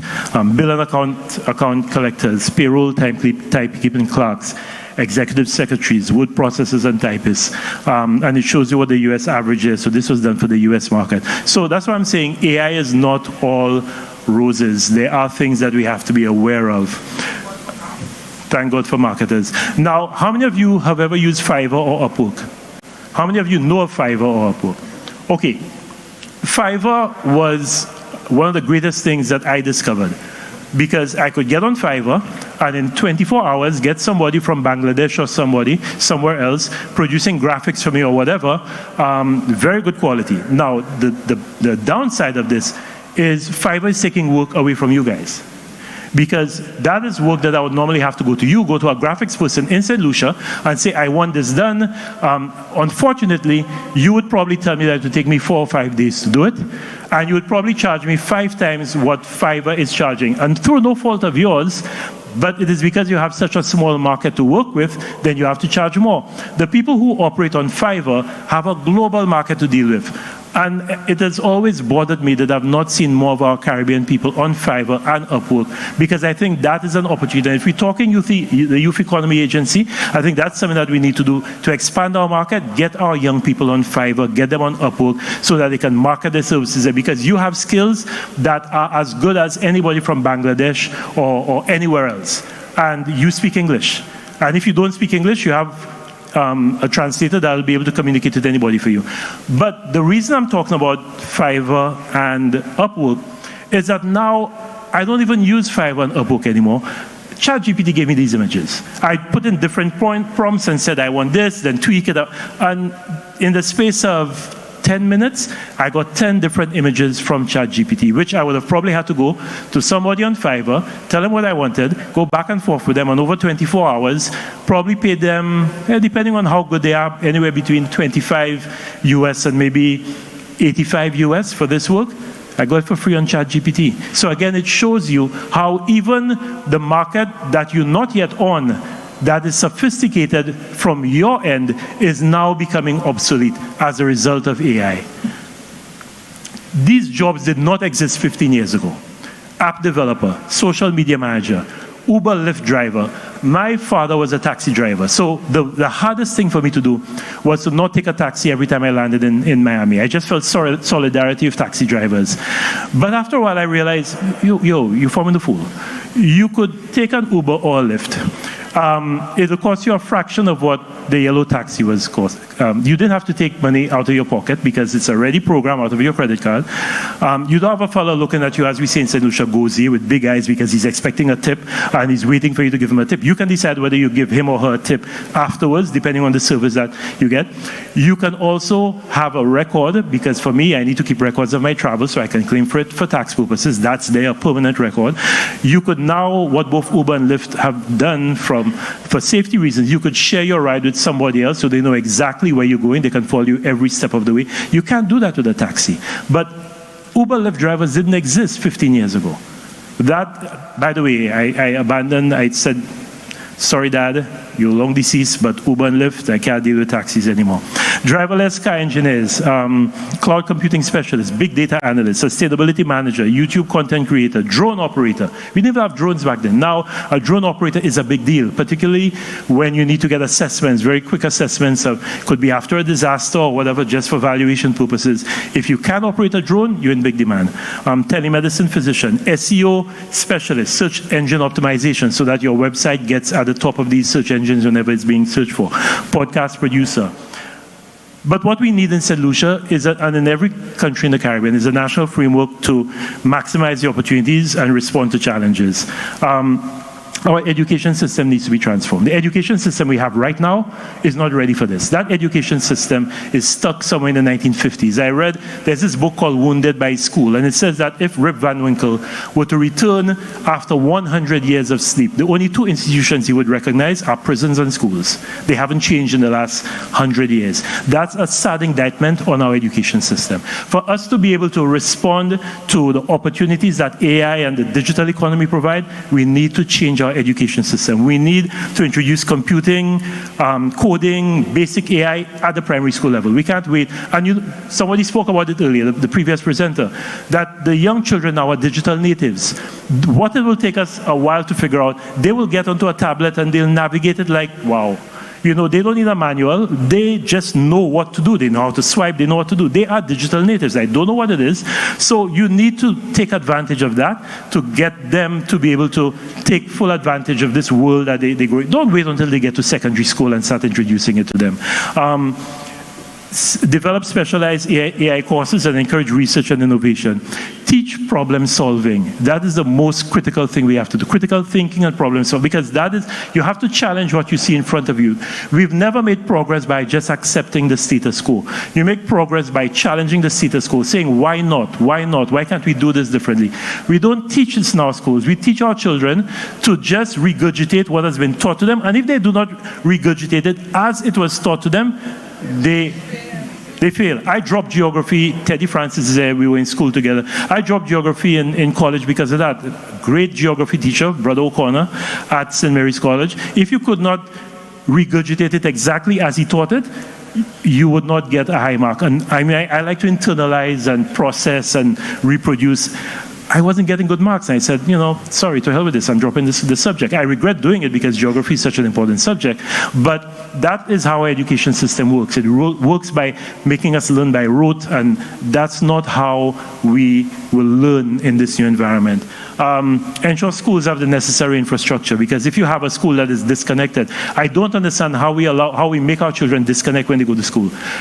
Children should be taught that that phone they have is such an important tool, not just to WhatsApp each other or, unfortunately, take videos of people when they're in bad situations and post it on Facebook or YouTube, but to research. I could do the entire research for this. I could have done it on my phone. So make our children use their phones as the valuable tools that they are to learn how to interact with the world around them and to do research. And I think that's something that we're failing in by causing our children to disconnect when they come to school.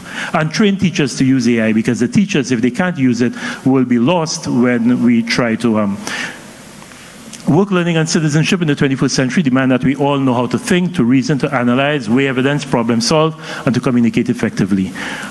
Education must focus on critical thinking, communication, and problem solving, and not only focus on the transmission of knowledge and facts. And the thing is, what we know as knowledge and facts now is evolving. So if you enter into a technical program in a college, in 2 years' time, half of what you learned in your first year is already obsolete.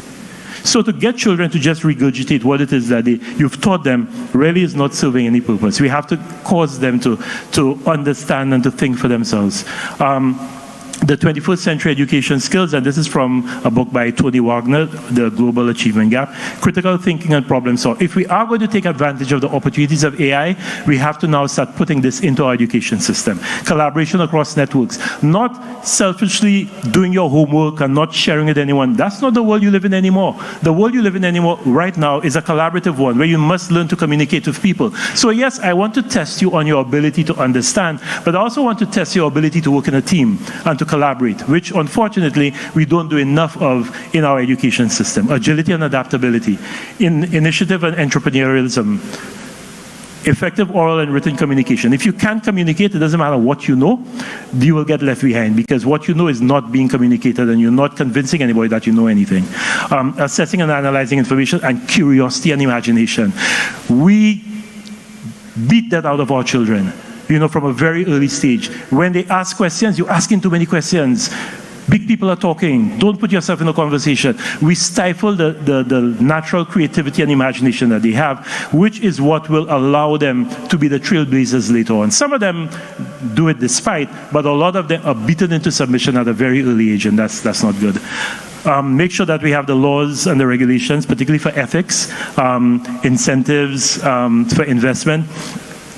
Island-wide, high-speed broadband, leaving no community behind, expansion of public Wi-Fi networks and hotspots. Every public building in this country should be a Wi-Fi hotspot. There should be no place that you go and you can't have access to Wi-Fi. And that's one of the things that we had tried to do when I was minister, to have this island-wide Wi-Fi. Professional training, Youth Economy Agency, NSDC. It's good that you're doing this. This has to be continued. Collaborate with regional and international tech firms. Internships and scholarships, incubators for mentorship and funding, hackathons, bring everybody together, let them tackle a problem. Communication strategy, we have to get this message out because many people are very worried, as they should be, about AI, but we need to demystify it and make them understand what are the potentials and what are the pitfalls.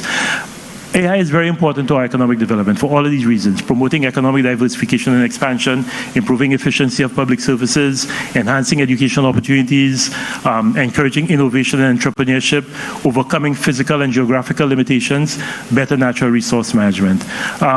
But availability and accessibility of digital information is critical. If you don't have digital information, then you have nothing to feed into it. And unfortunately, we have a dearth of information. We don't like making evidence available. And those people who have information hoard it because they believe that will make them indispensable. So I have information, guys say, you're mad, you can't get that, that's mine. And if you want it, then I can only give you so much. That information should be out in the public domain because the more information that's in the public domain, the more it can be hacked, the more it can be converted into something that you would not know what you can do with it. So access to digital information is important. But we have to be careful that we don't cause AI to disenfranchise our citizens because we have a digital divide in this country. And we can't push headlong, full steam ahead with AI knowing that there's some people who don't even have the ability to use AI or struggling with other things. So that's why, this has to be nuanced. We must ensure data privacy and security because the more information we put out is the more exposed we become. AI ethics is important. I heard, there's something that is still a myth. It's not there yet, but it's called Artificial General Intelligence, AGI. And AGI is when this thing transcends what we have right now, and the computer is able to think on its own, access information. So it's not depending on inputs that you put in. It is now learning from experience. Now, that is the holy grail of a lot of the people working in the AI sector. When we get to that point, it's going to be scary. Because that's when you talk about the rise of the machines and the machines now taking over.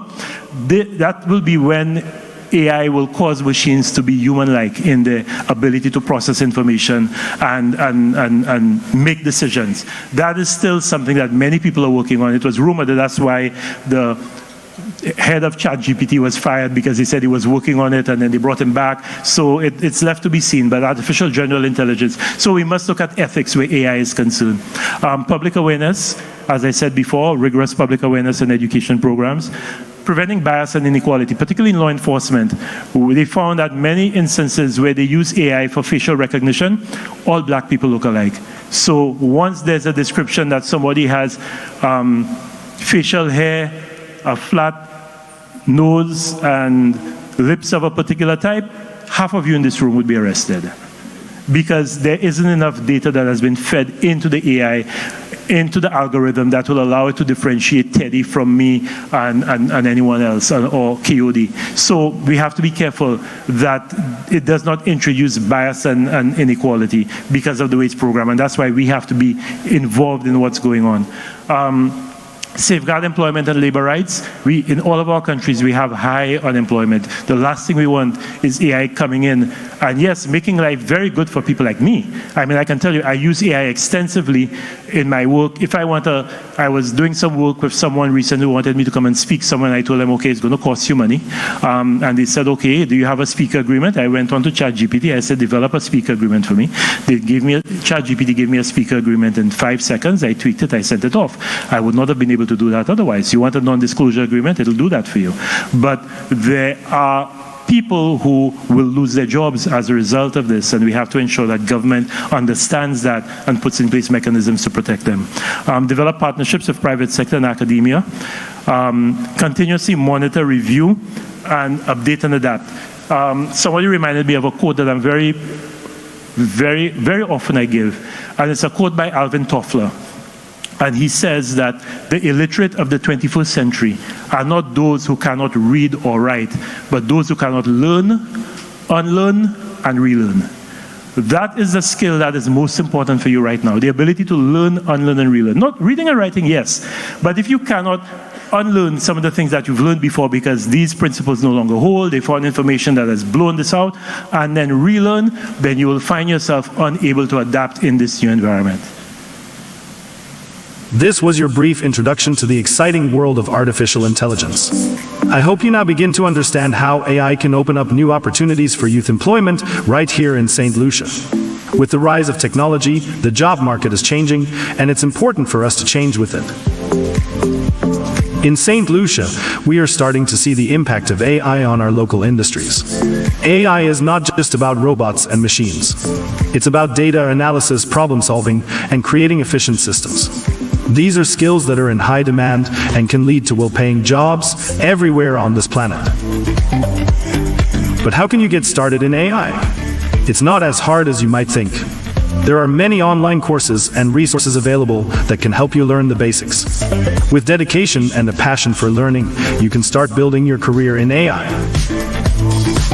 The government of St. Lucia is keen to support the growth of AI. It is investing in education and training programs to help young people like yourself gain the skills they need.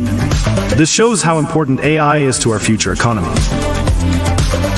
So let's embrace the opportunities that AI brings. It's a field that's full of potential, and it could be the key to a successful career for many of you. Remember, the future is in your hands. Make the most of it. Finally, on behalf of Jimmy, I want to thank the Youth Economy Agency for this invitation to speak today. I wish you a productive investment forum and great success using AI to create new exciting opportunities in whatever field you choose. Let's turn that hobby into money. So really, there's nothing left for me to say. Thank you.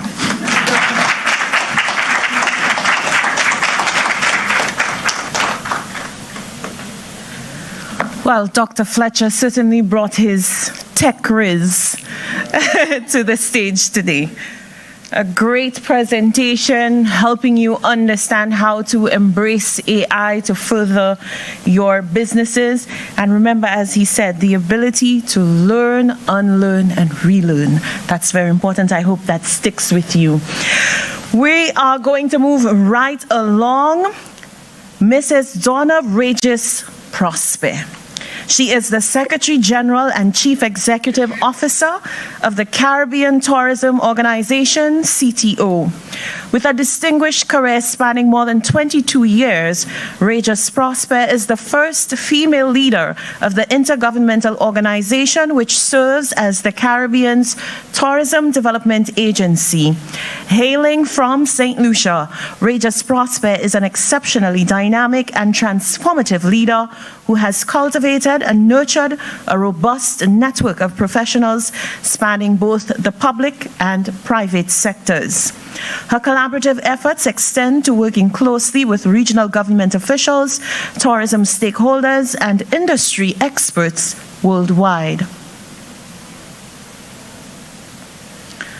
Her professional journey includes pivotal roles such as Director of Marketing and Product Development at the St. Lucia Air and Seaports Authority, Director of Business Development for Margaritaville Caribbean Group in Jamaica, CEO of Tortola Pier Park in the British Virgin Islands, and General Manager of the Antigua Cruise Port. And I think we will have Mrs.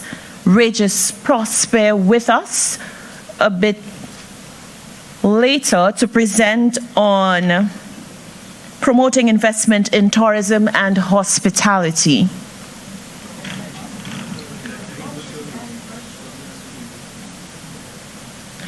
Okay, I think she is joining us virtually. Can I get a thumbs up?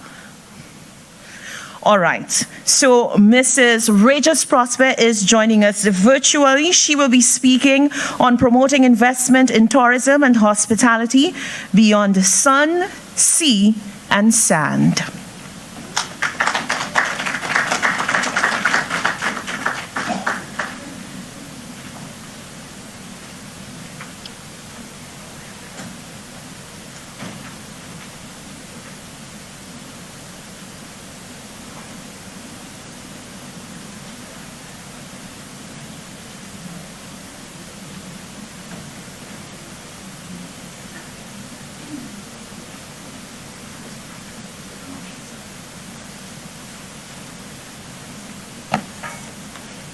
Mrs. Regis Prosper, are you with us? Can you hear me? Am I coming through loud and clear? You are right now. Good morning. Good morning, everyone. Thank you so much for inviting me to be here. I am certainly honored. I'm so sorry that I cannot be here in person, but just know that I have been following and I'm there in spirit. St. Lucia is my home, St. Lucia is my heart, and I am so proud of this conference that you have in, and it's just so wonderful just to have heard some of the speakers that came before me. I totally enjoyed everybody that have spoken so far. And shall I go right away into my presentation?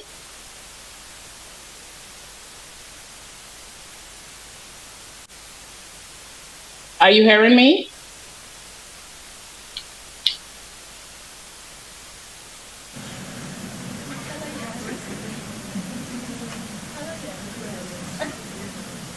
Yes, we can hear you. Okay, you're hearing me. Okay, wonderful. So I'm just going to go into my presentation. And before I do that, I do have a very special gift that I would like to provide to participants, and that is to be my personal guest in a conference that the Caribbean Tourism Organization is having in Grenada in April of next year. I did share it with you, Crystal, so you could tell the audience a little bit more about it. But you would be able to get this special prize at the end of the session when I ask you 5 questions. And the person who answers the most questions correctly would get that prize. So it requires that you really pay attention to my presentation. And it is something that I know that doing this virtually just before lunch might be quite a bit of a task. So I'm going to go straight into it. This is what I'm going to be talking about today. This is I'm going to share my story with you. Then we'll look at some of the global travel trends in the tourism industry and specifically its impact on the Caribbean. And my topic is moving beyond sun, sea, and sand. So I will talk a little bit about that. And then I will then end with your investment plan as it relates to tourism. So my story is that I left St. Lucia just about 10 years ago. This is me in 2013, and this is me in 2023. I left St. Lucia in just at the start of 2014, and I moved to the British Virgin Islands, where I was the general manager for the British Virgin Islands ports, cruise ports specifically. After that, I went to Jamaica. I worked at Margaritaville Caribbean Group for 2 years. I lived in Montego Bay. And then after Montego Bay, I moved to Antigua, where I was the general manager for Antigua Cruise Ports. And then I'm now living and working in Barbados, where I'm the Secretary General for the Caribbean Tourism Organization. And recently I had the honor of being one of the recipients, one of the 7 recipients of the Caribbean Media Exchange Leadership Awards. So I just thought I should share that story with you. Just a little bit about the Caribbean Tourism Organization. We're 35 years old next year. Our headquarters is in Barbados. We have 25 member countries and 48 allied members, and that's mostly private sector members. We are members of several international agencies to include the World Travel and Tourism Council, as well as the UNWTO. And we have several donor partners, agency partners, funding, as well as educational partners. Our vision is to promote the Caribbean as the most desirable warm weather destination, year-round warm weather destination. And just some key facts about tourism. The Caribbean, and I think it was said before, the Caribbean region is the most reliant on travel and tourism globally. So there's no other region in the world that's dependent on tourism as we are. Just about 14% of GDP, tourism contributes just about 14% of GDP to the Caribbean. Now, this varies per destination. You have some destinations that is low as 5%, and then you have some destinations that is as much as 90%, and St. Lucia would fall somewhere in the middle there, just about 60 to 65%. And in terms of jobs, tourism, travel and tourism supports just about 15% of all of the jobs in the Caribbean. So this is a very important industry for us, whether you're directly involved in the industry, as in working in the industry. This is an industry that touches everybody who lives and works in the Caribbean. Now, I want to focus a little bit about sun, sea, and sand, and I'm sure you all heard that term. And it is a situation where we're not forgetting about sun, sea, and sand, because this is what got Caribbean tourism to where it is. Traditionally, this is what brought our visitors to the Caribbean. This is what that we have traditionally promoted the Caribbean as. But going forward, we're not going to change that. This is going to remain because this is the core of our product, it's part of our brand. And the marketers in the room would understand the importance of branding and keeping consistency in terms of your messaging. But what do we do as we move on? To be able to do that, we have to look at global trends. And I'm going to share with you a few global trends that we started seeing from just before the pandemic, but it's really being manifested now. And as we go into 2024, we will see that we will really see that in a big way. So the first thing, and I think Dr. Fletcher and some of the other speakers spoke about climate change. And climate change is real. It is not imagined. We felt it. A lot of us felt it in the summer. And guess what? Now, the summer is not a traditional time where we have a lot of visitors coming to the Caribbean. We have a lot of visitors going to Europe during the summer. What we saw is that there were significant heat waves in the summer in Europe that caused a lot of travelers to look for places that are cooler. While we felt hot in the Caribbean, it was nothing like Europe. So we had a lot of inquiries as to people wanting to come now to the Caribbean for the summer. So it creates an opportunity for us here. Then we have a lot of people who are foodies. And it's not just going out and enjoying a fancy meal. A lot of people are now saying, I want to eat like a local. I want to know what is the local dish and I want to sample it. And I find myself doing that as well. It's not only about taking a photo and putting it on Instagram. People want to know where their food comes from. Who's the farmer that provided, the ingredients, that sort of thing, and who's the chef? Where does the chef live? That kind of thing. So we see that trend towards people wanting to experience the destination through its culinary experience. And then there's another trend post-COVID, where there was a lot of exclusivity. We now see that is translating into the future, where people are now, we see a rise in the private jet. And take good note of that. The private jet services market is expected to reach 14 billion in 2024. So that's another space that is growing. People are willing to pay for those private experiences. And we see that persons are no longer looking for package vacations. There was a time that you would go, you would get your all-inclusive, you would pay for your airfare, you pay for your hotel, and you would do that through one clearinghouse, and you also pay for your tours. Now people are looking for experiences of culture, education, wellness, community tourism, and that is something that is growing. As we go forward, that industry is expected to be 420 billion in terms of investment in that industry, because people want to experience the vacations in addition to the sun, the sea, the sand, and having a cocktail on the beach. People want to learn about the destinations and the people that live in those destinations. And Dr. Fletcher just spoke a lot about AI, so I'm not going to speak too much about it, but certainly there's a lot of opportunity within that space as it relates to tourism. And we now have a visitor that is very, very sophisticated, that know more about the destination sometimes than we could provide in the destination, that have gone and done their homework. So we hear those stories about a tour guide saying something about a destination and then AI saying something else. So we have consumers and travelers that are very, very engaged, and they have information at their fingertips, and they're very connected as well. And we see a trend, as I mentioned before, towards sustainability. And that is why our sustainability conference in Grenada in April of next year, we're going to focus a lot about that, because people want to come to a destination, but come to a destination and be very responsible. You find that visitors now are asking for opportunities to get involved in community projects, if you have a beach cleanup, things like that. And research indicates that at least 76% of global travelers are looking for sustainability. You go into a hotel room, people are looking for signs that you're environmentally conscious. You practice water conservation, renewable energy, things like that. So the visitors are demanding the same things of us that we are now demanding within our various communities. And there is a new trend in travel and tourism. It's called leisure, where persons would come for business or conference, but they wouldn't just leave right after the conference. They would spend an extra day or two, or they would invite their family to come with them.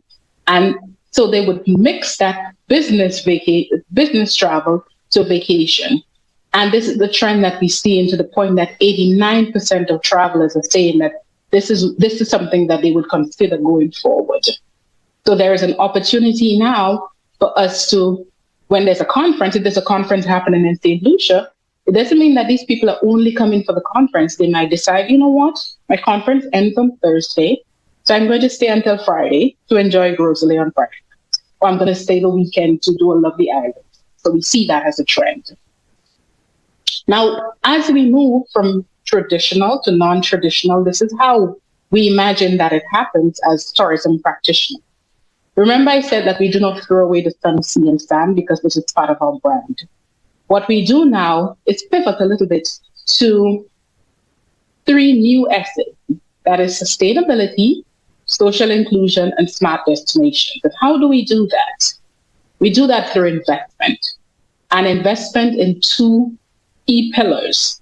That is people and planet. So let's talk about that a little bit. So at CTO, we've invested significantly in people. We have several training programs, and these training programs could be both virtually and in person. You could look at our website and look at our training programs and see what's available. Then we have a biannual HR conference. We just had a very successful conference in Nevis, where we had persons from all over the Caribbean, and some of our international partners also joined that conference. We also have a regional congress, a youth regional congress that we have attached to our flagship event, which is called SOTIC. This year, it was in Turks and Caicos Island. Next year, it is actually going to be in the Cayman Islands. And what we really support at CTO is an all-of-society approach. So when I speak of investment in tourism, I don't only speak about the Ministry of Tourism or the St. Lucia Tourism Authority. I speak about all sectors coming together. And I was very encouraged in some of the presentations I heard earlier in terms of the agriculture sector, the information sector. For us to solve our issues and to move forward and promote investment, we really have to invest in our people in a holistic way. So the other pillar is investing in our planet. And again, CTO, we have taken the lead in several areas where we have an entire department that is dedicated to sustainable tourism, and several projects that we do with our partners. One of our key partners would be the Caribbean Hotel and Tourism Association, where we've included we've launched several initiatives with the Caribbean Hotel and Tourism Association.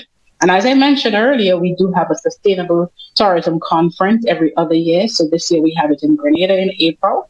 And remember what I said at the beginning, somebody's going to be my special guest to join me in Grenada for this conference. And what we promote also at CTO is to elevate from sustainability to regenerative. What does that mean? In addition to protection of the environment and all of these things and being responsible in our tourism, we're also supporting ways of giving back. For instance, planting trees, increasing the flora, the fauna, the coral reef population, getting funding and projects that will support that. That's some of the things that we do. And I think there was extensive discussion in renewable energy. That's another area that we focus on. And we spoke a lot in terms of smart destinations. And this is what is going to be the future, investment in those things. A simple thing as ensuring that every vendor, every taxi driver has the ability to operate cashless. Many people now are not traveling with cash. They travel with their credit card. So they don't expect to be going to the bank, paying an extra fee for the ATM to be able to pay a taxi driver. So in terms of getting the destination on that path and creating platforms for persons to be able to provide their services, provide their goods, and do it in a cashless environment is very important to the future growth of tourism. And, as I go into now your investment plan, I think when we speak about your vision, you speak about a professional vision, but oftentimes we forget about our personal vision. And what I want to share with you is that before you even start thinking about that business and that investment you want to make, think about your personal life. And the way I like to look at it is with 5 S's. And what does that mean? The 5 S's is fitness, your health. Very, very important. We take it for granted. We're young, we're strong.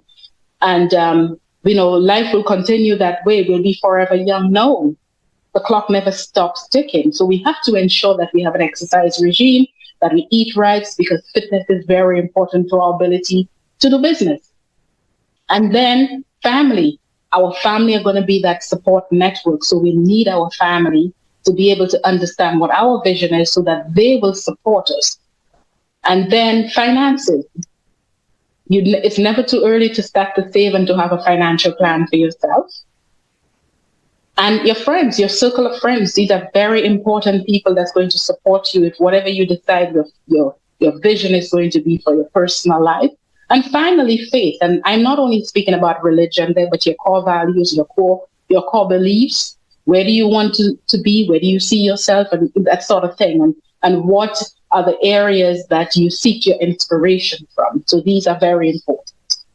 And from that, you develop your investment plan, and you heard a lot about opportunities for investment. You got a lot of tips from various persons who are in business. So what I'm going to share with you from a tourism perspective is that you lead with passion. Don't go into something within the tourism space because somebody else is in it or you heard it's profitable. You have to be passionate about it. If you spend 8 hours, 12 hours doing something that you do not like, then it's going to be very onerous on your body, on your mental health, and your finances as well. So you do not want to do something that you're not passionate about. So find out exactly what is your passion and lead with that. And then prepare your business case and your business plan. If you need help doing so, obviously you seek help doing that. And then you ensure that there is a return on investment for you because you do not go into business not to make a profit. And then there are ways of seeking funding if you do not have it yourself. And that could range from the commercial banks, the credit unions. It could also be donor funds that you seek funding. There are many agencies out there and you could seek funding for your projects. And you could also get private sector investors as well.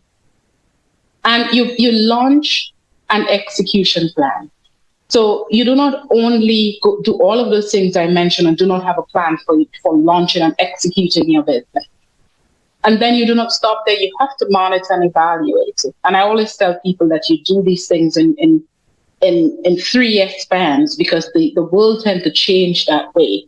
So if you do not constantly go back and review your business plan and say, well, how could I pivot? I think Dr. Fletcher mentioned earlier about the taxi driver scenario. It's a wonderful opportunity now that the taxi drivers have to go and use the digital platform to be able to transform their businesses.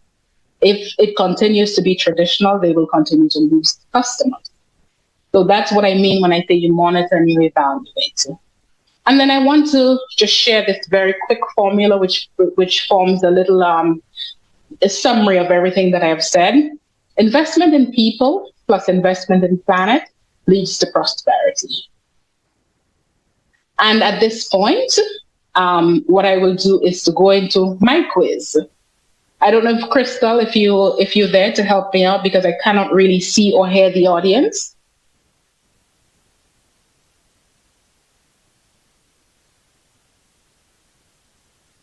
Am I being heard? Hi, we're hearing you loud and clear. I'm here to assist. All right. So I'm hoping now, Crystal, that the audience is ready for my quiz because there's a trip to Grenada as my guest to come to our Sustainable Development Conference. It's in April of next year. So I have a few questions. And Crystal, you're going to be my eyes and my ears because I can't see or hear the audience. But I'm going to ask my questions right now. It's lovely. Lovely, St. Amy Joseph. Sorry? It's lovely. Lovely, St. Amy Joseph. Here to assist. Oh, okay. I'm so sorry, lovely. That's okay. That's so, fine. I'm going to ask my questions. Can I go ahead with question number 1? And you're going to help me out in terms of letting me know who answered correctly? Sure. Okay, so how many members are part of the Caribbean Tourism Organization? Government members, just the government members. Did you hear that answer? What was the answer? 25. Oh, that is the correct answer. I hope you took a note of who answered that question correctly. Your name? Okay. Sophia.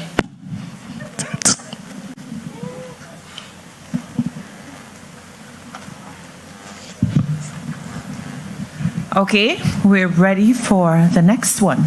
Question number 2 is what is the contribution of tourism to the Caribbean's GDP?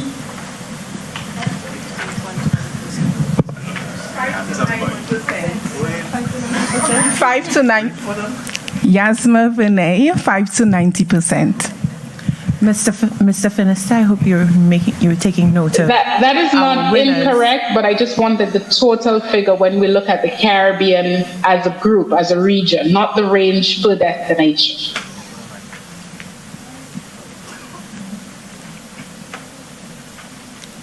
Is it 15.2%? 15.2%. This is close. I would like to take the mic again.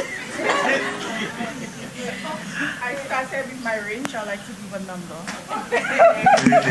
We have a competitive spirit in the house. 14%. Okay, well, I will accept the 14%. So lovely, you're taking note of this. Yes. Of our communications officer, yay, Mr. Finister, is taking note of the names, the winners of the Range Rovers. Oh dear. Okay. So question number 3 is give me 3 emerging trends in travel and tourism. Just 3. I presented 8, but I'm only asking for 3. It would be nice to get a mail. Yeah. Okay, this young lady to the front, plaid. Is it climate change? Yes, climate change is 1. I need 2 more. Traditional tourism product? Okay, just maybe a quick explanation on what do you mean by non-traditional tourism products. Let me help you. Sustainability and something else. And sustainability. Okay, that's two, yes. Just one more. Okay, I think the young lady in the back. Sustainability, climate change, and social inclusion. And social? Inclusion. Now, I'm looking for the trends, the emerging trends. You have two. If you could give me one more, that would be great. Let me help you. Never have. What I said? I can't remember the last part. And finally, we have a gentleman. Yes, business and leisure, bleisure. Okay, so that is correct, but do we have a combination of winners? I wanted one person to give me all of those three. I can give two more. Transformation and AI. Okay, so what's your three? Just give it to me in a summary. Okay, so AI, transformation, and leisure. And what? What's the other one? Business and leisure. Bleisure. Okay, bleisure. Okay, wonderful. So lovely. I hope you took a note of the answer. Remember, My name is it's the Giovanni person Baptist. who answers all of the who answers the most correct questions. So it's one trip to Grenada. So it's one person who's going to be the winner. Oh. So I have one more. I have two more questions then. What are the three non-traditional S's of tourism? We spoke about land, sea, and sun. I want the three non-traditional. Anyone in this section? S's of tourism. No.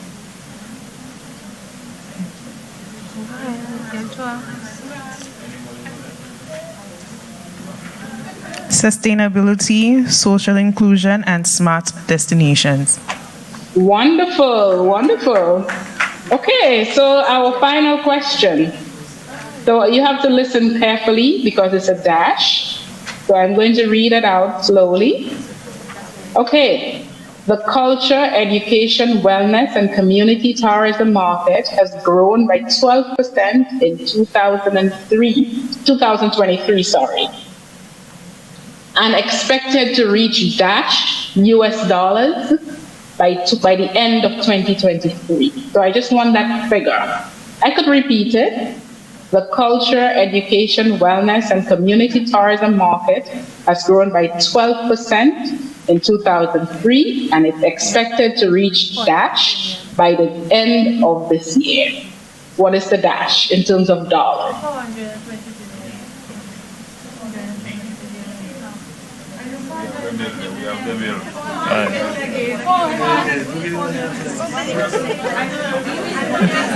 $420 billion. That person is very close. Person just needs to add a little bit more.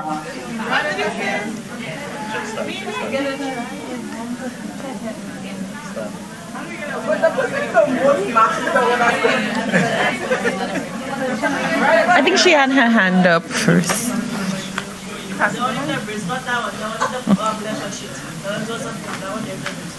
Right here. Okay, right there.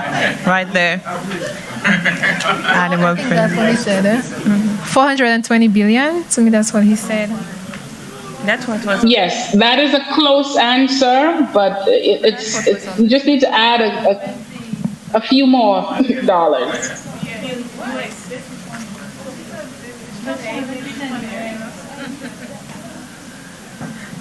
$488 billion.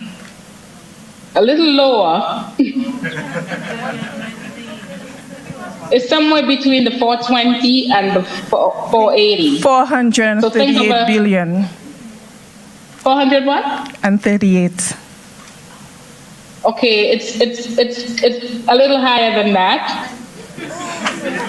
Think of a lovely figure. Think of a nice figure. 456. 400 and what? 56. Let's think of a multiple of 10. 450 billion. That is correct. So lovely. Do we have someone that answered, at least one person who answered several questions? Yes. Oh, yes, wonderful. That would be Safia. So, what is Safia's last name? Safia Paul. So Safia Paul will be joining me. Let me see Safia. Oh, wonderful. Safia I'm free. Will be joining. Safia will be joining me in Grenada. I will get Safia's contact details and send her an email, but she will be joining me in Grenada for our Sustainable Tourism Conference. That's in April of 2024, sponsored by the Caribbean Tourism Organization. Excellent. Let's put our hands together. Congratulations, Safia Paul, and we certainly thank Mrs. Donna Regis Prosper for making that possible. What a wonderful opportunity. Let me allow thank you to get back to your presentation. No, this is the end of my presentation. Oh, we ended with a bang, and what a great way to end. Yes, this is the end of my presentation. Hats off, Mrs. Regis. I'd be happy to answer any questions.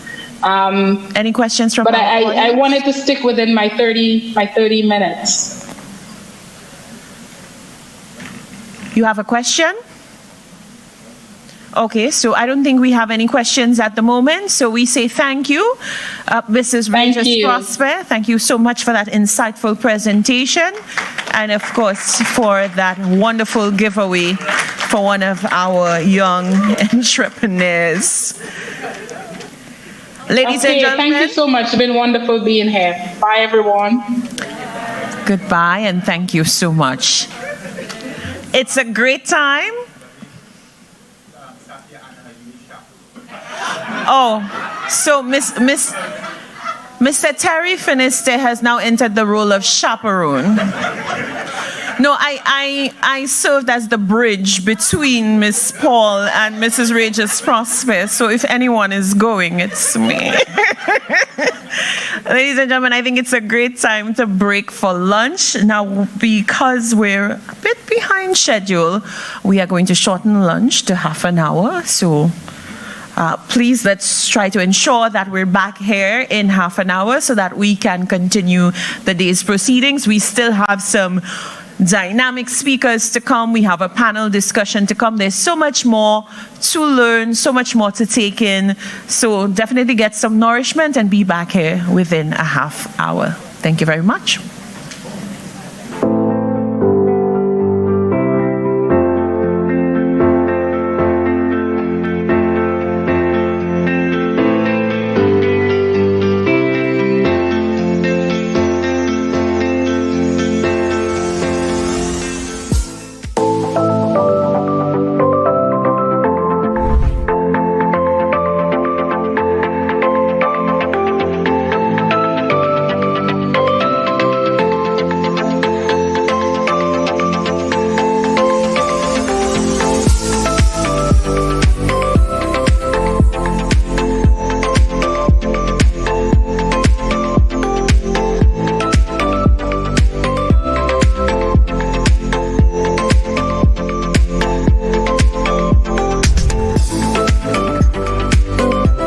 Entrepreneurs of Dennery, ladies and gentlemen, thank you so much for having us here this afternoon, and thank you so much for joining us for what we think is going to be a very special interaction and a very special evening. We look forward to the very many takeaways that we expect that you will have from today's proceedings. It is my pleasure to introduce you to the chairperson of the Youth Economy Agency, Mr. Thomas Leonce, to deliver welcome remarks. The Youth Economy Agency is on a mission, and the most important participants in that mission are the young people of St. Lucia. We're just facilitators in this movement. My excitement at what I've been privileged to witness on this journey thus far keeps growing day by day. Our young people are innovative, our young people are inventive, our young people are ambitious, and our young people are tenacious. I expect that a large percentage of the ideas that have been presented to us will come to fruition. I expect to see youth businesses grow by leaps and bounds in the coming weeks and months, because close to 800 young persons have made an application for support as at the end of May. And the support is either for grant financing or loan financing. Our doors have been constantly opening and closing, or revolving as it were, since our official opening at the beginning of April 2023. We registered walk-in traffic at an average of 30 persons daily during the month of May. Our phone lines are ringing off the hook. The incoming and outgoing calls registered now number in the thousands.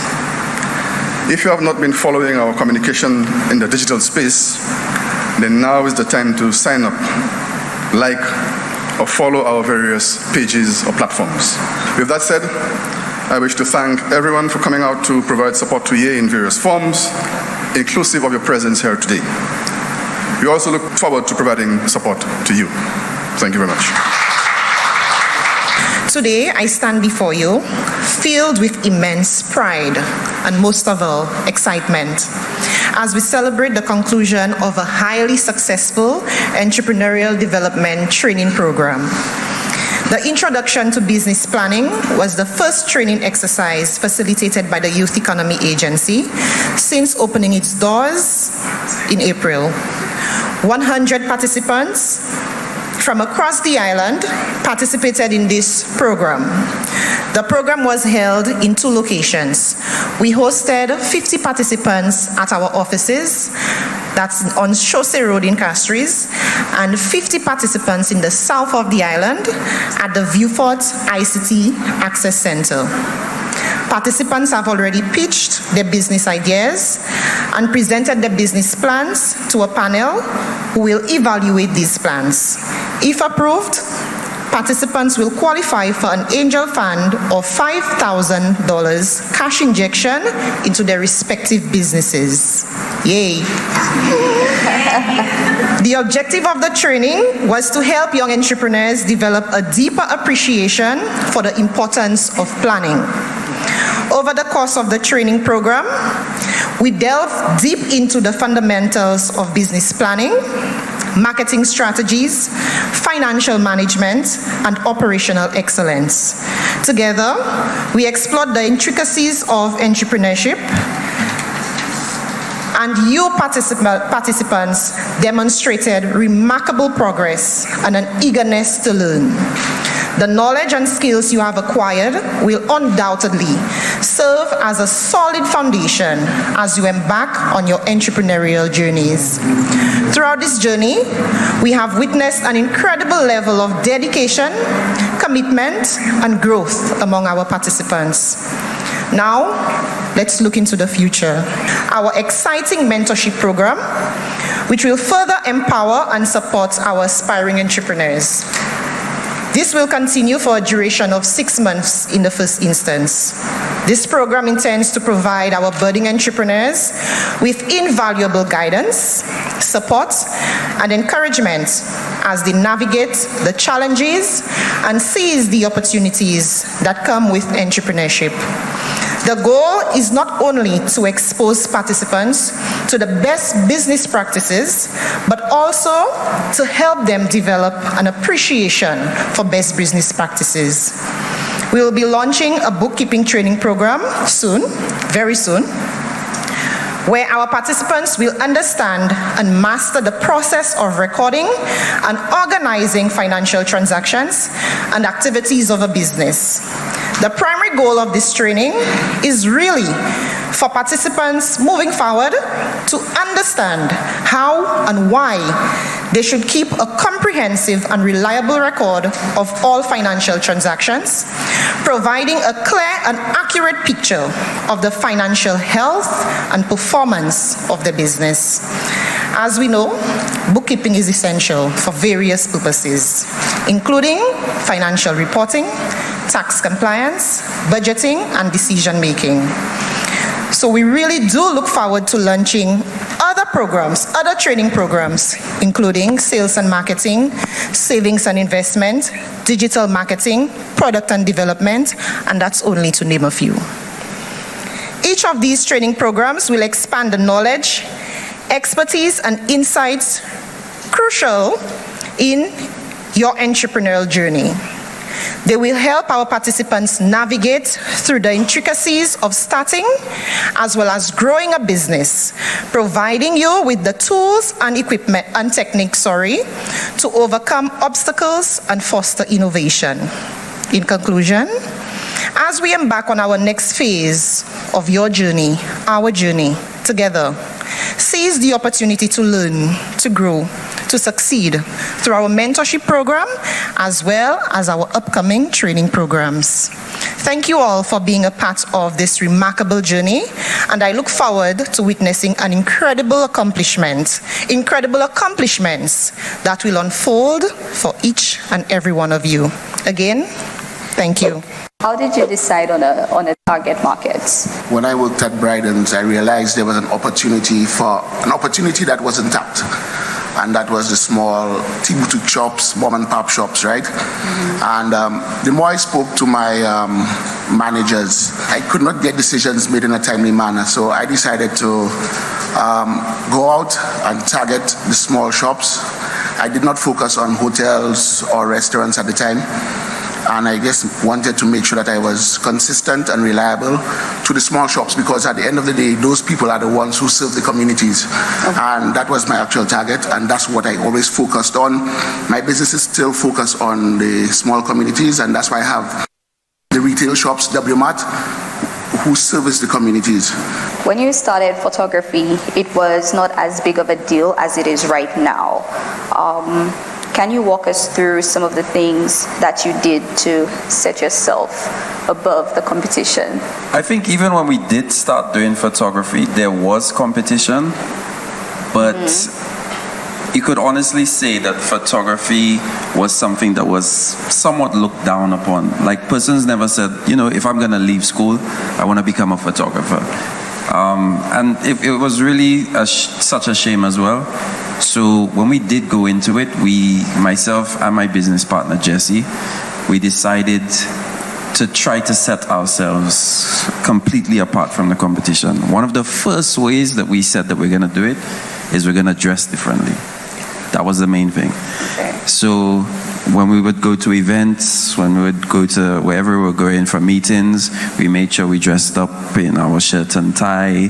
Sometimes we'd wear our suits, whatever it is. We just wanted to make sure that we looked the part. And sometimes we, like down the line, we've actually talked to clients and they said that's why they chose us, because if they're having a corporate function or whatever it may be, they just like that we were not in shorts and sneakers or, just jeans by itself, We made sure that we took it serious as an important profession. So that was one thing.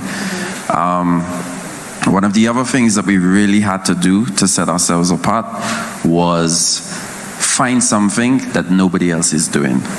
And for that part, we ended up winning the St. Lucia Jazz contract, which at the time was one of the best contracts to get in St. Lucia.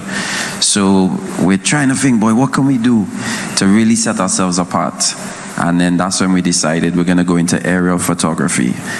Now, the problem was, at that point, we were trying to get funding, and there were not institutions like the youth economy to help us back then. And if we went to the bank said, if you want 20 grand, you need 20 grand.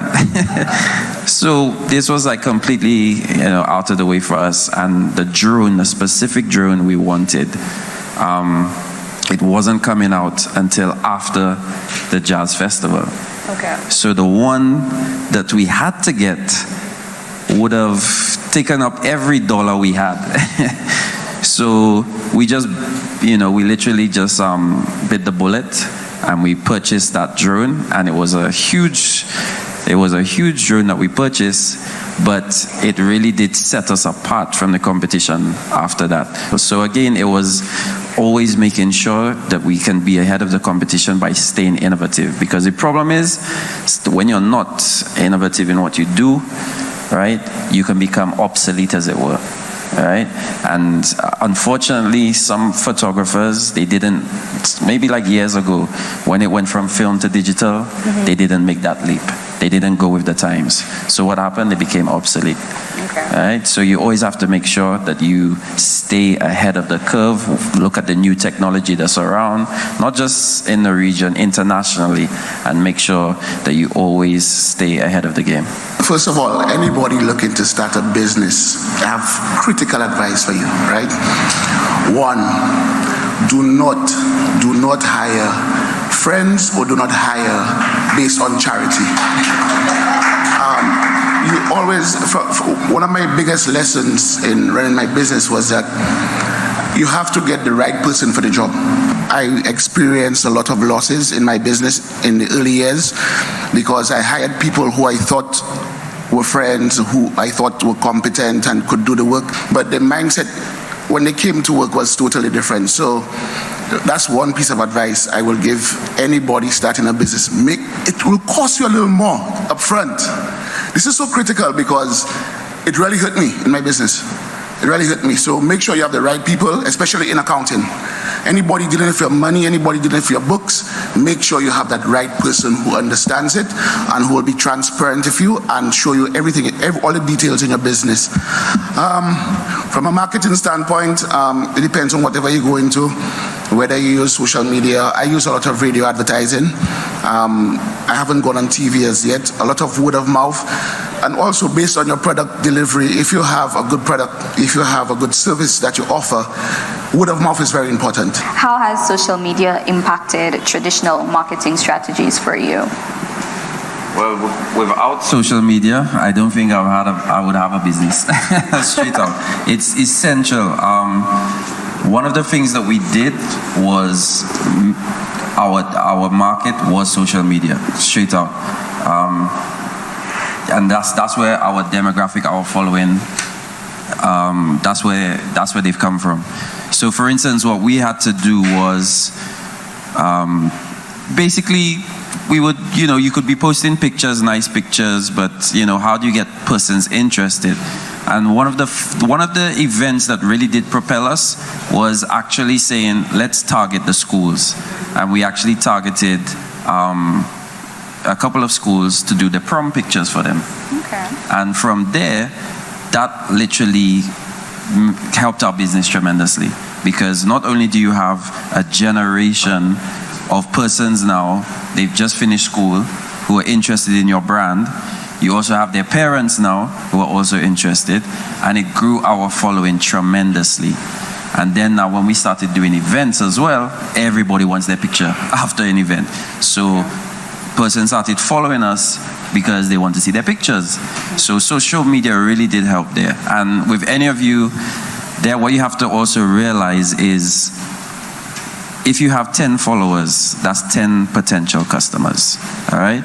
So even if you do one post and maybe only 4 people like it, that's 4 people who will like what you have posted. All right? And maybe even if you only have 2 persons that you get business from, that's 2 new customers. And that's what we had to really realize, that it's not just social media likes, it's not just a following, these are potential customers. I will encourage everybody, social media can really propel your business, not just on a local level, but sometimes even on an international level, because it really is a level playing field when you're on social media. By using the right hashtags, somebody can just click on that and find your page, and you're able to do business with them. Right now, which social media platform do you use the most and why? I would say Instagram. We use Instagram a lot. Before, we used to use Facebook a lot, but yeah, I think that it's kind of been like a changing tide towards Instagram now and Reels. TikTok is really an untouched social media platform. I see you nodding your head because I show you on TikTok a lot too. But TikTok, a lot of businesses in St. Lucia, they're trying their best to utilize that platform. I'm trying it. I mean, it is quite difficult, but they are, the things that you think may not succeed, do succeed there. What works on TikTok doesn't work for Instagram Reels. Okay. So you have to be aware of the benefit of everything. We also use Twitter as well, but yeah, I would definitely say Instagram and Facebook have really been our main platforms that we use. How did you go about deciding on that particular target market? Okay. It was by default, actually. Oh. Really, I've always been into building and maintenance, whether it was fashion designs, because of course you have to construct garments, whether it was architecture, because that's what I learned at Sir Arthur. I got into maintenance and engineering, and when I met my husband, he was into building maintenance services and janitorial or custodian. And I decided it's an area that I'm going to take to the next level. So of course I pursued studies and became the only certified industry management standards for the cleaning industry in St. Lucia and the OECS. What would you rather, having a website or using social media to sell your products and service?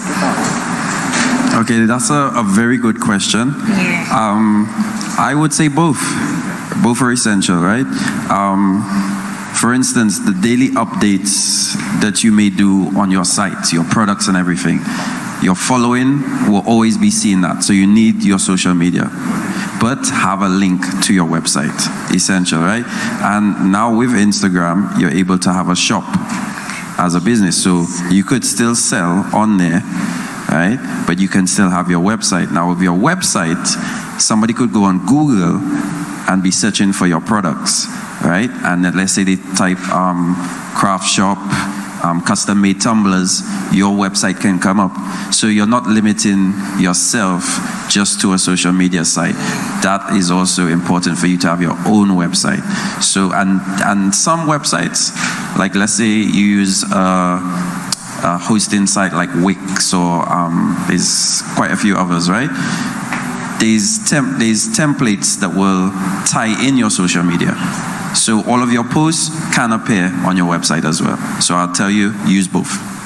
What advice would you have to someone who remains consistent in a brand, but for some reason or the other, it does not work out?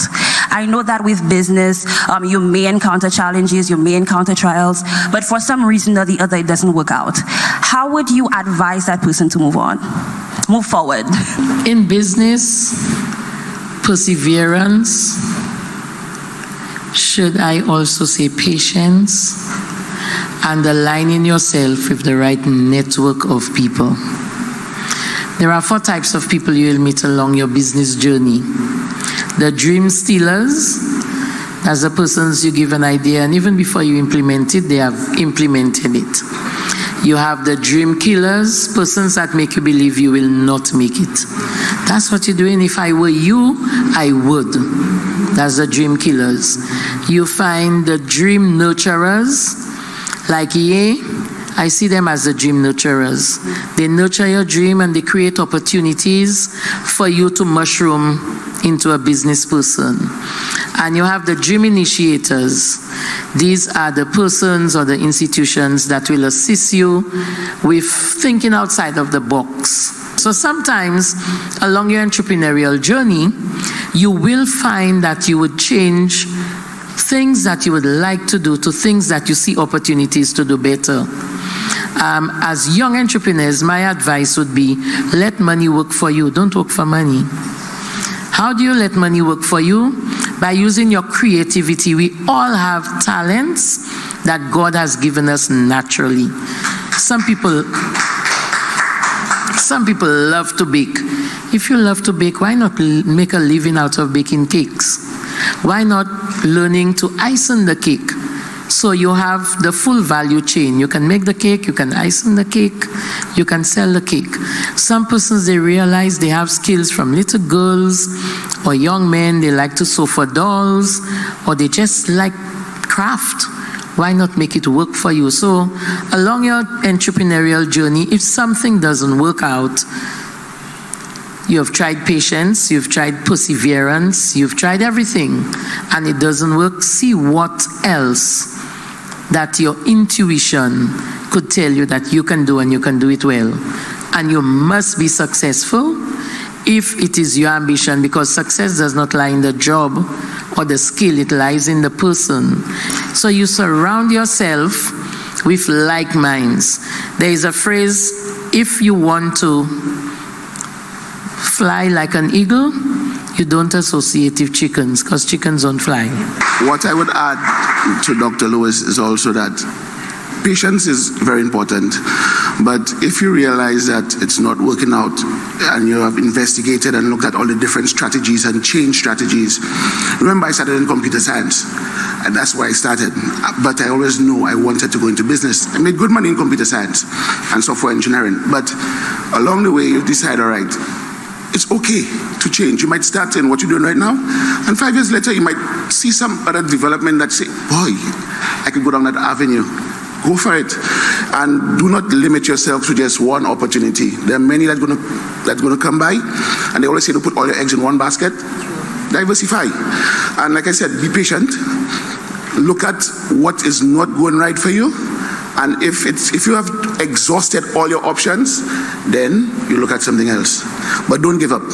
Just to add to that, I'd also say maybe some of these persons, if they feel like they're not really progressing, there's nothing wrong sometimes with just changing the packaging. You understand? So maybe how they presented it wasn't getting too much traction. Then go online, go on YouTube, type in exactly the same thing that you're doing, see how other persons are presenting it. And there's nothing wrong with replicating it, you know? You don't have to reinvent the wheel, but try to do something different, and maybe persons all of a sudden will say, yo, I need this product, I need what this person is doing. So sometimes just take a step back, reevaluate, and why not change the packaging? How would you guide a young entrepreneur like myself and the many persons here into choosing that one thing out of the many things that they love and turn it into a career? You have to be truthful to yourself, and usually it's already there. From the time I was going to school and traveling back from the US every year, I used to come down with a suitcase full of clothes.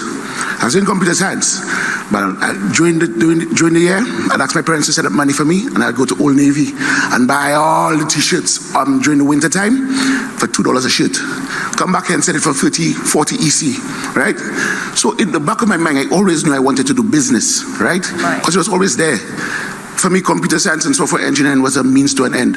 It was where the money was. It was year 2000, Y2K bug. I don't know if you know about that, but they said the world was good. All the computers were going to crash. So, and that's where they were hiring people in the US to actually do computer science. But in the back of my mind, I always knew I love business. So, like I said, you need to search yourself and figure out, because you're doing a lot of things, construction, marketing. But if it's real marketing you love, give it 150% and go after it full blast. How do you suggest that you approach these financial institutions when you come up with this idea that you alone have the vision, the passion, the dream, you have everything for it, and they don't see what you see? From my experience, is that they don't really take business plans on. You have to probably go to like a SLDB, a development bank, or probably somebody like a Fix or somebody like that. But what I've realized is that credit union, yeah. I had to come up with a lot of my own money to fund the business. And like you said, you ask for 20 grand, the bank tell you, bring 20 grand. So if I give you my business plan, I tell you what my initiative is, right? I know Belfund used to give money before, but Belfund never, in my opinion, trained people well enough to manage the fund. Sales is not profit. A lot of people mistake sales for profit. Sales is sales. Profit is after you pay all your expenses. And a lot of people don't understand that. For me, I always, when I make money from my business, I put it aside for the business. Not for my personal use, because I know if I go to the bank to ask for a loan for $100,000, I need $100,000. Or I need property to secure it. Or I need something to secure it. So for me, it's tough. There's no easy answer for that. For me, there's no easy way. I don't know if you have better luck with the banks or you, but it's been very tough for me. Very, very tough. Just to add to that as well, I feel your pain, bro. Okay? Because like I mentioned before, that was my biggest issue. So exactly what he just said, sometimes you just have to kind of realize, can I do something for myself first? Because it's going to be very difficult. Thankfully, he mentioned a few places that are willing to help right now, like Fix. Fix has been very good. We have a good relationship with Fix. And again, once you have a good business plan, they will help you out. Another place he also mentioned is SLDB, who have something going on right now, right, for entrepreneurs that you could tap into. And of course, now you have this youth economy agency who are not just providing the loans or the grants, they're providing you with the training. Take advantage of it. Don't be discouraged by going for the rigors. You have options. The thing that resonates with me that you have, that persons like me did not have growing up, was an institution like Ye. In my time trying to do entrepreneurship, there was not SEDU. It did not exist at the time. But now you have an institution where you can get training, they assist you with your business plans. You have forums like this evening where you have persons who have gone through the journey and still going through the journey can share their story. Before, business people would not tell you how to be successful or how to go through the journey. They would see you as a competitor. Oh, you want to start business? You can work for me. But it's rewarding to see that we have somewhere we can go to at least get some help. But as Mr. Ajuda said, you have to start some things on your own. You have to show some willingness, make some sacrifice. You can only know what success is if you have experienced failure. You will not know what is success. And every cent you make, a lot of young people or people fail in business because once the business starts to make money, they sell the Sketel vehicle and they buy an Audi. So the whole business is in one vehicle. You have to go through the rigors. You want the best for yourself because you are the investor, but you have to make the sacrifices. Don't see your monies that you make, your sales, as a profit. Sales is not profit. You start a business, whether you start selling rotis, every day you collect your money, bank it. Even if you have to go back on the account to withdraw to buy ingredients. But let the bank, the credit union, your financier see on a daily basis you depositing. That's very important. You sell $5 today, deposit it. But you need $3 out of that $5 for materials, go and take it tomorrow. So your financier will have confidence that on a daily basis, you're making money and you're depositing it. Even if you have to go back to take 60% of it or 40%, the fact is you are disciplined with your deposits. Once you do that, you will not take a long road to success.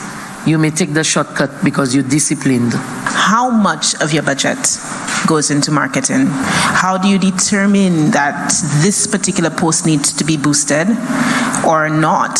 Should you put money aside for radio and television marketing? Honestly, I would say between 20 to 50 US can do so much for your business, all right? That's all you need to boost. I mean, there's times like let's say it was something that I was promoting or something, and I've gone as far as maybe saying, let me put 100 US, but it's not really necessary, right? The impact that you will get with that little 20 US to 50 US can do so much and make sure that there is an action behind that sponsorship. You understand what I'm saying? So if you are posting something, you're for 20 US, and it's a sponsored post, make sure there's an action. So make sure it goes to your website, make sure it goes to your WhatsApp, make sure it goes somewhere where it's not just a case of somebody just coming and liking the post. There needs to be an action. So with regards to social media, just that little budget can really help boost whatever it is that you are advertising. We do not per se have a specific percentage that we put towards marketing. What we have done as an institution is to analyze where we need to place information to get value for money. So as Mr. Judah says, if social media, we spend between 20 and 50 US a month. It depends on what's trending. Say, for example, if there was another wave of COVID, we would have made an ad that could tell persons what are the cleaning protocols they should take and why our institution can assist them. So there's nothing trending, so we would pull out from that. So you have to use strategies. We recognize that through sponsoring certain activities, we get visibility, or persons remember that you exist. But as young entrepreneurs, let social media work for you. And if you boost who are your target audience. You don't just boost for boosting's sake. You always have to identify who do you want to reach and why. Do they have spending power? That's very important. The reality is, the commercial banks, they do not treat entrepreneurs properly. Young people, they see you as high risk. That's the commercial banks. That is why you have your credit unions and you have the St. Lucia Development Bank. That is why these institutions exist. Your credit union, you are like family. That's what they say. That's your money. So the level of risk that they're willing to take in you, the bank wouldn't do that. And of course, as a young business person, going to the credit union, it doesn't seem sexy because a credit union doesn't give you a credit card. A credit union doesn't give you, so it's kind of archaic in terms of its business model, the credit union. But if you're looking for funding for your business, you go to the credit union, you have a seat with the loans officer, you tell them what you want to do, you have a little collateral there and the sweat equity again, you have a little something there, they will work with you. They will work with you. And that's a fact. There are times you need a job or something that augment your salary. So sometimes in wanting to start your own business, you need to start it as a side hustle, whilst you have a steady form of income in which you can hone on to build those opportunities to stand on your own two legs. Because there were times in switching my business ideas and business journey, I had to find a full-time job that was able to provide me financial access for a job, because even some of the loan sharks, they want to ensure that you have a job letter, a salary statement in order. So sometimes in making your dream a reality, you have to do what you have to do before you can stand up on your own 2 feet. I was born with a disability and stuff, but I always liked to sell and stuff. From 16, I used to go all around selling and stuff. And I always wanted to have my own business. But now, I not like the confidence I had at 16 years, it's not there again, because like when you have a disability, people watch your parent, they don't think of what talent you have with your parent, and you'll go to an interview and the person will, you'll hand in the letter, the job letter, and they will not even look at the letter. They will, in their mind, it's her parents, the way he speaks, the way he walk, he don't deserve the job. Boss, you did a very, very, very, very good job tonight in coming up to the mic and talking. So that's confidence building right there. First step. You said when you were 16, you had the confidence and you felt the urge to do certain things, and over the years that's dwindled. Now you have to get back to 16. And you have to get back to there where, because it's a mind thing, right? You start looking at people and how they look at you. Stop doing that. Stop doing that. You are a human being. And people appreciate you for who you are. A lot of people in this room tonight, right, cannot come up to that mic and talk like you did. Sure. I'm not asking you that. So you are very confident, and don't let anybody tell you otherwise. The first advice I could give you is never see your disability as an inability. So you started seeing that, and that's what gave you the lack of confidence. And being here tonight is testament that there is an institution that is willing to provide you the education, to provide you the experience, to provide you the expertise in the room. You have the 3 E's. that could help you meet your dream. But you need to start somewhere, and do not allow persons to tell you what your value is. You make your value. Again, as everybody said, big up to you. That confidence, the way you spoke, it was amazing. But I don't want to use any bad words here. But all I want you to remember is forget people. You know what I want to say, all right? Forget people, all right? People can be so bad-minded and fight down what you want to do, right? But as you mentioned, you know how good you were and you know how good you are, right? So forget, yes, when you were 16, you had the confidence, but your skill right now, has your skill diminished? Has your skill gone down? So you're still as skillful, you're even more skillful than you were before. So even though your confidence has gone down a little, you're a more skillful person, right? So you now have to think and get in your head that you do not need people's opinion. You yourself know what you bring to the table. So what you need to do is pick up yourself, get up, look in the mirror every morning and tell yourself you're a boss. Are there legislation such that we can outsource our insurance as young entrepreneurs and have an insurance broker from England or the US insure our businesses and still keep it up and running within the current legislation in St. Lucia? These insurances, I never saw insurance as important because I'm just like, I'm a photographer, what I need that for, you know. But then it was a customer, well, a client, a potential client, BBC, who were coming down to St. Lucia to do something. And the requirements for us to work along with them was we had to show our insurance policies. So that's when we actually say, this is serious, like we need to, with them, was we had to show our insurance policies. So that's when we actually say, this is serious, like we need to find out. So thankfully we went to our insurance broker.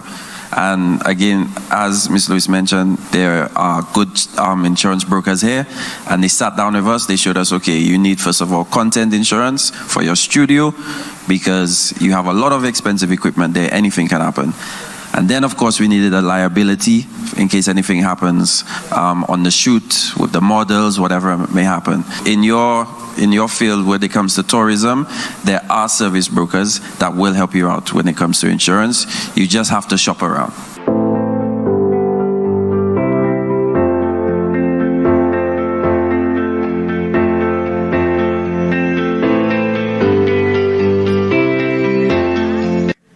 Here's hoping that you had a good lunch break and that you are ready to continue the business of learning.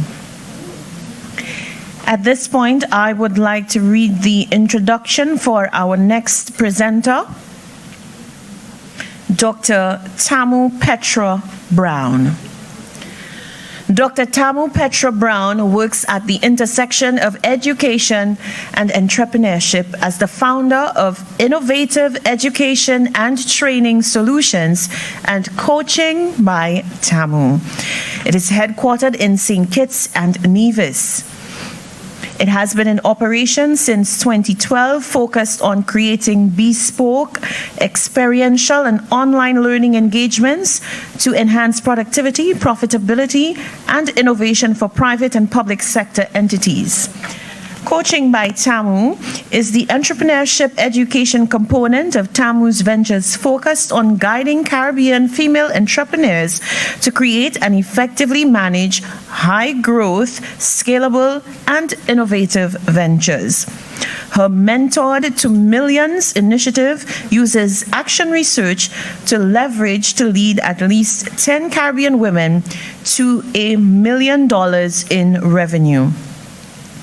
Dr. Tamu Petra Brown received her doctorate in technology entrepreneurship in 2018, having researched strategies that minority female founders use to receive venture capital funding for technology companies.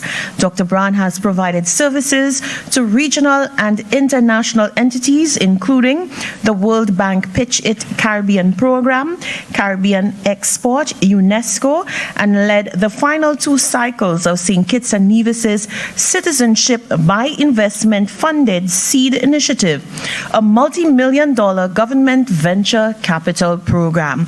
Ladies and gentlemen, put your hands together. Let us welcome Dr. Tamu Petra Brown. She will be presenting on the businesses of the future, the next big thing. All right, everyone, I do have a video they're going to cue up because, you know, I'm the next big thing on the stage. And y'all were in here this morning, daddy. Me don't want none of that. You understand?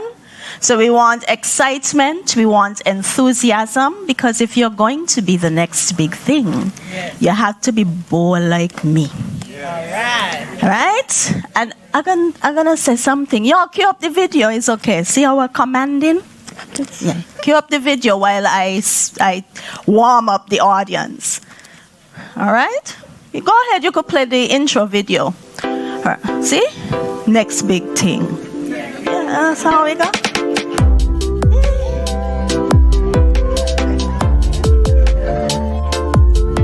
Scant it out. Hey.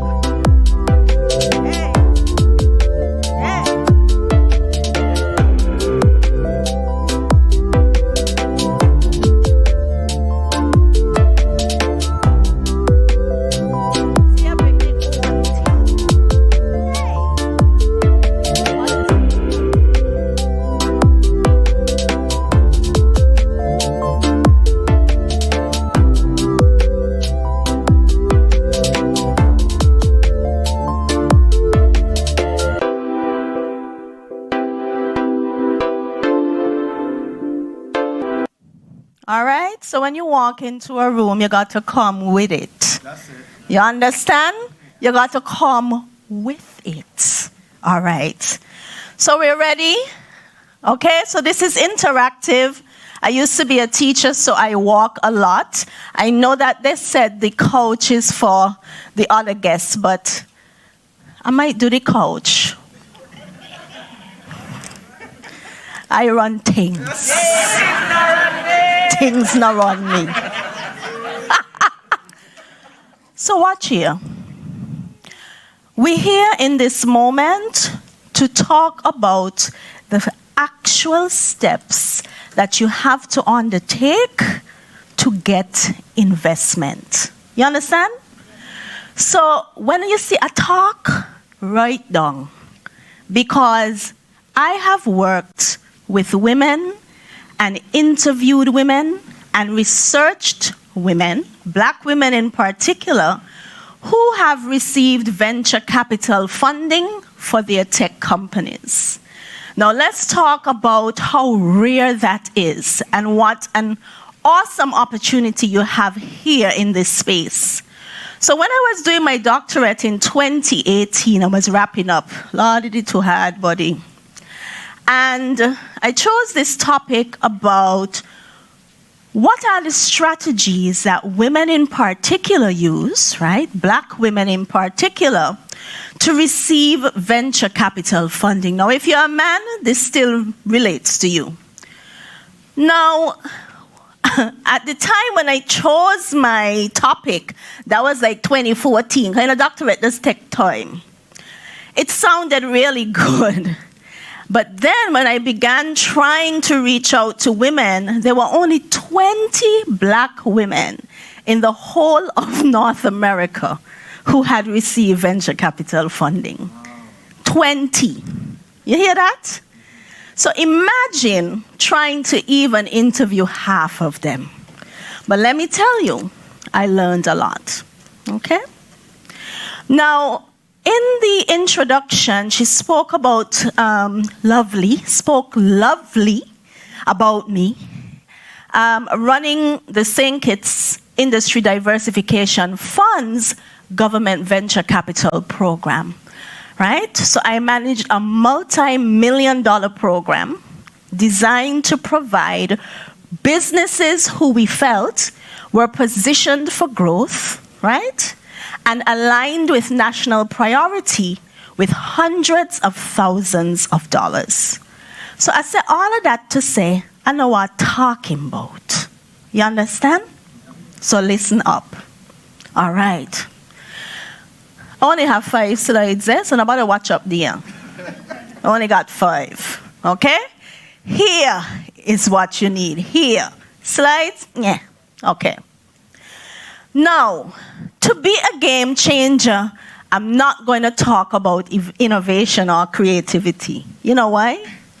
Because if you're an entrepreneur, you're already innovative and creative. We're not to talk about that. So let me talk about other things. So let's talk about positioning yourself in your mind as a mogul. Somebody Google up what is a mogul. Google up that. And then somebody tell me, what is the definition of a mogul? So I have this phrase that I use all the time about creating the mogul mindset. So from today, you will refer to yourself as what? Tell me what's a mogul. An important or powerful person, especially in the ocean, or a steam locomotive with 3 pairs of driving wheels. Not motion. Right? Somebody else give me. Rich. Okay, go ahead.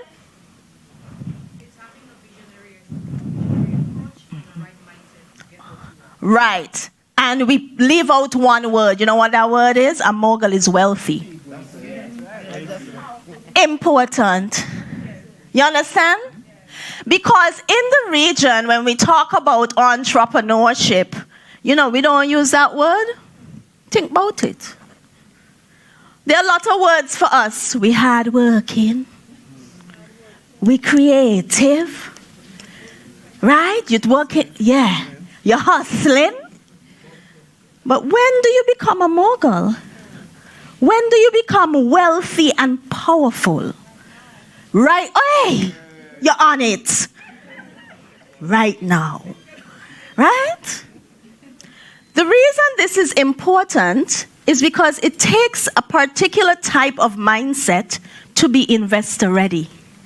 Because the road to investment is real hard. And you have to be discerning and powerful in your conviction to be able to determine the right type of investment for you. Everything not for everybody.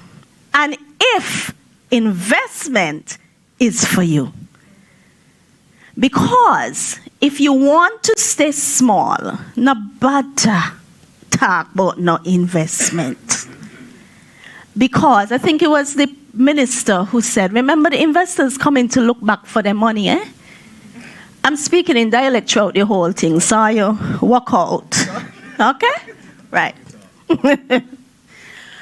So, if you don't want to do business that exceeds your borders, to do business that exceeds $1 million in revenue, we can't continue.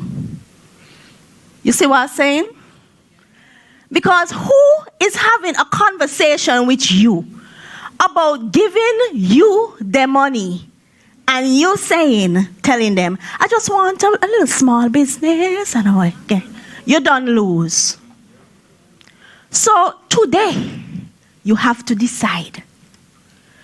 You're a mogul or what? You understand? You have to decide. And I'm going to tell you from my own experience, when you don't decide early that you want to be big, you make a lot of errors that you have to retrace. Because if you know that you want investment, if you know you want a high growth business, the decisions you make even today differ. So, we have someone with a spam. I'm going to tell them, trade secret. Okay? I ain't gonna tell them that. She has 2 spas. And perhaps now she is looking to invest in something new, diversify, right?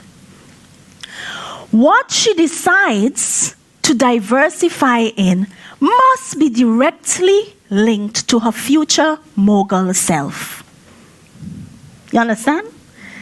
So, we're not going to invest in new creams and lotions unless they are revolutionary and you are making them and patenting. Different decision. You see where we're going? So I made that mistake. You know how we go? You start the little business. You're feeling yourself. And you make, see your moves them. Because you have no intention of reaching over there. So the decisions you make are unsuitable for a business that requires investment. They're unsuitable. So it starts with the mogul mindset, because if you've decided from today you're going to be a mogul, then everything you do, where you show up, who you engage with, what platforms you engage on, the questions you ask in spaces, they align with being a mogul. You got me? That was a big mistake I made. Now make it. I come to tell you.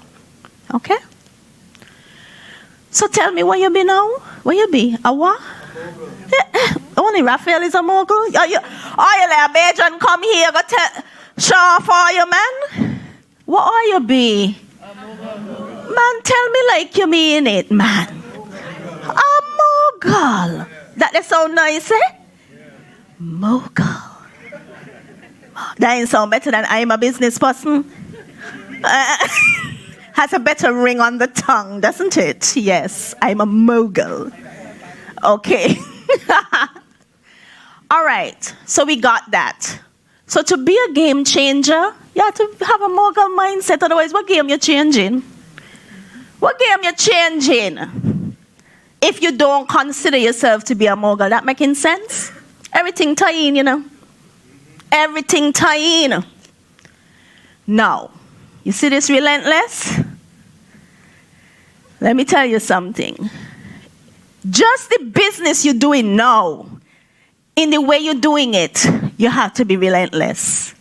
Imagine when you want somebody $500,000. Let me tell you, closed mouths don't get fed, baby. Okay? You have to be relentless. And you know why you have to be relentless? Because to be a game changer, you're gonna be talking and pitching something new. Something new that people don't even really grasp.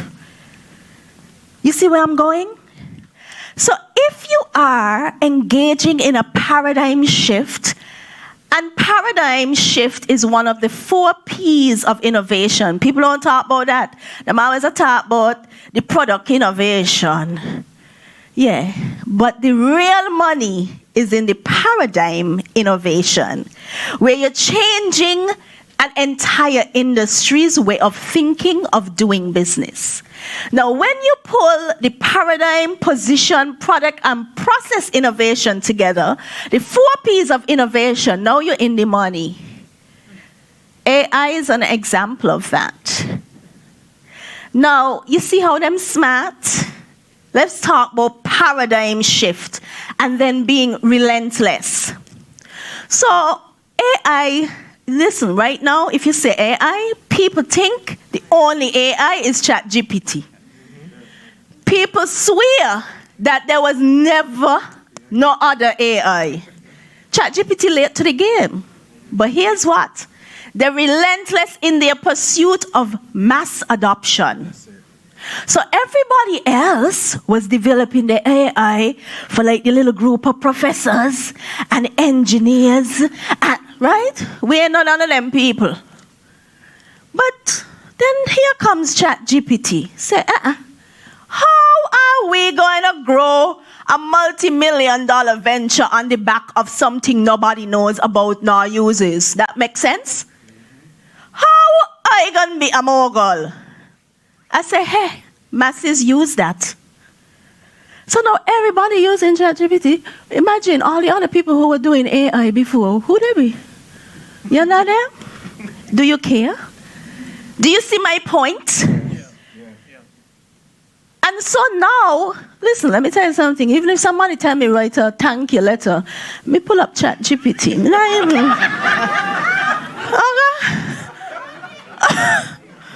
I ain't even, you know why? Because, they done do a paradigm shift on me. Still, 30 seconds. Thank you. You see? But imagine you, small, Caribbean, we have stereotypes we have to really be honest about. We don't like talk about it, but it's true. There's a way people see us. So now, imagine, they come from some little knack island, right? With little small nigger. Nobody talk about St. Kitts because St. Lucia practically huge compared, right? And then, you know, with your forwardness, others use outer order self, come with some innovation. How dare you, little small island girl and boy? Do you understand the level of relentlessness you will have to attract money? You see what we're talking about now? Now let me tie it back. I know. This is true. Now, if you don't have a mogul mindset, guess what? You cannot be relentless. You see how we go? So you see where we started there? And we didn't even talk about the product, the service, the nothing. Because it's this. Because you're changing everything people know. And worse yet, you have the stereotype to contend with, especially too, that youth stereotype. What do you know? Then I went to school, then I got no degree. You know how we go, right? So, you have to be relentless. Now, here's your time for the notes. Now, remember I said that I did a lot of research in what it takes to be investment ready. And I've also prepared entrepreneurs for investment. I just had 2 entrepreneurs return from the Draper Institute in California, right? I have an entrepreneur moving on to tech startups in London. So I know what I'm doing. Right? It's the truth. I ain't bragging, it's just true. So let's talk about what I know from my academic research, but also from my experience as a coach training entrepreneurs to get investment. Now, there are some strategies that are common. It doesn't matter the gender. And the first strategy is be in every competition, join every accelerator program, grant program that aligns with your business. And this is why. Winning is irrelevant. Exposure is everything. And when I did my research, can't even say many, because remember it was only 20 women, huh? And me only interview about half, because most of them who got venture capital funding did not do so from the competition that they were in. But somebody, sometimes it was the pitch judge, somebody in the audience say, they didn't win this, but I think, based on my strategic vision for my company, this innovation can do well here. So sometimes we are focused on the prize. But remember, if you're a game changer, you have to do the ChatGPT model. You need mass adoption. People have to know. So your face must be everywhere. You must be in everything, which goes against the grain of Caribbean culture. In St. Kitts, we say you're too enough. That means you like show yourself and you want to be everywhere doing everything. Well, see how enough you could get. This is what is the winning thing. And it ties seamlessly with the other strategy of being able to perfect your communication. Well, if you're not talking about your product to nobody in a high pressure situation, and when the people then with the money ask you questions and you start to sweat, you could get the money. So look at the accelerators, the grand competitions, the pitch competition. It's practice. Because you're going to get valuable feedback from the judges, etc. But you're also going to see how other people present. Even little things, like as a presenter, I look at, I'm the person that just knows that I'm mean. So next time I got to fix it up. Right. Raphael going a thief. You see how I had my trailer like a movie? He on it. See what I say? Right? So you enter these things so that you can see what the competition is. You can see where your deficiencies lie. You can see who is best in class, whether it's for communication. Sometimes some people slide deck just looking slick. Like I see, Clem via slide deck, hear me? I got to do a better job with slide deck, right? But all of these things are learning experiences. And you have to get smoother, more sophisticated, better at communicating your compelling value proposition in order to get investment. So look at these things like practice, not about the money. And remember I spoke about decisions aligned with a mogul mindset? Now if you don't got a mogul mindset, you know what you're thinking? Grand competition again, so much things they want. Not me, I'm not able to do that. They want this, they want that. But with the mogul mindset, you know where you're going. You see what I'm saying? So all of a sudden, it don't feel like too much work because you know your end game. You know your end game. So you see how everything tie back? Now, with investment, a different type of communication is required. And so as entrepreneurs, we are really good at communicating what we do, who we do it for, how we do it better, your value proposition. That's great. But investors have the communication language of money. And so what you need to do is you need to look at as many pitch competitions as you can find where they are pitching to real investors, not the mock tour them, the real thing them, right? Like tech startups and so. To see how they weave in the value to the investor in the discussion. Because the investor wants to know the size of your market and the return on investment. They also want to know what you've achieved, right? So when you are communicating for money and for investment, the discourse is different. It's a different language altogether. So just put it in ChatGPT. Okay? Now we have ChatGPT. Ask it a few things. So how you even build your pitch deck and what you talk about is different. So we're talking about real investment. Me talking about when you're looking for a 10,000. I'm talking real money with serious investors. The language has to be different. Because in their mind, they're thinking like, okay, yeah. They're just waiting for the money. The ROI slide. you also must investigate your investors. So imagine, I know some of you are going to have the opportunity to meet with Invest St. Lucia. Nobody just show up with your own little pitch deck from last month. Nobody with that. Shut down that. You need to ask Terry them, well, who will be there? And you Google them down. You go upon the, what Twitter name? X? You go upon the X. That don't even sound right. Okay?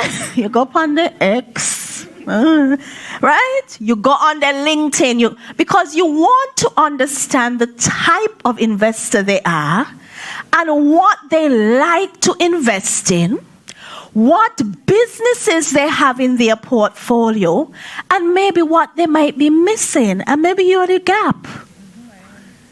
Right? Or maybe you play nicely with things they already do. So you don't go with your own little pitch deck and you show the same pitch deck to the 3 different people. It's jokes, man. You know what that tells me as an investor? Yeah, imagine. You ain't even use ChatGPT. Nothing that you do. But you want me money? That makes sense? Doesn't make sense. And so you must understand the investor so well that when he speaks about an element of his company or what he likes to invest in, you're almost completing his or her sentences. You understand? This is how that works. So just show them pitch deck. All right, okay. Here's another tip from the communication bucket with investment readiness. The next tip is follow up. Do you know how many people have gotten money based on the following up? So they entered the accelerator program, they pitched, maybe they met with Invest St. Lucia's matchmaking people that they're going to partner you with, and they ain't hear nothing. You think the investor like you, they not got nothing to do? They're busy. So in their week alone, could you imagine the number of things they had to do? So they had maybe best intentions to reach out. Or maybe they've selected who they want to work with and you're not the person. So many people have gotten assistance, maybe not in money, but maybe mentorship, because they followed up and thanked the investors and asked for feedback. Why you didn't invest in me? Why? You know, I thought I presented a compelling case, but I'd like some feedback to grow my venture. And I know that you're an expert in XYZ. And you tell them, just, 6 lines will do. It distinguishes you from the pack already. And so many people have gotten additional opportunities because of the follow-up. And sometimes, and this gonna go seamless, hey, I excited myself. They put you on to someone in their network because they know they're not the right investor for you. But they know other investors, and they give you an introduction. Let's talk about networks. I'm going to simplify it. There are generally 2 types of networks. And the people in these networks, they're called ties. Like tie your shoe, tie your... Right. Okay.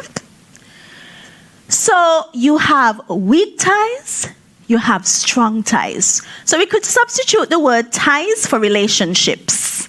Weak relationships, so you have networks full of weak relationships. These are people maybe you've met here. In a conference space, at a meeting. They don't know your business, they don't know who you're dating, they have your number. And then there are networks filled with strong ties or strong relationships. These are people you went to school with or you're from the same community. You understand? When you feel inside, you call them and you bawl. You know? I know we're going to pay me employees this week. Yeah, right? Which network is best for entrepreneurship? What do you think? The one with the strong ties or relationships, or the ones with the people you don't know personally? What tell you? May I tell you talk up? Both? Okay. Weak ties. And so there is a paper that started this whole network debate, and it's called The Strength of Weak Ties. Here's why. Follow me. Strong ties are people like you. They're from your community. You went to school with them. You all travel in a similar path. In here, these are weak ties. So now, I know things you don't know. I know opportunities you don't know about. I know other people you have never met. So weak ties have new knowledge, and you need new knowledge to grow ventures. Strong ties are good for emotional support, and sometimes if you need a little seed capital, small little startup money. Now, where a strong tie is helpful is if that strong tie is embedded in a network of weak ties. So Raphael might be my partner from school, but Raphael don't do all kind of things, so he network hot. Okay? So those who got investment strategically cultivated their network. Now let me going back again to tie it up. How are you going to cultivate a network of people when you know where you're going? So you see, once again, if you don't have the mogul mindset and know where you're going, you have the wrong network. So that's why you're moving. That's why you're not moving. So you know you want to do business in Barbados. Well, don't let Raphael go from here and you ain't talk to Raphael. Will you talk to your friend for she got business in Barbados? She from Barbados? You talk to Shifa. You see the point? So everything about being investment ready is thoughtful. Do you see? This is how you know where the next conference is that you should go to. So Miss Paul here. You see where we're going? Miss Paul? Okay. So now when you go, good thing Tamil Petro reach. So when you go to the conference, you know where you're going. So you know the conversations you must have.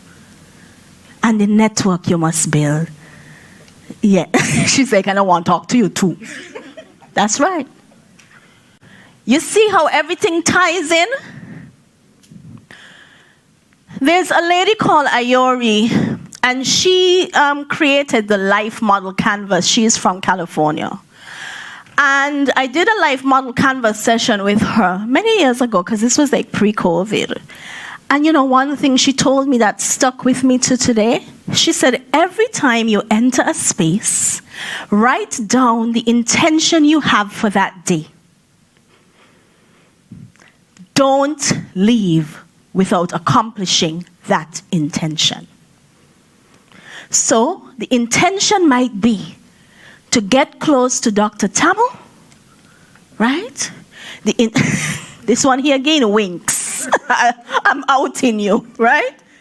The intention might be to speak with the organizers because maybe you have a training venture. What is your intention for the space? If you are looking investment, who in the space will lead you to the next step? Now I just show up. I just show up and I come with all your nice clothes. That's not how we work. Intention. Okay? Miss Paul? Okay. So let me tell you practically what you could do now when it comes to your network. when you go home, I want you to write down what is it that you want to achieve. What does your future business self look like? What it look like? I am going to be a mogul with a chain of, what does it look like? And then you are going to do a network audit. You're going to say, well, who are the next two? And when I say who, I don't mean Petra and Jane. I mean, what types of individuals do I have to engage with to move to my next level? Then you're going to list out all the people you know or somebody who you know? No. Who fit the profile. Then you get to contacting. So a lot of times we have people in our network, you know. I believe the network hot, isn't it? You see me? Right? We have people in our network. But because we are not intentional about building investment-ready businesses, they go untapped. Because you know your next step. You know your future self. But I am sure when you sit down and you say, but I know some mother who does work in the bank. You see where I'm going? We from the Caribbean, everybody in our life is about a hookup. It's just that in North America, they're intentional about using the hookup. You got me? So that's what you can actually do. Do a network audit. What's next? Who can help me? Huh? It sounds bad, but that's how you go. Okay? All right. Now, I want you to think about something a little different. So what I have here, if you can see it, because nobody much over here, is I have some problems with our entrepreneurship ecosystem in the region. Okay? So we have here problem 1. Ecosystem partnerships positioned to facilitate scaling are few. We don't have a lot of players in the ecosystem who are talking about scaling big ventures. We don't. You might be the first one really in St. Lucia and maybe the OECS. Frankly, if we're to be frank. Then we have small markets, right? With a reluctance to partner. You know, you want to partner with your own person in St. Lucia put by somebody in St. Kitts. Problem, which is of our making, right? Next. Business models that cannot be monetized to be investment ready. So right now, you are probably operating on a business model that cannot get you to investment. Me here to sugarcoat. I here to truth tell. Most people not. It's people money you're saying, I got to give them back their money with a return, you know. So you have to think like, am I operating a business model that can attract investment? Now I present these problems for you to find solutions, but here's why. We focus on the products and services we want to put in the marketplace, but there's also a place for products and services that solve these ecosystem problems. So you can be an entrepreneur, and this is scale. Because if you are able to figure out how to create a framework for collaboration of businesses in the region, that is scale. You see where we're going? So sometimes in the region, we focus a lot on products and services and not big solutions. The big solution is where the money is. That's where the investors say, hey.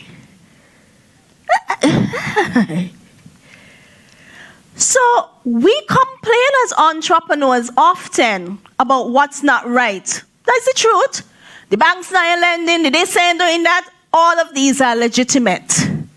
But that ain't crying out to you that there's a need for a solution. And if you go to St. Kitts, St. Lucia, Barbados, Montreal, everybody, all of us saying the same thing. So you know how big that opportunity is. So sometimes the money is in the framework. See the mogul shift? See the mindset shift?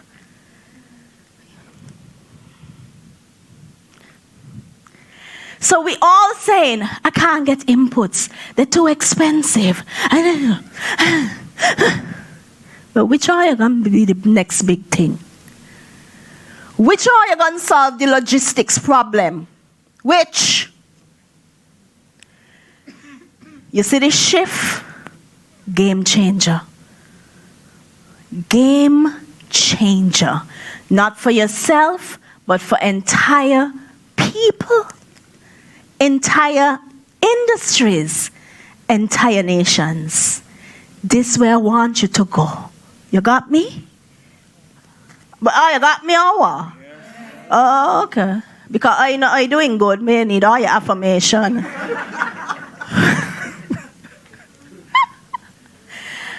This is the high growth entrepreneurship roadmap created by me. Why? If you in here, you know about business model canvas, right? You know about value proposition and value product proposition canvas, right? Yeah, but so what? So when you done do up them there, it tell you where to go? No, you're done, you just do it.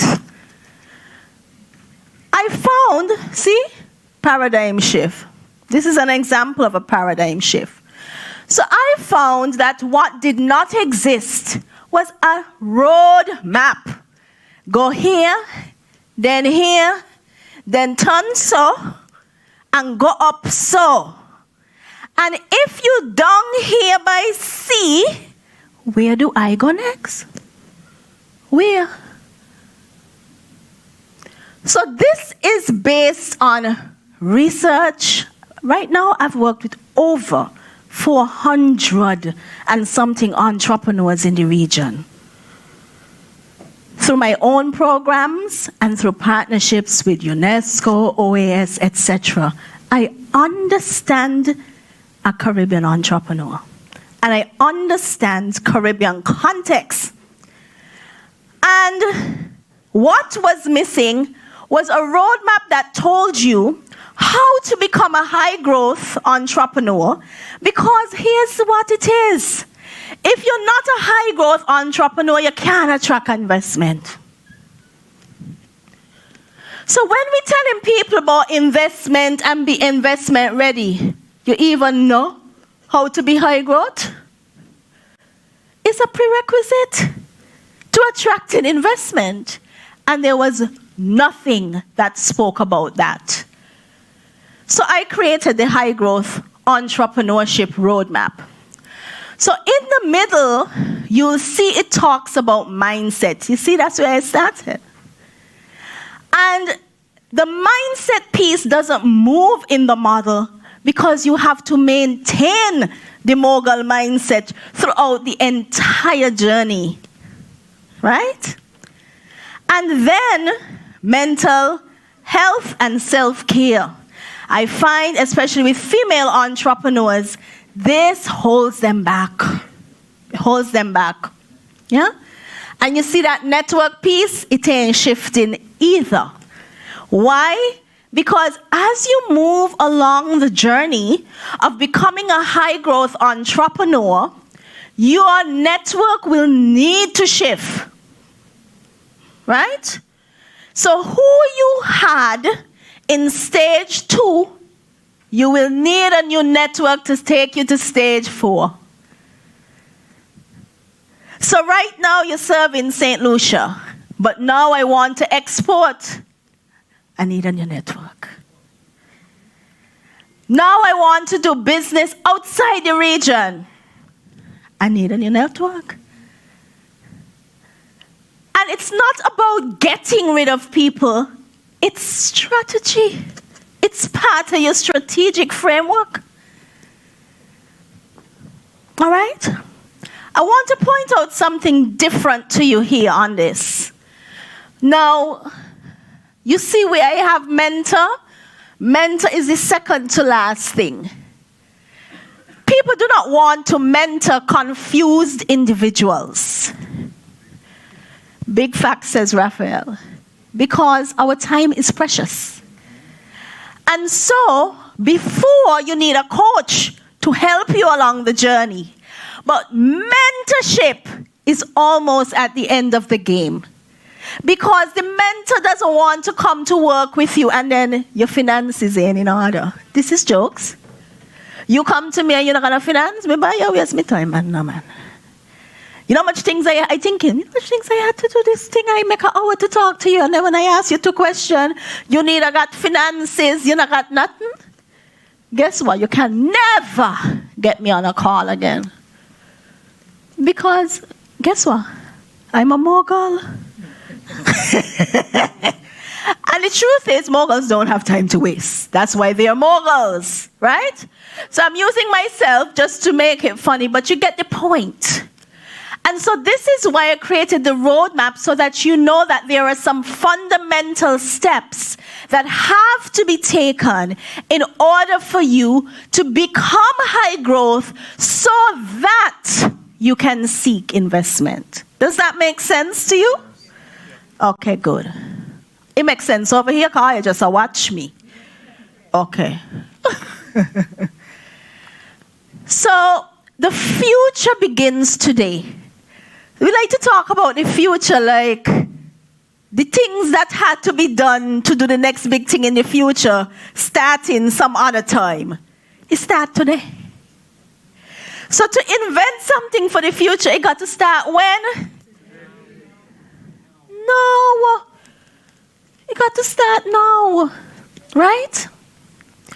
So, the next big thing, your business model, your ideas must be positioned in the future. So, you might get vexed with me, but do not let anybody talk you into creating entire businesses around problems of today. They will not be the problems of tomorrow. You got me? Yes. Where would we be if innovators were thinking about the day? We wouldn't have a cell phone. We wouldn't have none of these things. Do not let anybody talk you into taking a loan, right, that is not aligned with your future self. The money has to be put towards the where? So, when you're ideating, aim for today, that makes no sense. It's for tomorrow.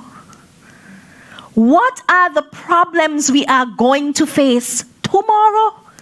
You're done facing some of them now, and they will be exacerbated tomorrow. So if you have a solution for a problem that is happening now, like climate change, right? But you know that tomorrow, we're using tomorrow like 5 years, right? It's going to be exponentially worse. Your solution should apply to the exponentially worse. Why? Because that's where the money be. In the exponent. So if 100 people have the problem today, you want 10,000 people to have it tomorrow, and you have the solution. You got me? That's how the maths does maths. Okay? That makes sense? Okay. The next thing, man, whatever business model you got now, radicalize it. Look at it and say, I thought you was good. I'm sorry to cheat on you, but, I'm trading you out for a bigger, better vision. That's how you got to level up. Hey. bigger, better, bolder vision. And no business model at this point that you are presenting to any investor must not have a sustainability portion. Nobody is investing in non-sustainable businesses. There ain't no money for that, right, Mr. CDB? See, he's saying. No money there for that. And sustainability is on the high growth entrepreneurship roadmap. Because climate action will continue. It's one of those problems that we're not going to get rid of. Climate change ain't going. It's only going to get worse. So do not bother trying to attract investment if you have not incorporated sustainability as part of your business. Ain't gonna work. So you must green your business model. That's what they call it, greening of the business model. Put that in ChatGPT and spit out something, work with it. Beta stage. Now, tech people like to use beta stage. Beta stage is like when you're testing, right? Now, when you're going for investment, because this is the context we're in, we're not talking regular business, are you with me? You have to show the investor that you have traction. But a lot of times we go to the pitch and you say, well, I done sell X amount, and so it shows that my business will be profitable. Okay, that's for now. You want to position it as a beta test, not as the final product, because an investor already knows, even before you talk, they don't know they're going to ask you to change some things. They don't know. Because they have a wisdom, they have something in their mind for your business, why they're investing. And it's going to require evolution. But if you go and you say, well, this is the model and it doesn't work, and they're like, I'm not going to be able to work with this entrepreneur. So you're referring to all the progress you've made as your beta test. I've tested this in the market, and it's showing it has potential. But guess what? I'm open to hearing your feedback. Remember, ego in the game too, eh? Investors are not robots. They're not ChatGPT. Not yet. And these are some of the little nuances. People want to feel like I can school you, mentor you, move you down another pathway so that we can make money. So if you're married to your idea, hey, we have a problem. I'll give you an example. Early when I started doing this coaching thing, I feel like this was 2018, 2017, somewhere there. World Bank had a competition called the Pitch It thing on it, so IT, Caribbean. And I was paired with Sergio Escobar. He owns one of the tech startups, accelerator programs, global accelerator programs. And we had a young girl in there. Her name is Shade Samuel. You can look her up, from Dominica. And she had this idea for kind of like a food delivery service, right? She wanted to do it for raw students. And, she was so gung-ho. And then, she's talking to us, and she said, her father owns a small fleet of taxis, and so. And the first question I asked her, because they were actually pitching for money, real money, and spaces in these international accelerator programs, really good stuff from the World Bank. And I said, darling, how married are you to your value proposition? Because I was waiting. Because if she did say, till death do us part, then I would have just hushed. Because I know that model was never going to work. So Sergio said, this is a good question. How married are you to this idea? And she was brilliant. She said, I'm not married at all. Right? She divorced he quick. And she started a business named Quick QWICK, I say, hey, your father has a fleet of taxis. I heard you all talk about a business today, but this is in 2016, eh? Think about that time. I say, you're going to carry everything. Everything. So now, quick deliver gas tank, COVID mask, like anything you need. And then what we did is she did it in reverse. So she pays you. So I drop off your gas tank to you, your small tank of gas for your house. You have something to go the next way, we take it. Because otherwise you're just wasting gas when I don't reach you. How we paying for the next leg? But that was, and we had other people in the program who remained very committed to their business model husbands, and they didn't win. And she's winning up to today. Quick is still doing business. All right? So, they tell me wrap up. I know you're vexed, but it's what. Raphael is almost as good as me, so it will be good. So the question is, who are you? Not who you want to be. Right? Who are you? And so the answer should be that you're a game changer, right? You know, you're a mogul, and you are a creator of generational wealth. So that's it. Thank you.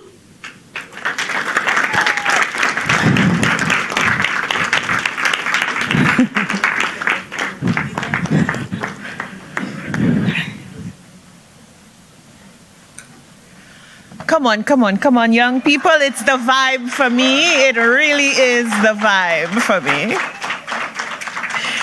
Thank you so much, Dr. Tamu Petra Brown. A lot to dissect there. Our next presenter is Mr. Raphael Saul.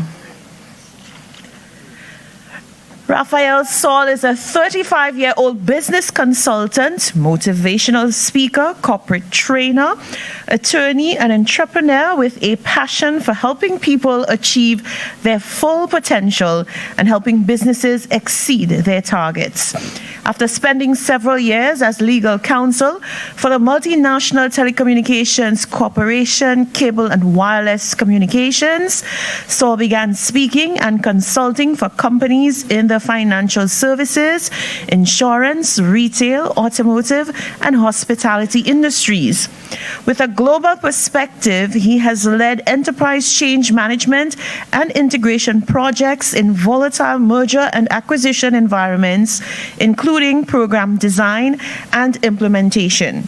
Over the last 5 years, he has become a sought-after speaker across the Caribbean, sharing the stage with international media personality Steve Harvey and working with several large conglomerates to train teams in Barbados, Grenada, St. Lucia, St. Vincent and the Grenadines, Jamaica, Belize, and Trinidad and Tobago. Ladies and gentlemen, a warm welcome to Mr. Raphael Saul, and he will be presenting on investing in youth entrepreneurship, millennials, and Gen Z as trailblazers. All right, thank you so much. Good afternoon, everyone. A bit more energy, please. Good afternoon. Fantastic. It's a pleasure to be here with you. My name is Raphael. Everybody say hi, Raphael. And I am a mogul. Thank you for that, Dr. Tamu. Everybody stand with me, please, really quickly. We're going to do this exercise. I want you to pair up, turn to the person next to you, pair up, or maybe you can do this in threes if you're near a 3. I want you to reintroduce yourself now based on what we've just learned from Dr. Tamu. So here's how we're going to start. Hi, my name is Raphael. Y'all don't say Raphael, though. All right? Hi, my name is... And I am a... Oh, y'all warming up. All right, so you got game changer, you got moguls, and you've got I am a creator of generational wealth. Love that one. All right, so go for it.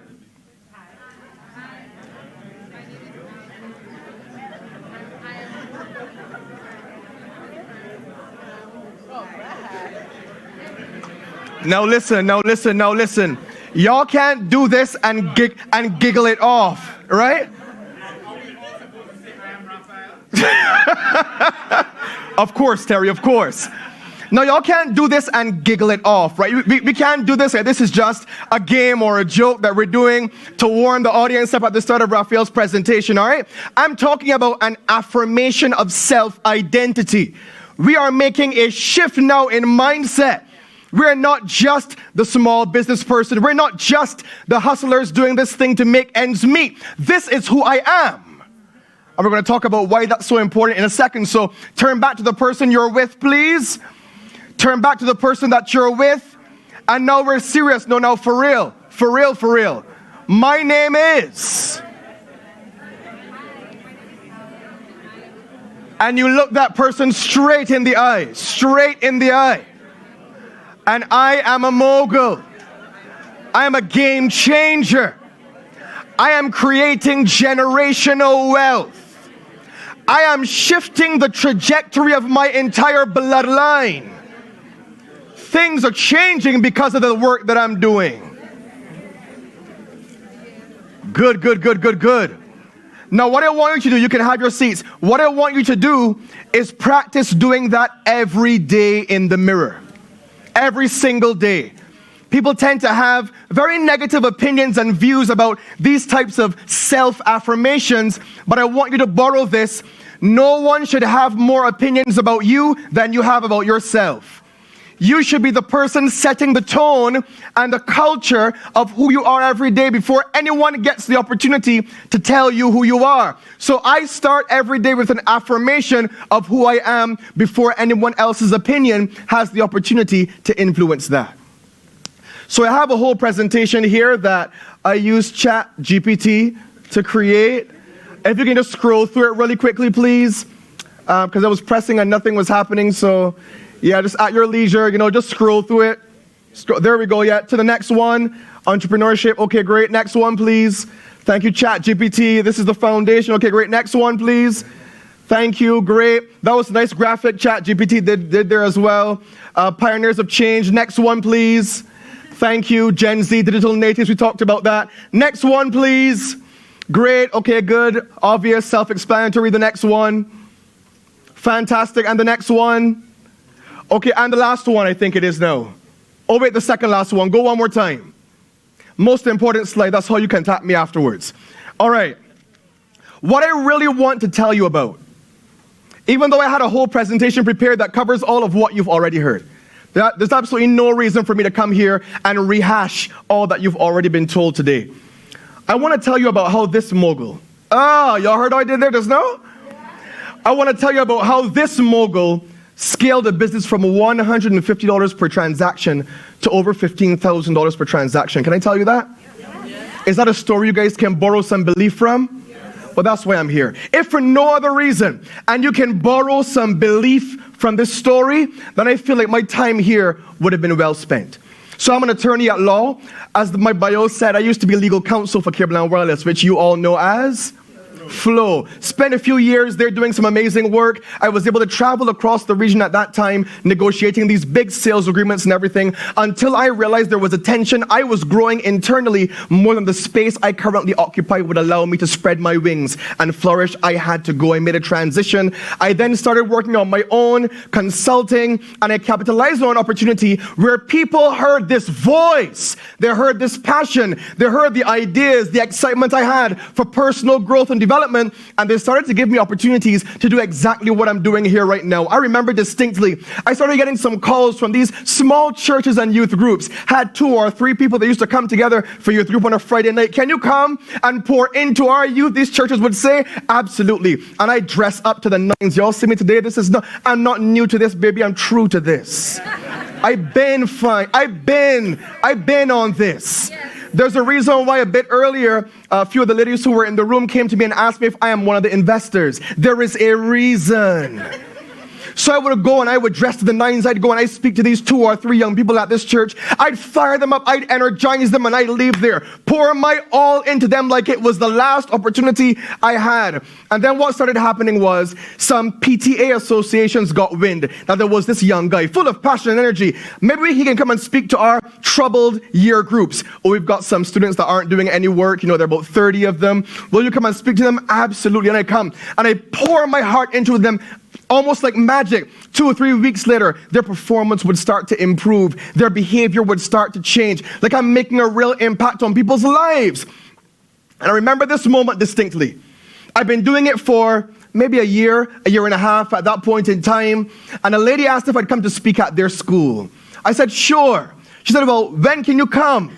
I said, well, I can come next week. Let me know to whom I should communicate my requirements. She was like, requirements? What are requirements? Well, I'd like to know if possibly you maybe have like a budget for my services. Well, how much would you charge for something like this? Maybe like $150? The woman bursts out laughing on the phone. I mean, like she's at a comedy show, bawling out laughing in my ears. And she says to me, Terry, and all you do is speak? And somebody's going to pay you $150 for that?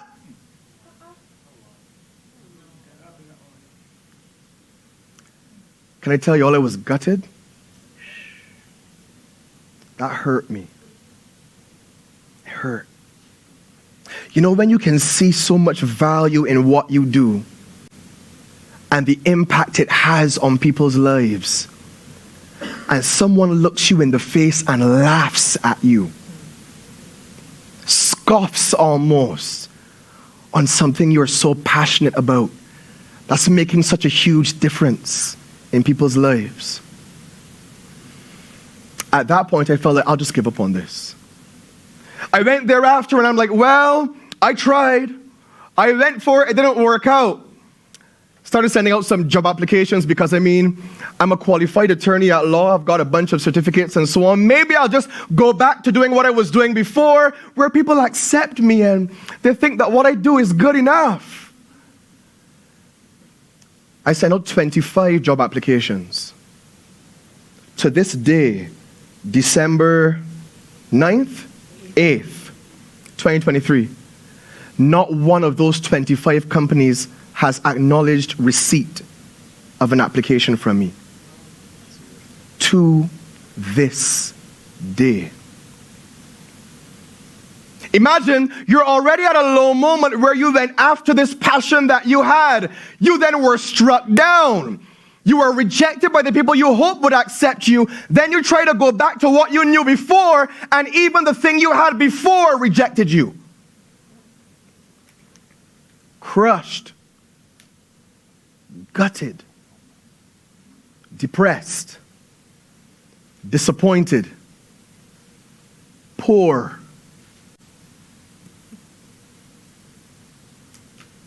What do you do after that?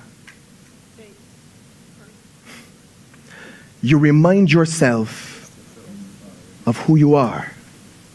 There's a moment, if anybody has watched The Lion King here, anybody has? The Lion King movie? There's a moment when Simba's out there acting a fool, and he stands by the water and he's looking up in the sky, and out of the sky, the clouds start to shape into the face of his father, Mufasa. And his father, Simba. Simba. And what does he say? Man, you're big and strong. No. What does he say? Man, I raised you better than that. No. What does he say? You have forgotten who you are.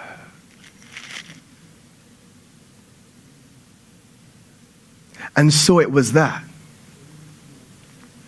That's why I actually started by asking you to make that affirmation. Why? Because as much as you love what you do, as passionate as you are about it, something called life is going to come up and slap you in the face.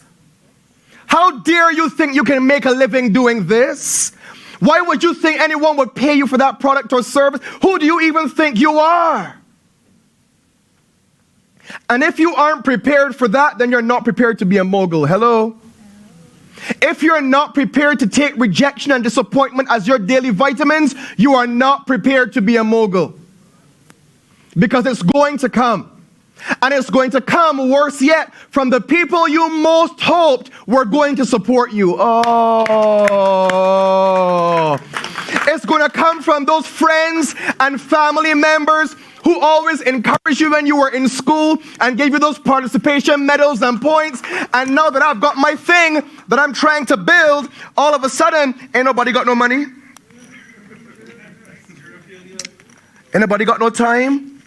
Worse yet, they start telling you things like, when are you going to get a real job? Oh.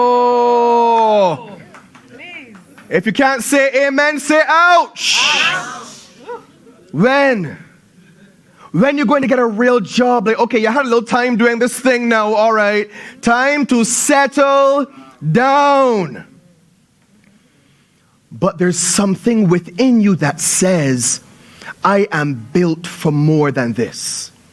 There's something within you that says, this idea that has been given to me isn't for me only. The world needs to benefit from this. So I pulled myself back up, reminded myself of who I was, and I started going after this thing like I had never gone after it before. Dr. Tamu told you about being relentless. It's what moguls do. $0 and 0 cents in my bank account, but I'm relentless. Not a dime to my name, but I show up just like you see me showing up today. You wouldn't know. I deliver at such a high level that you're sure that you gotta be on the international stage. No, I don't even have a stage in my garage. But I started to manifest it before I had even realized it. Moguls see a different future. And so they operate as though the thing that they see in the future is a reality right now. Slowly, a few people started to reach out to me and they asked, well, would you come to speak at our company? And I'm like, absolutely. How much would you charge? Immediately my PTSD kicked in. And I'm like, oh, damn. My palms start to get sweaty. I'm like, Doctor, let me walk this road again. I've been here, and it didn't work out very well the last time. I said to them, well, I'll charge $1,500. And I braced for it. Y'all, I braced for it. And I remember the CEO saying, is that all you charge?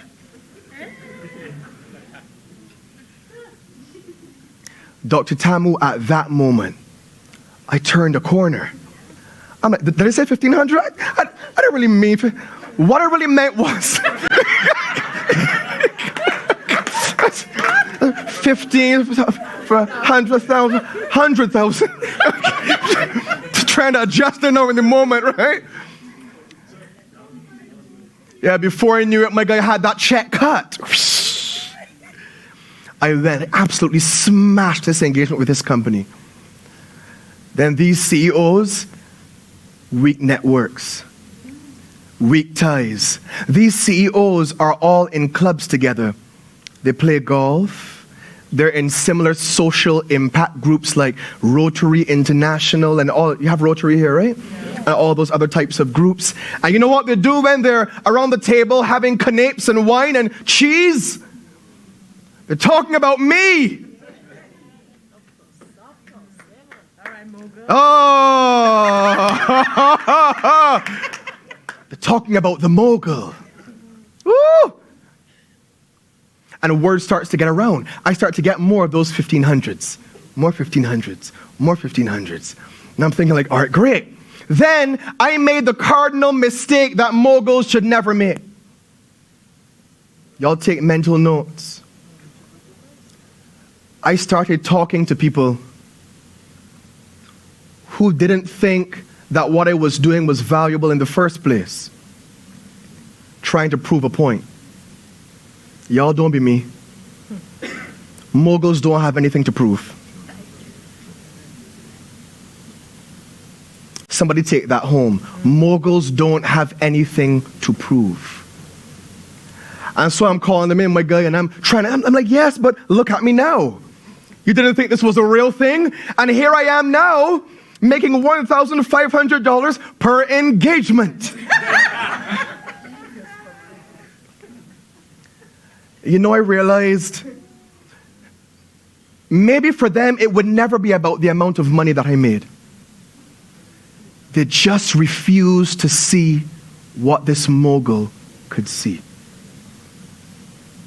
What I interpreted that to mean, though, is that $1,500 per engagement is probably my peak.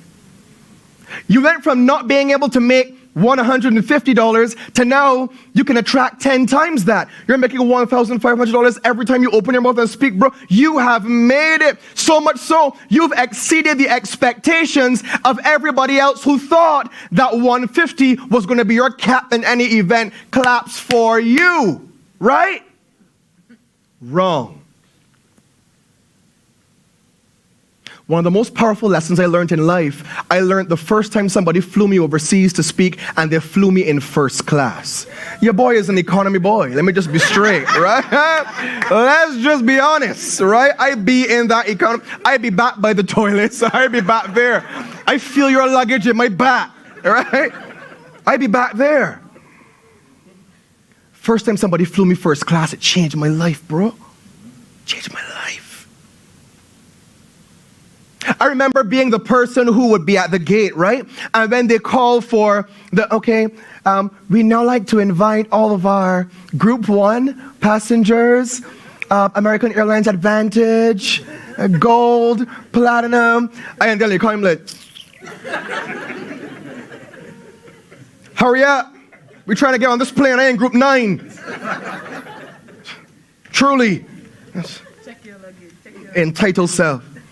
And then, I come through now with my suitcase, Now, the thing is, you're in first class, but I have to walk past you to get to where I'm going. And you better believe I remember when you got on board before me. So I'm coming down now. Yes, group number 9, seat 42F. We're ready for you to board. Come on now with my oversized carry-on bag. And I'm watching for your knees.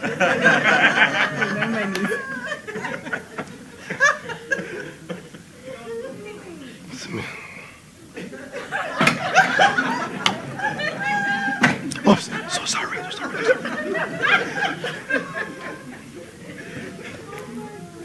Oh, y'all don't pretend like y'all never did it. Honestly. My goodness. Y'all playing with me now in St. Louis. Y'all know y'all did it. Okay? Everything changed for me. I was telling you though, bro. Everything changed for me when I went in first class for the first time. Because I was up there now. The plane hadn't even taken off yet. They came in there, Mr. Saul, I'm like, who do you mean? They know our names on flights. No one's ever called my name before except when I was late. Yes. They're like, would you like the wine, a mimosa? I'm like, yes, to all. A, B, C, and D, all of the above. So I'm there now and I'm sitting in my first class seat. All right? Now one must now be reclined, given the leg room that I have. And I'm there and I'm sipping my wine. And in comes this person sitting, of course, in 42F. Walked past me, my knee, of course. Eventually I got over the offense. Plane takes off, we're in the air.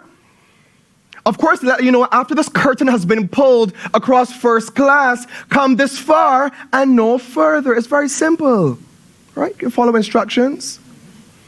In comes this lady, 30,000 feet. When he comes in, swings open my first class curtain to use my bathroom in my first class. The audacity, the unmitigated gall. The air hostess comes out, no, ma'am, I'm sorry. I'm like, yes, get her, please. Truly. I don't have any decency. Everything changed, honestly. The first time I flew in first class, and this is mogul mindset we're talking about, everybody say exposure. Exposure changes everything. At $1,500, when I thought that I had reached my peak, my cap, my zenith, this is as far as you go. I was blessed to be exposed to some people who were making $200,000 and $300,000 and $400,000 every time they opened their mouths to speak.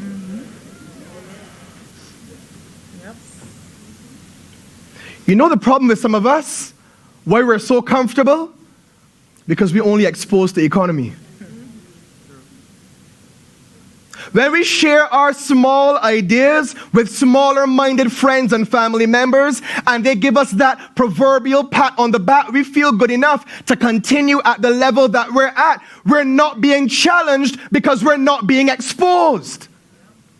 Some of us need to take some of our savings and go on a trip and see what the future of your industry looks like in countries where the industry is more developed. Some of y'all think the 3,000 or 4,000 you make in St. Lucia is going to be all because that's all you've seen.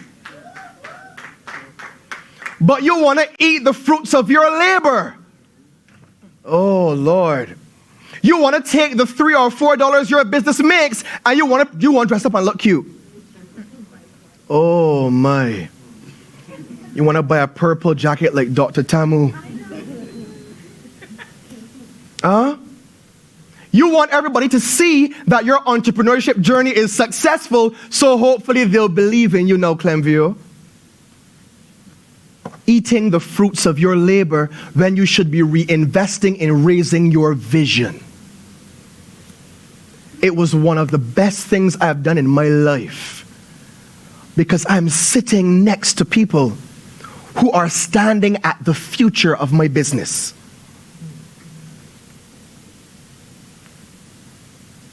And it feels different when you're in a room and they ask, okay, well, I'd like to know how everybody in here is doing financially. Literally, that's what was asked. People got up and said, well, right now I made about $50,000 last year. I'm like, well, yeah, that's great for you. 50,000 US, that's 100,000 Barbados. How much EC is that? About 135,000? Okay, yeah, so about that kind of range. And I'm like, shoot, that's a lot of money. I'll never forget this. Tall lady, very stately, very elegant and well-dressed, got up. She said, very modestly, last year it was a pretty average year. I cleared 970,000 US. Y'all, I almost choked. I tell you no lie, I almost choked. You cleared what? 900 and who?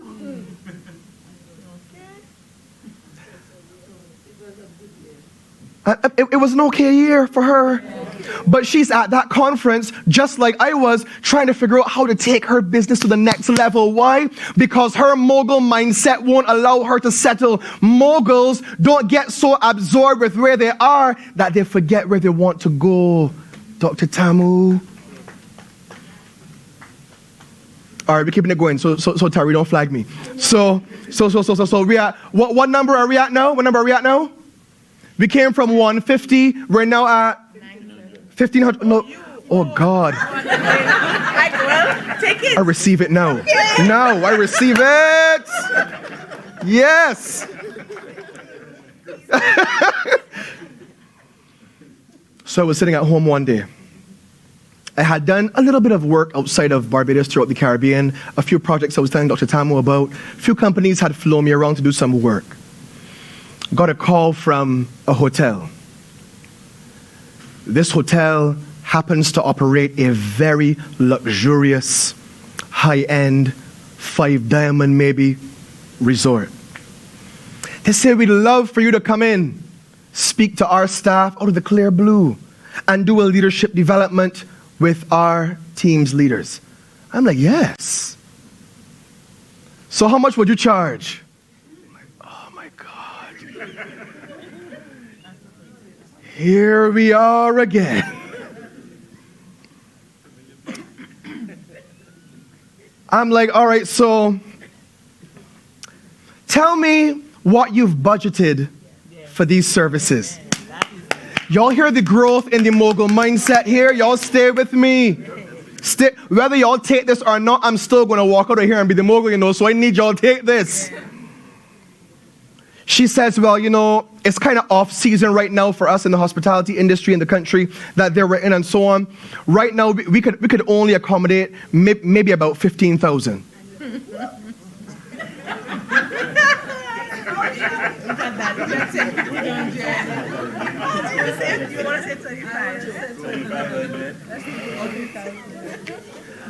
I said, well, I'll just have to double check some of my other engagements. My calendar was blank. Let me be straight, y'all. There wasn't a thing, but I didn't even have a date night with my wife on there was nothing on it. Came back to her the next day with a long email. Well, yeah, I'm pleased to let you know I should be able to fit in the engagement. Her response was, oh, we are so grateful. Would you allow us to bring you out for an entire week? Hey.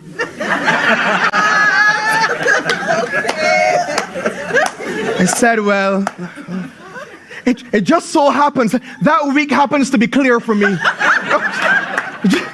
It just so happens. And my wife. Few weeks after that, your boy is on a resort, on a bicycle. Huh? Haven't ridden a bicycle probably in about 25 years. On a bicycle. And I'm riding through this resort. Tell me it's a resort where Justin Bieber and all these celebrities normally come and so on. So I'm just riding there, because if this is where celebrities are, then this is where I should be. Okay? Made sure I had my expensive shades on, right? They were about $25, but let's just say it was the look. And your boy in my little shorts, and everybody that I saw, how are you? But stay with me, mogul mindset. I went into that event and I absolutely, I smashed the life out of this event. Everybody said it was by far the best engagement they had ever had since working at that hotel. Moguls don't only like the life that comes along with being a mogul. Stay with me. Some of y'all want to be flued out. Some of y'all want to be kept and you want the luxury and high-end experience. But when it comes time for you to deliver, your product or your service is mediocre. Hello? Moguls have mogul quality products and services. When they call on you, the reason why I feel very comfortable calling for my mogul prices is because I know when you call on me, I will deliver. No discounts, no short change. Tired, hungry, hot, cold, and I will deliver. You call on me, that is what I will do. Nobody sets my speed, sets my tone, sets my standard. You get this every single time. Whether you want it or not, you get this. This is my standard.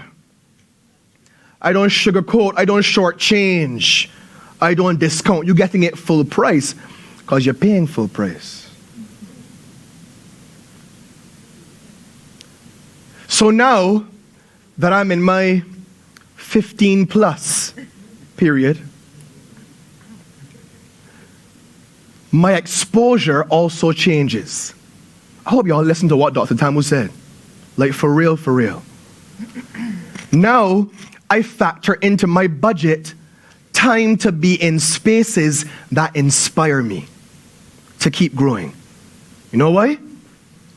Because I've told people that I'm at the 15,000 level and people get very giddy. Oh my God, you're so amazing. No, I'm not. I mean, I am. Let's just be honest. Let's speak the truth, right? You don't just roll out of bed like this. But everyone I speak with, I tell them this is just the beginning. You know why? Because I've seen. I sat next to and spoke with people who every time they stand before an audience, large or small, are making $400,000 and $500,000 a pop. So you feel you're trying to nice me up and make me feel like I'm ever so fancy and cute at the level that I'm at? Could never. Moguls don't operate like that. So let me encourage you. Scan that QR code and let's link. But also, let me encourage you. Don't get so discouraged at your 150 that you miss your 1500.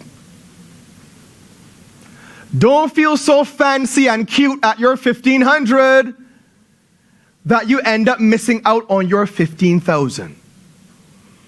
And don't get so settled and comfortable and la-di-da that you stop waking up every day and hunting for the future that you see. Because I promise you, ain't nothing stopping me, and I don't want anything to stop you. Thank you so much.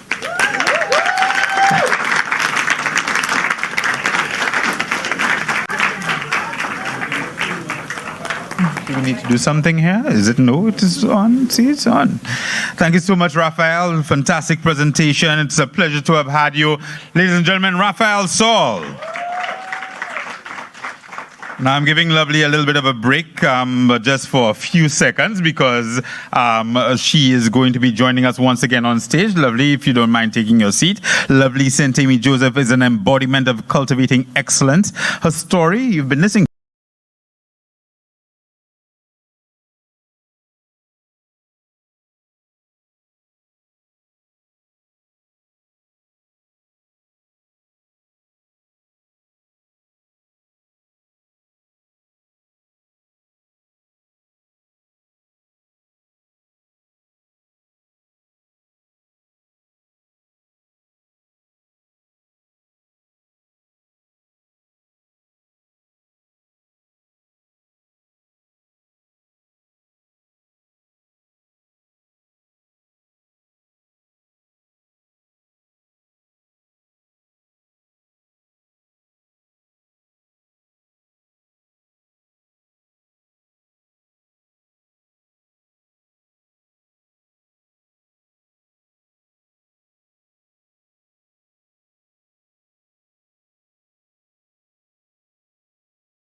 program with responsibility for designing, coordinating, and supervising the implementation of regional technical assistance interventions aimed at engendering entrepreneurship, strengthening the institutional capacity of business support organizations, and enhancing the managerial and operational capacity of MSMEs, inclusive of increasing their access to finance, which is why we're here today. He's a former employee of the government of St. Lucia. He's worked for over 10 years in the Ministry of Commerce and Industry, where he started as a Commerce and Industry Officer and later assumed the position of Director, Commerce and Industry before taking up his employment with the CDB.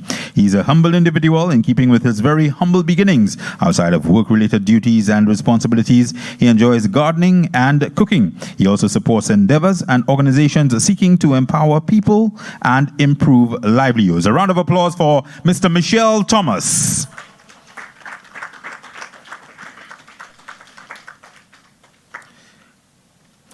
He is the founder of Pros Impact, a branding agency specializing in crafting compelling brand identities that transform and elevate businesses through effective strategy and creative designs. He is also an acclaimed strategist, designer, and creative problem solver with a portfolio that includes Lucelec, Landmark Events, Winera, and the Events Company of St. Lucia, to name but a few. His expertise lies in revealing and articulating the unique stories and the core features of the brands with which he works, enabling businesses to achieve their full potential. Mr. Peter Prosper.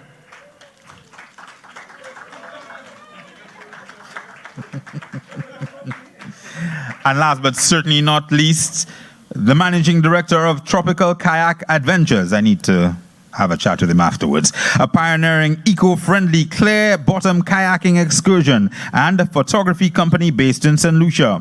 Leveraging his background as a hospitality professional, he's currently pursuing a bachelor's in hospitality management with a minor in psychology, aspiring to merge his passion for entrepreneurship and hospitality with a commitment to mental health advocacy. Beyond steering the innovative initiatives at the Tropical Kayak Adventures, he's dedicated to fostering an understanding of mental health and well-being, with a long-term goal of contributing to the field as a mental health advocate and a therapist. At the 2023 Jimmys, he was given the Special Award for Youth in Tourism in recognition of his youthful and entrepreneurial spirit in the tourism sector. Ladies and gentlemen, a round of applause for Mr. Johanse Casabon. Lovely. The floor is once again yours.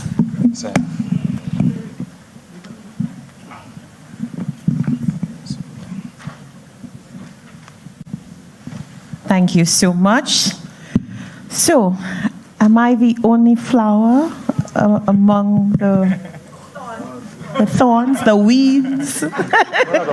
Certainly not.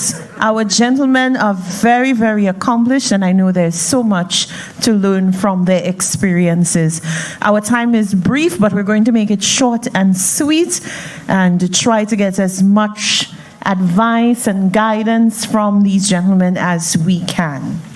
So, gentlemen, I think I will start with Mr. Prosper because who says Jean Soufouye? And you know, So, you know, a little plug for Soufre in the house. Soufre, Choiseul, you know, my south, southwest.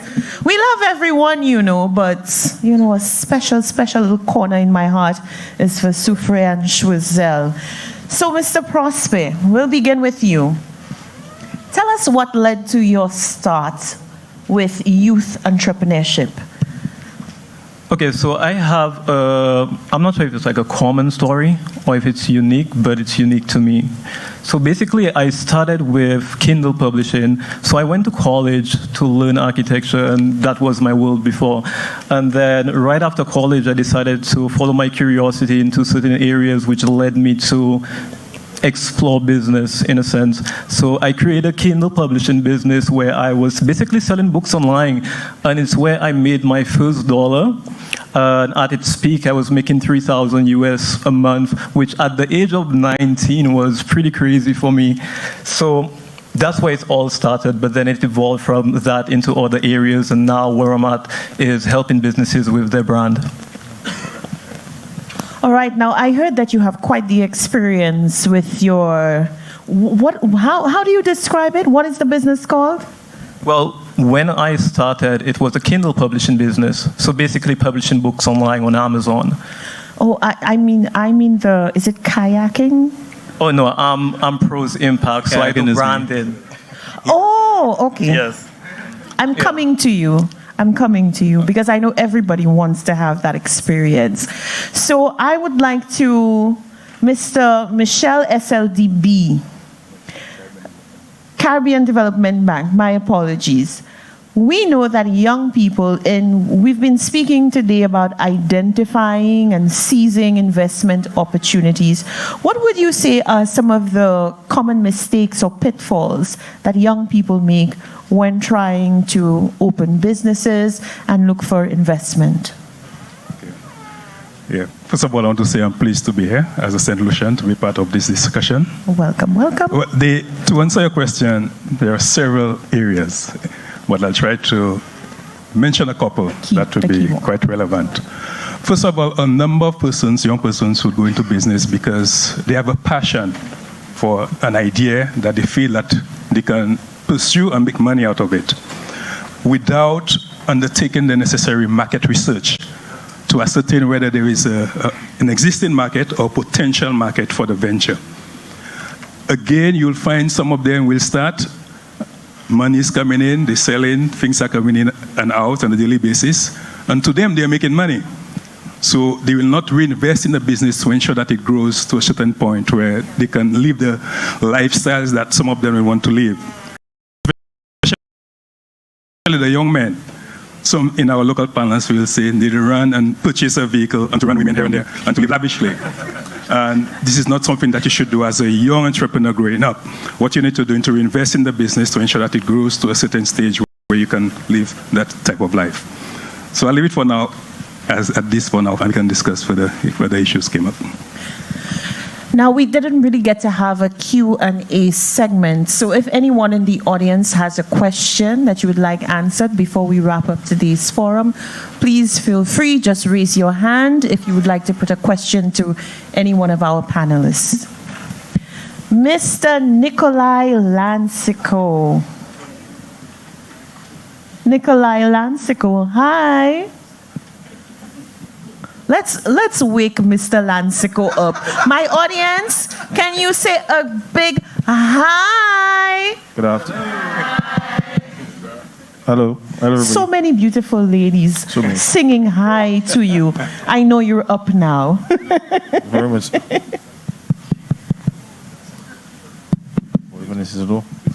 So you've been blessed to wear many hats and to succeed in several different areas.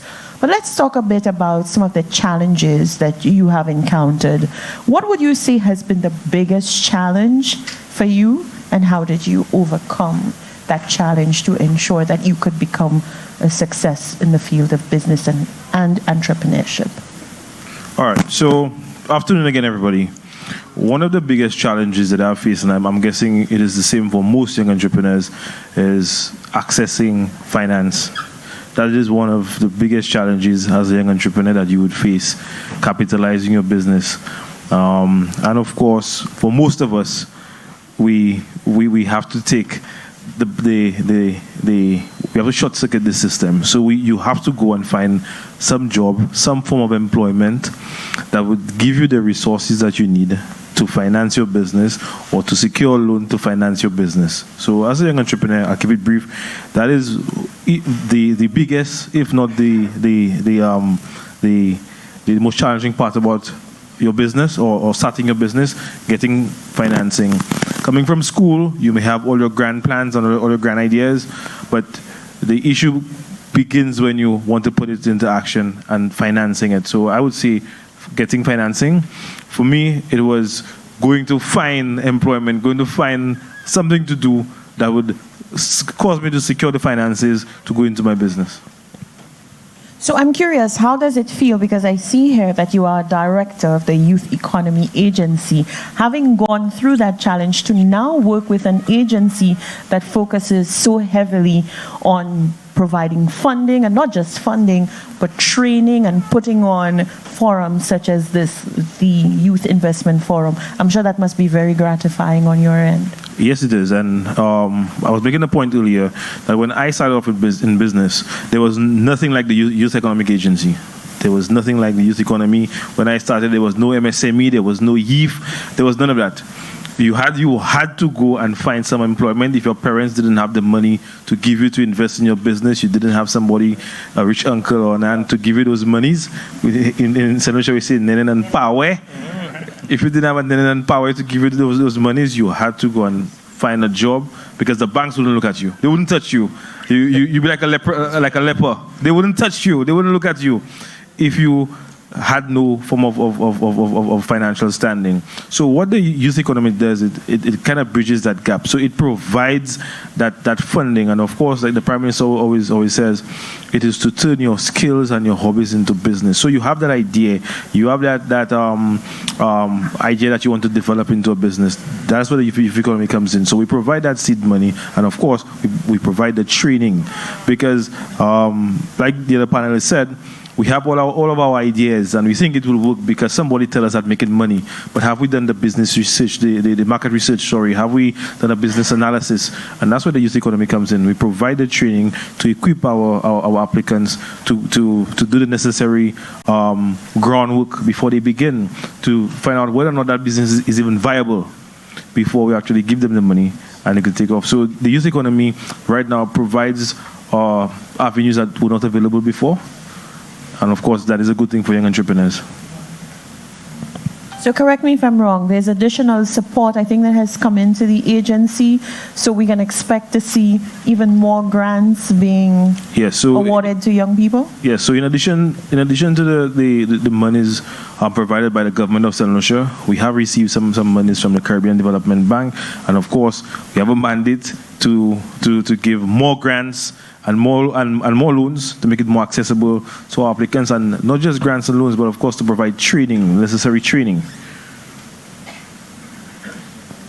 I just want to remind our audience, you are free to place your questions to the panelists. I mean, you have Mr. Michelle Thomas here. Trust me, I would corner him somewhere to ask him some questions. Caribbean Development Bank, it really doesn't get any better than that. An opportunity to maybe find out if you're facing some stumbling blocks. Why are you facing those stumbling blocks? How can you get over them? You know, what inroads can you make in terms of accessing financing for your business? It's a great opportunity. So be sure, if you're shy right now, at least be sure to connect after the forum. All right, now I want to know, was there a Soufriere mix-up? Gentlemen, are you also from Soufriere, Mr.? Yes, I am from Soufriere.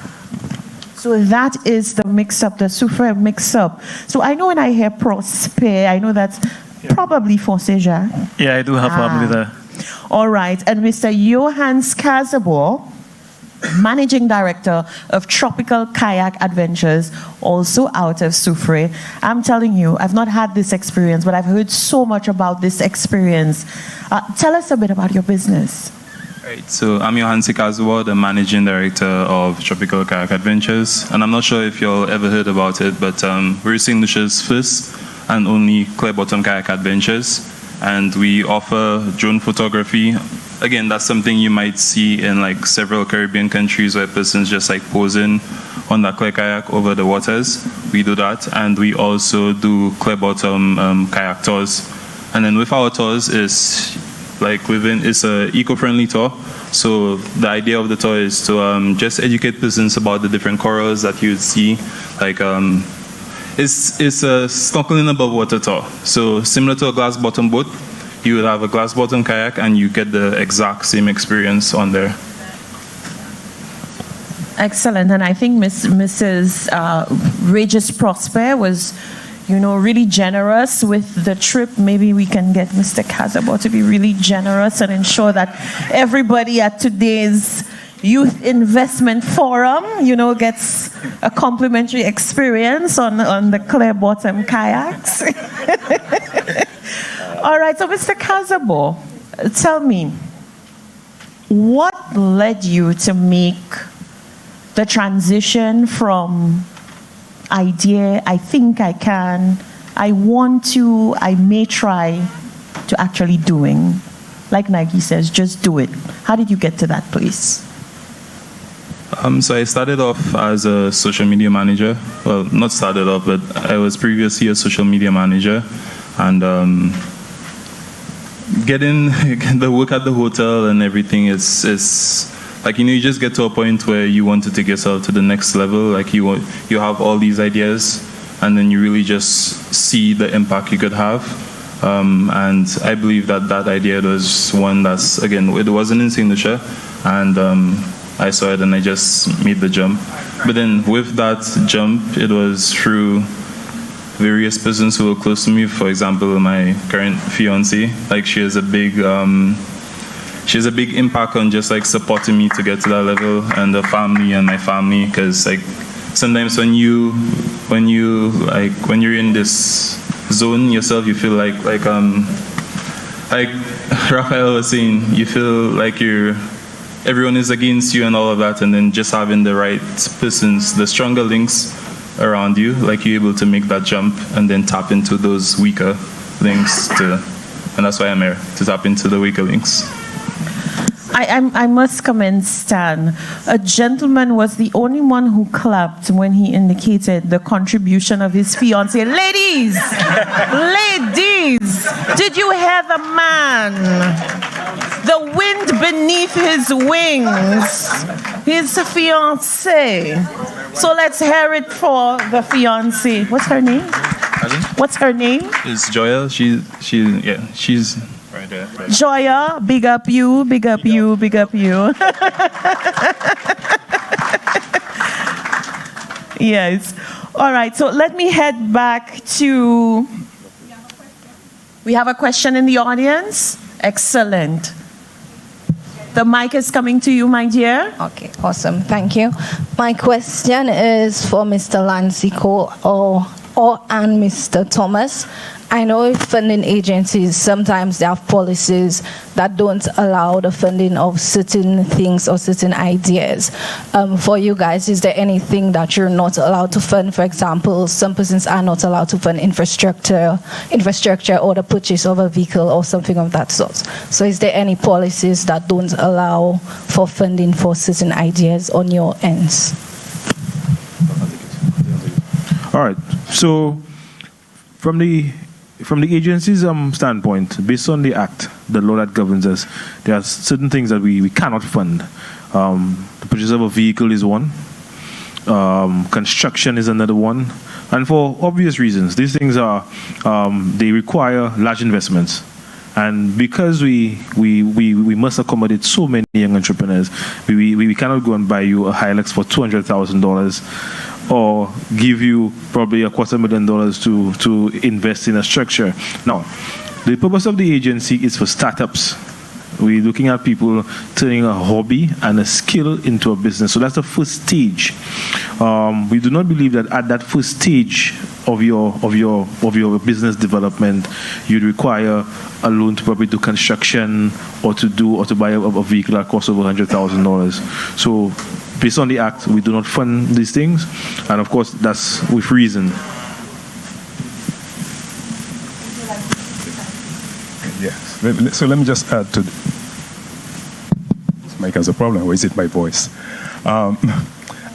CDB provides the financing to SLDB, well, to Government St. Lucia through SLDB, but we go by what the Government St. Lucia has stated as the criteria or conditions for the loan. So we don't get involved at that level to determine or to insist to the government that they have to provide loans for a particular type of business or venture. But I have my personal views on this, if you don't mind me chiming in.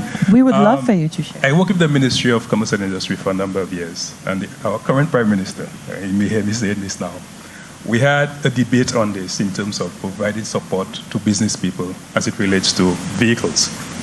I'm saying, and I argue with him for a long time on this, I said if you provided concessions to taxi drivers for them to do the work, he said to me, well, that's what they use for the trade. But I said, but look at someone who's into manufacturing. He needs to transport his raw material, finished products. Let's say a bakery, for example. You're a bakery, you produce cakes and pastries, bread and stuff like that.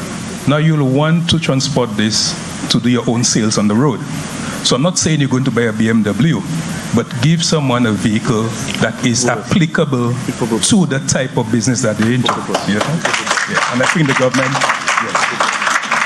government needs to revisit this. Okay? Well, I use my own word, a utility vehicle for the type of business that you're into. If I may just come in again, and I agree with you. The vehicle must be fit for purpose. I agree with you 100%. But you see, for me, in the life of an entrepreneur, there are different growth stages. And of course, most people they start. I use the bakery example. They start a bakery today. They barely selling 25 loaves, but they already want to buy a van to go and sell those 25 loaves. So there are growth stages in the life of an entrepreneur. When you get to that point, there are avenues to explore in terms of probably the SLDB and your local credit union, because at that point you would have already proven your financial worthiness. You've already proven that, hey, that business is sustainable, and of course, I could afford to pay back that vehicle or pay back that loan or whatever the facility is for that vehicle. But I do not believe that an entrepreneur starting tomorrow, unless the business is a transportation business, requires a vehicle, especially if it's a startup that the vehicle is not directly involved in the operations. Let me add again, please, if you don't mind. I'm not saying that based on where you're at, that you should get the loan from SLDB to purchase the vehicle, you know. I'm saying that government, through concessions, provide a waiver of duties on that vehicle. You go and get your loan, but you get a waiver of duties to make it cheaper for you to acquire it. That's what I'm referring to. I agree. Yeah. I agree. I think we had a question from the audience. Right over there. So just to touch on what you said, for the bakery owner, maybe they did not sell 25 loaves per day from their bakery, but they having access to a vehicle might reach 200 people. So by limiting them, by not allowing for some sort of assistance in getting the vehicle, based on you not selling more than 25 loaves, sorry, it's not a mogul mindset.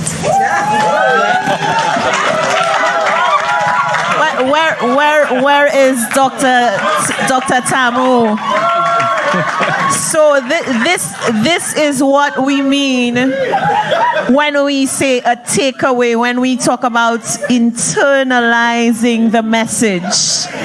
It is not a mogul mindset. Amen. I agree, and I see Dr. Tamu in the back there. But I will say this.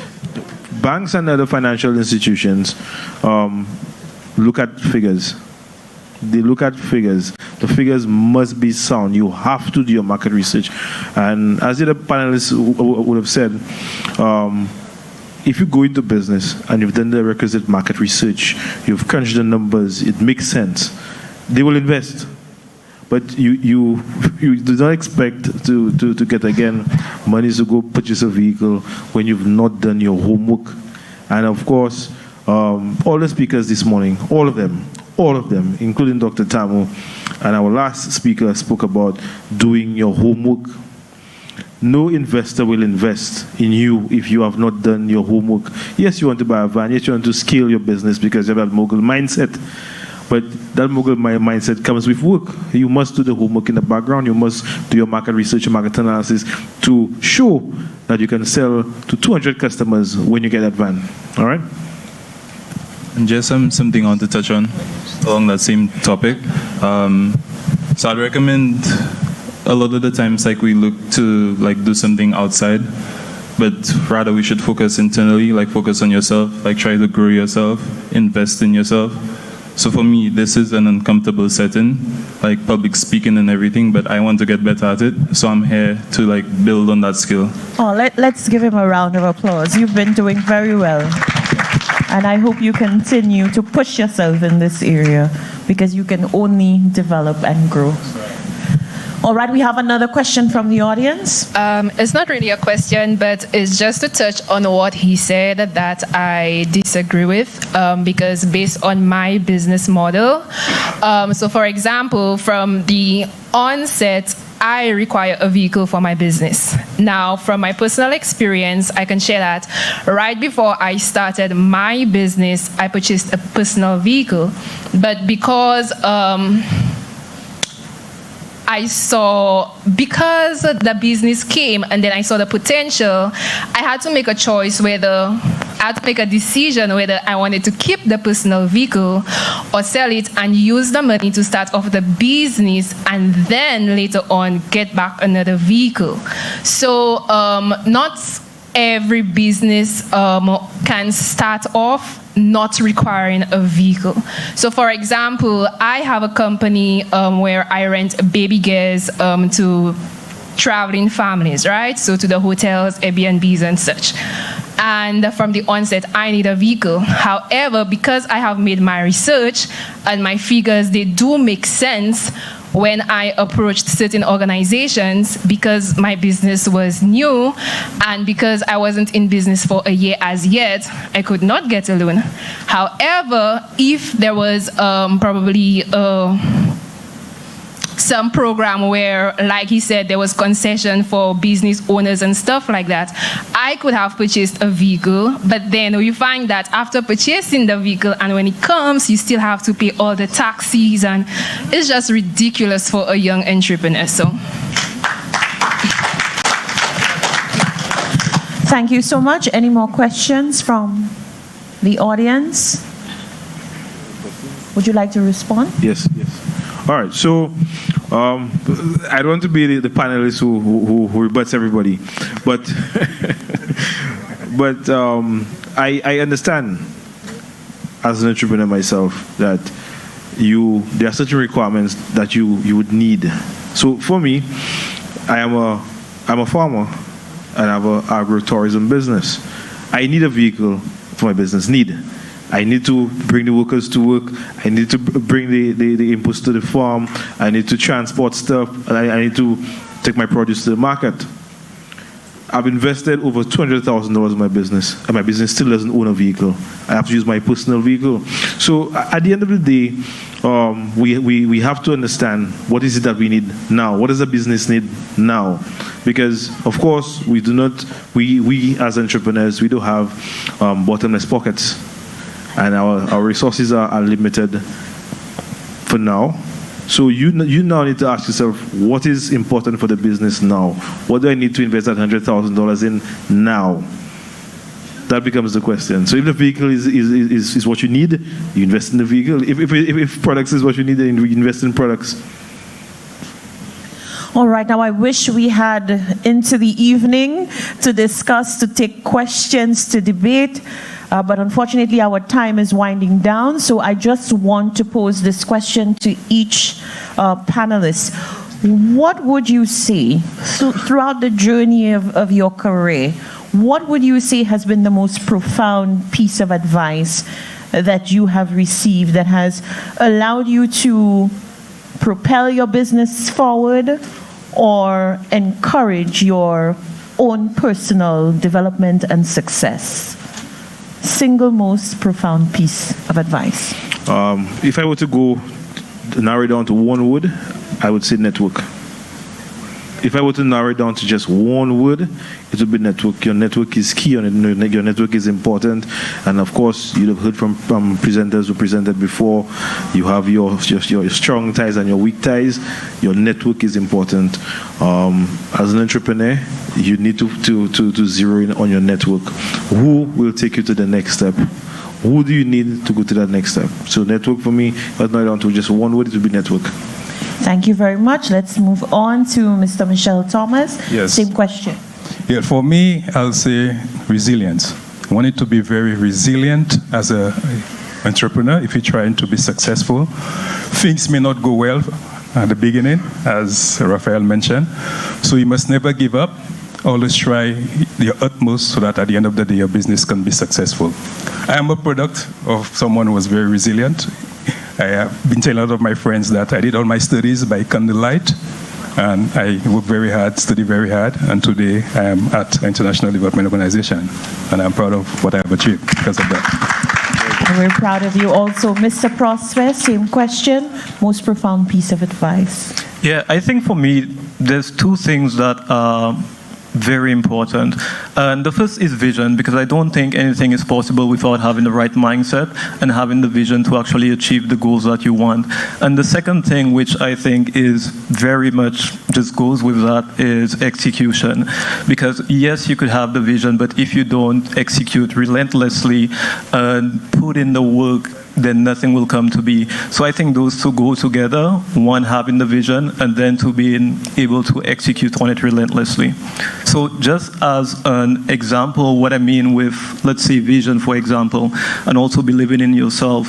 I remember at one point growing my business, I went from a project that was about $2,500 to then the next month doing a project that was $25,000. And it was just a restriction of mindset. That was the only thing. So basically, I was the one sabotaging my business, and I think that's something that we do all the time as business owners, where we limit ourselves because we don't think we're worthy of something. So yeah, so I'll just leave it as that, vision and execution. Excellent. Mr. Kazabo, for you, the advice that has really helped to propel your success, your development. So just to tap into what all of them said, I believe that's very important and something like every one of us, like we should apply to our lives, but we should also celebrate the small wins of life. So rather than always focusing on the long-term goals and just being like dead set on what you want in the future, literally just celebrating the everyday wins, like being in the now and just like embracing like what's happening right now. And there's also another thing that's the monk mindset, which I find is very powerful as well. Just like taking out within the span of the next 3 to 6 months, just focusing on you, growing you, building you, setting a routine, and just getting things going. Thank you so much, gentlemen. And resilience really resonated with me. One of my all-time favorite quotes, which I will share with you, is "Life demands Spartan endurance." It's by the writer Tennessee Williams.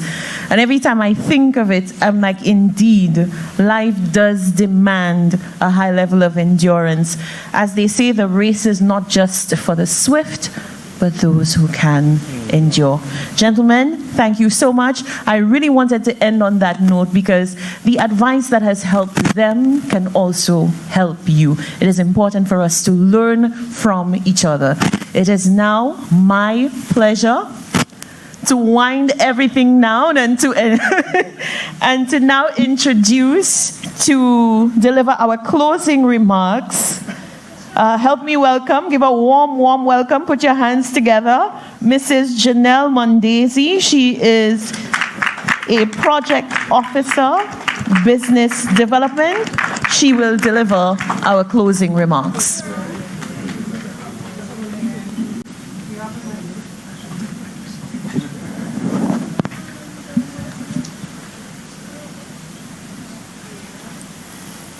Good evening, ladies and gentlemen, esteemed guests, participants. Allow me to adopt the protocol that has already been established. We extend our sincere gratitude to each of you for gracing our inaugural Youth Investment Forum with your presence. Your commitment to being a part of this event, despite the demands of your busy schedule, is truly appreciated. And we recognize the value you added to this gathering. A special acknowledgement is due to the Honorable Prime Minister Philip J. Pierre, whose visionary leadership gave birth to the Youth Economy Agency. We express our heartfelt thanks to the Republic of China, Taiwan, for their unwavering support since the inception of the Youth Economy Agency. Our gratitude also extends to the Caribbean Development Bank, esteemed guest speakers, panelists, officials who took time from their busy schedule, members of the Diplomatic Corps, our board of directors, the Sir Arthur Lewis Community College, Excel Science, J. Bagas, Landmark, GIS, Always, and the administrative staff of the Financial Center, particularly Lana. We are grateful for the participation of our clients, whose engagement has been instrumental in the success of this forum. A special shout out goes to the dedicated team of Bank of St. Lucia and Ms. Sonia Polius for their invaluable contribution to the investment training provided to our clients. Your efforts have undoubtedly empowered our clients to navigate the world of investment with confidence. Last but not least, we commend the outstanding effort of our Youth Economy Agency team. Without them, this would not be possible. Led by our COO, their unwavering dedication, countless hours of behind-the-scenes work, and meticulous attention to detail ensured the seamless execution of this event. From coordinating with the vendors, asking for discounts, to making arrangements for guest speakers, engaging our clients, and inspiring the participation of our very own clients of the Youth Economy Agency. Our dynamic team played a pivotal role in bringing today's success to fruition. To everyone involved, in whatever capacity, your contribution has left an indelible mark on the success of this forum. As we bid farewell, we extend our heartfelt thank you, and we wish you a joyous season's greetings. Thank you.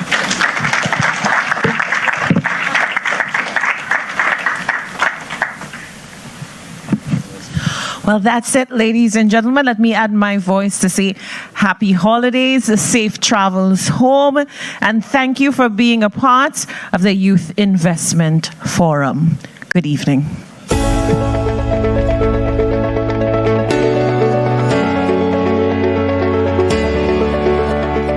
Real Pretty Printing is a local manufacturing company which is capable of fabricating or making a wide range of products. These products can be categorized in any of our four main categories, which is merchandise, custom parts, prototypes, and replacement parts. In the next 5 to 10 years, we see ourselves as a leading manufacturing company in the Caribbean that's globally recognized to facilitate various industries and sectors within the local and regional economy. I believe for St. Lucia to be more self-sufficient and competitive, it starts with us being more self-reliant and a bit more dependable on each other as a community. We do web development, web applications, and custom WordPress plugins. We've been around since 2016, actually registered. We sell software online, so Sorin is actually a software online that people can purchase from around the world.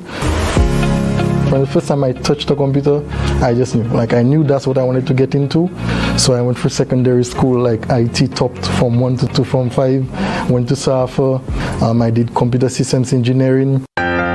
In the next 5 or 10 years, for Sorin's local operations, I see us having a lot of unique offerings. In our international endeavors, I see our software being used by tens of thousands of websites, because right now they're being used by thousands of them. What we need to do is look outward. I am in St. Lucia and I'm building stuff in St. Lucia, I'm building software in St. Lucia. People overseas purchase my software and the money comes to St. Lucia. I attended a summer camp in Barbados, and it was there I really got exposed to engineering, STEM subjects, and that's when I realized that with STEM I could have the widest impact. So just one product, just one idea, then you have an impact on millions of people. Keegan, Patrick, and I would have started Optronics. Optronics was founded really on the belief that we could solve some of the biggest problems in the Caribbean using technology. One of our first initiatives, we started off with the STEM education aspect of things. We grew into software development services where we offer web and app development services. And one of the things that Optronics is working on is how can we leverage technology to help with the crime situation on the island. So definitely next 5 to 10 years, we want to be the premier technology provider across the Caribbean, forging relationships with government officials across the region. And we formed a lot of relationships internationally with accelerators, incubators, investors,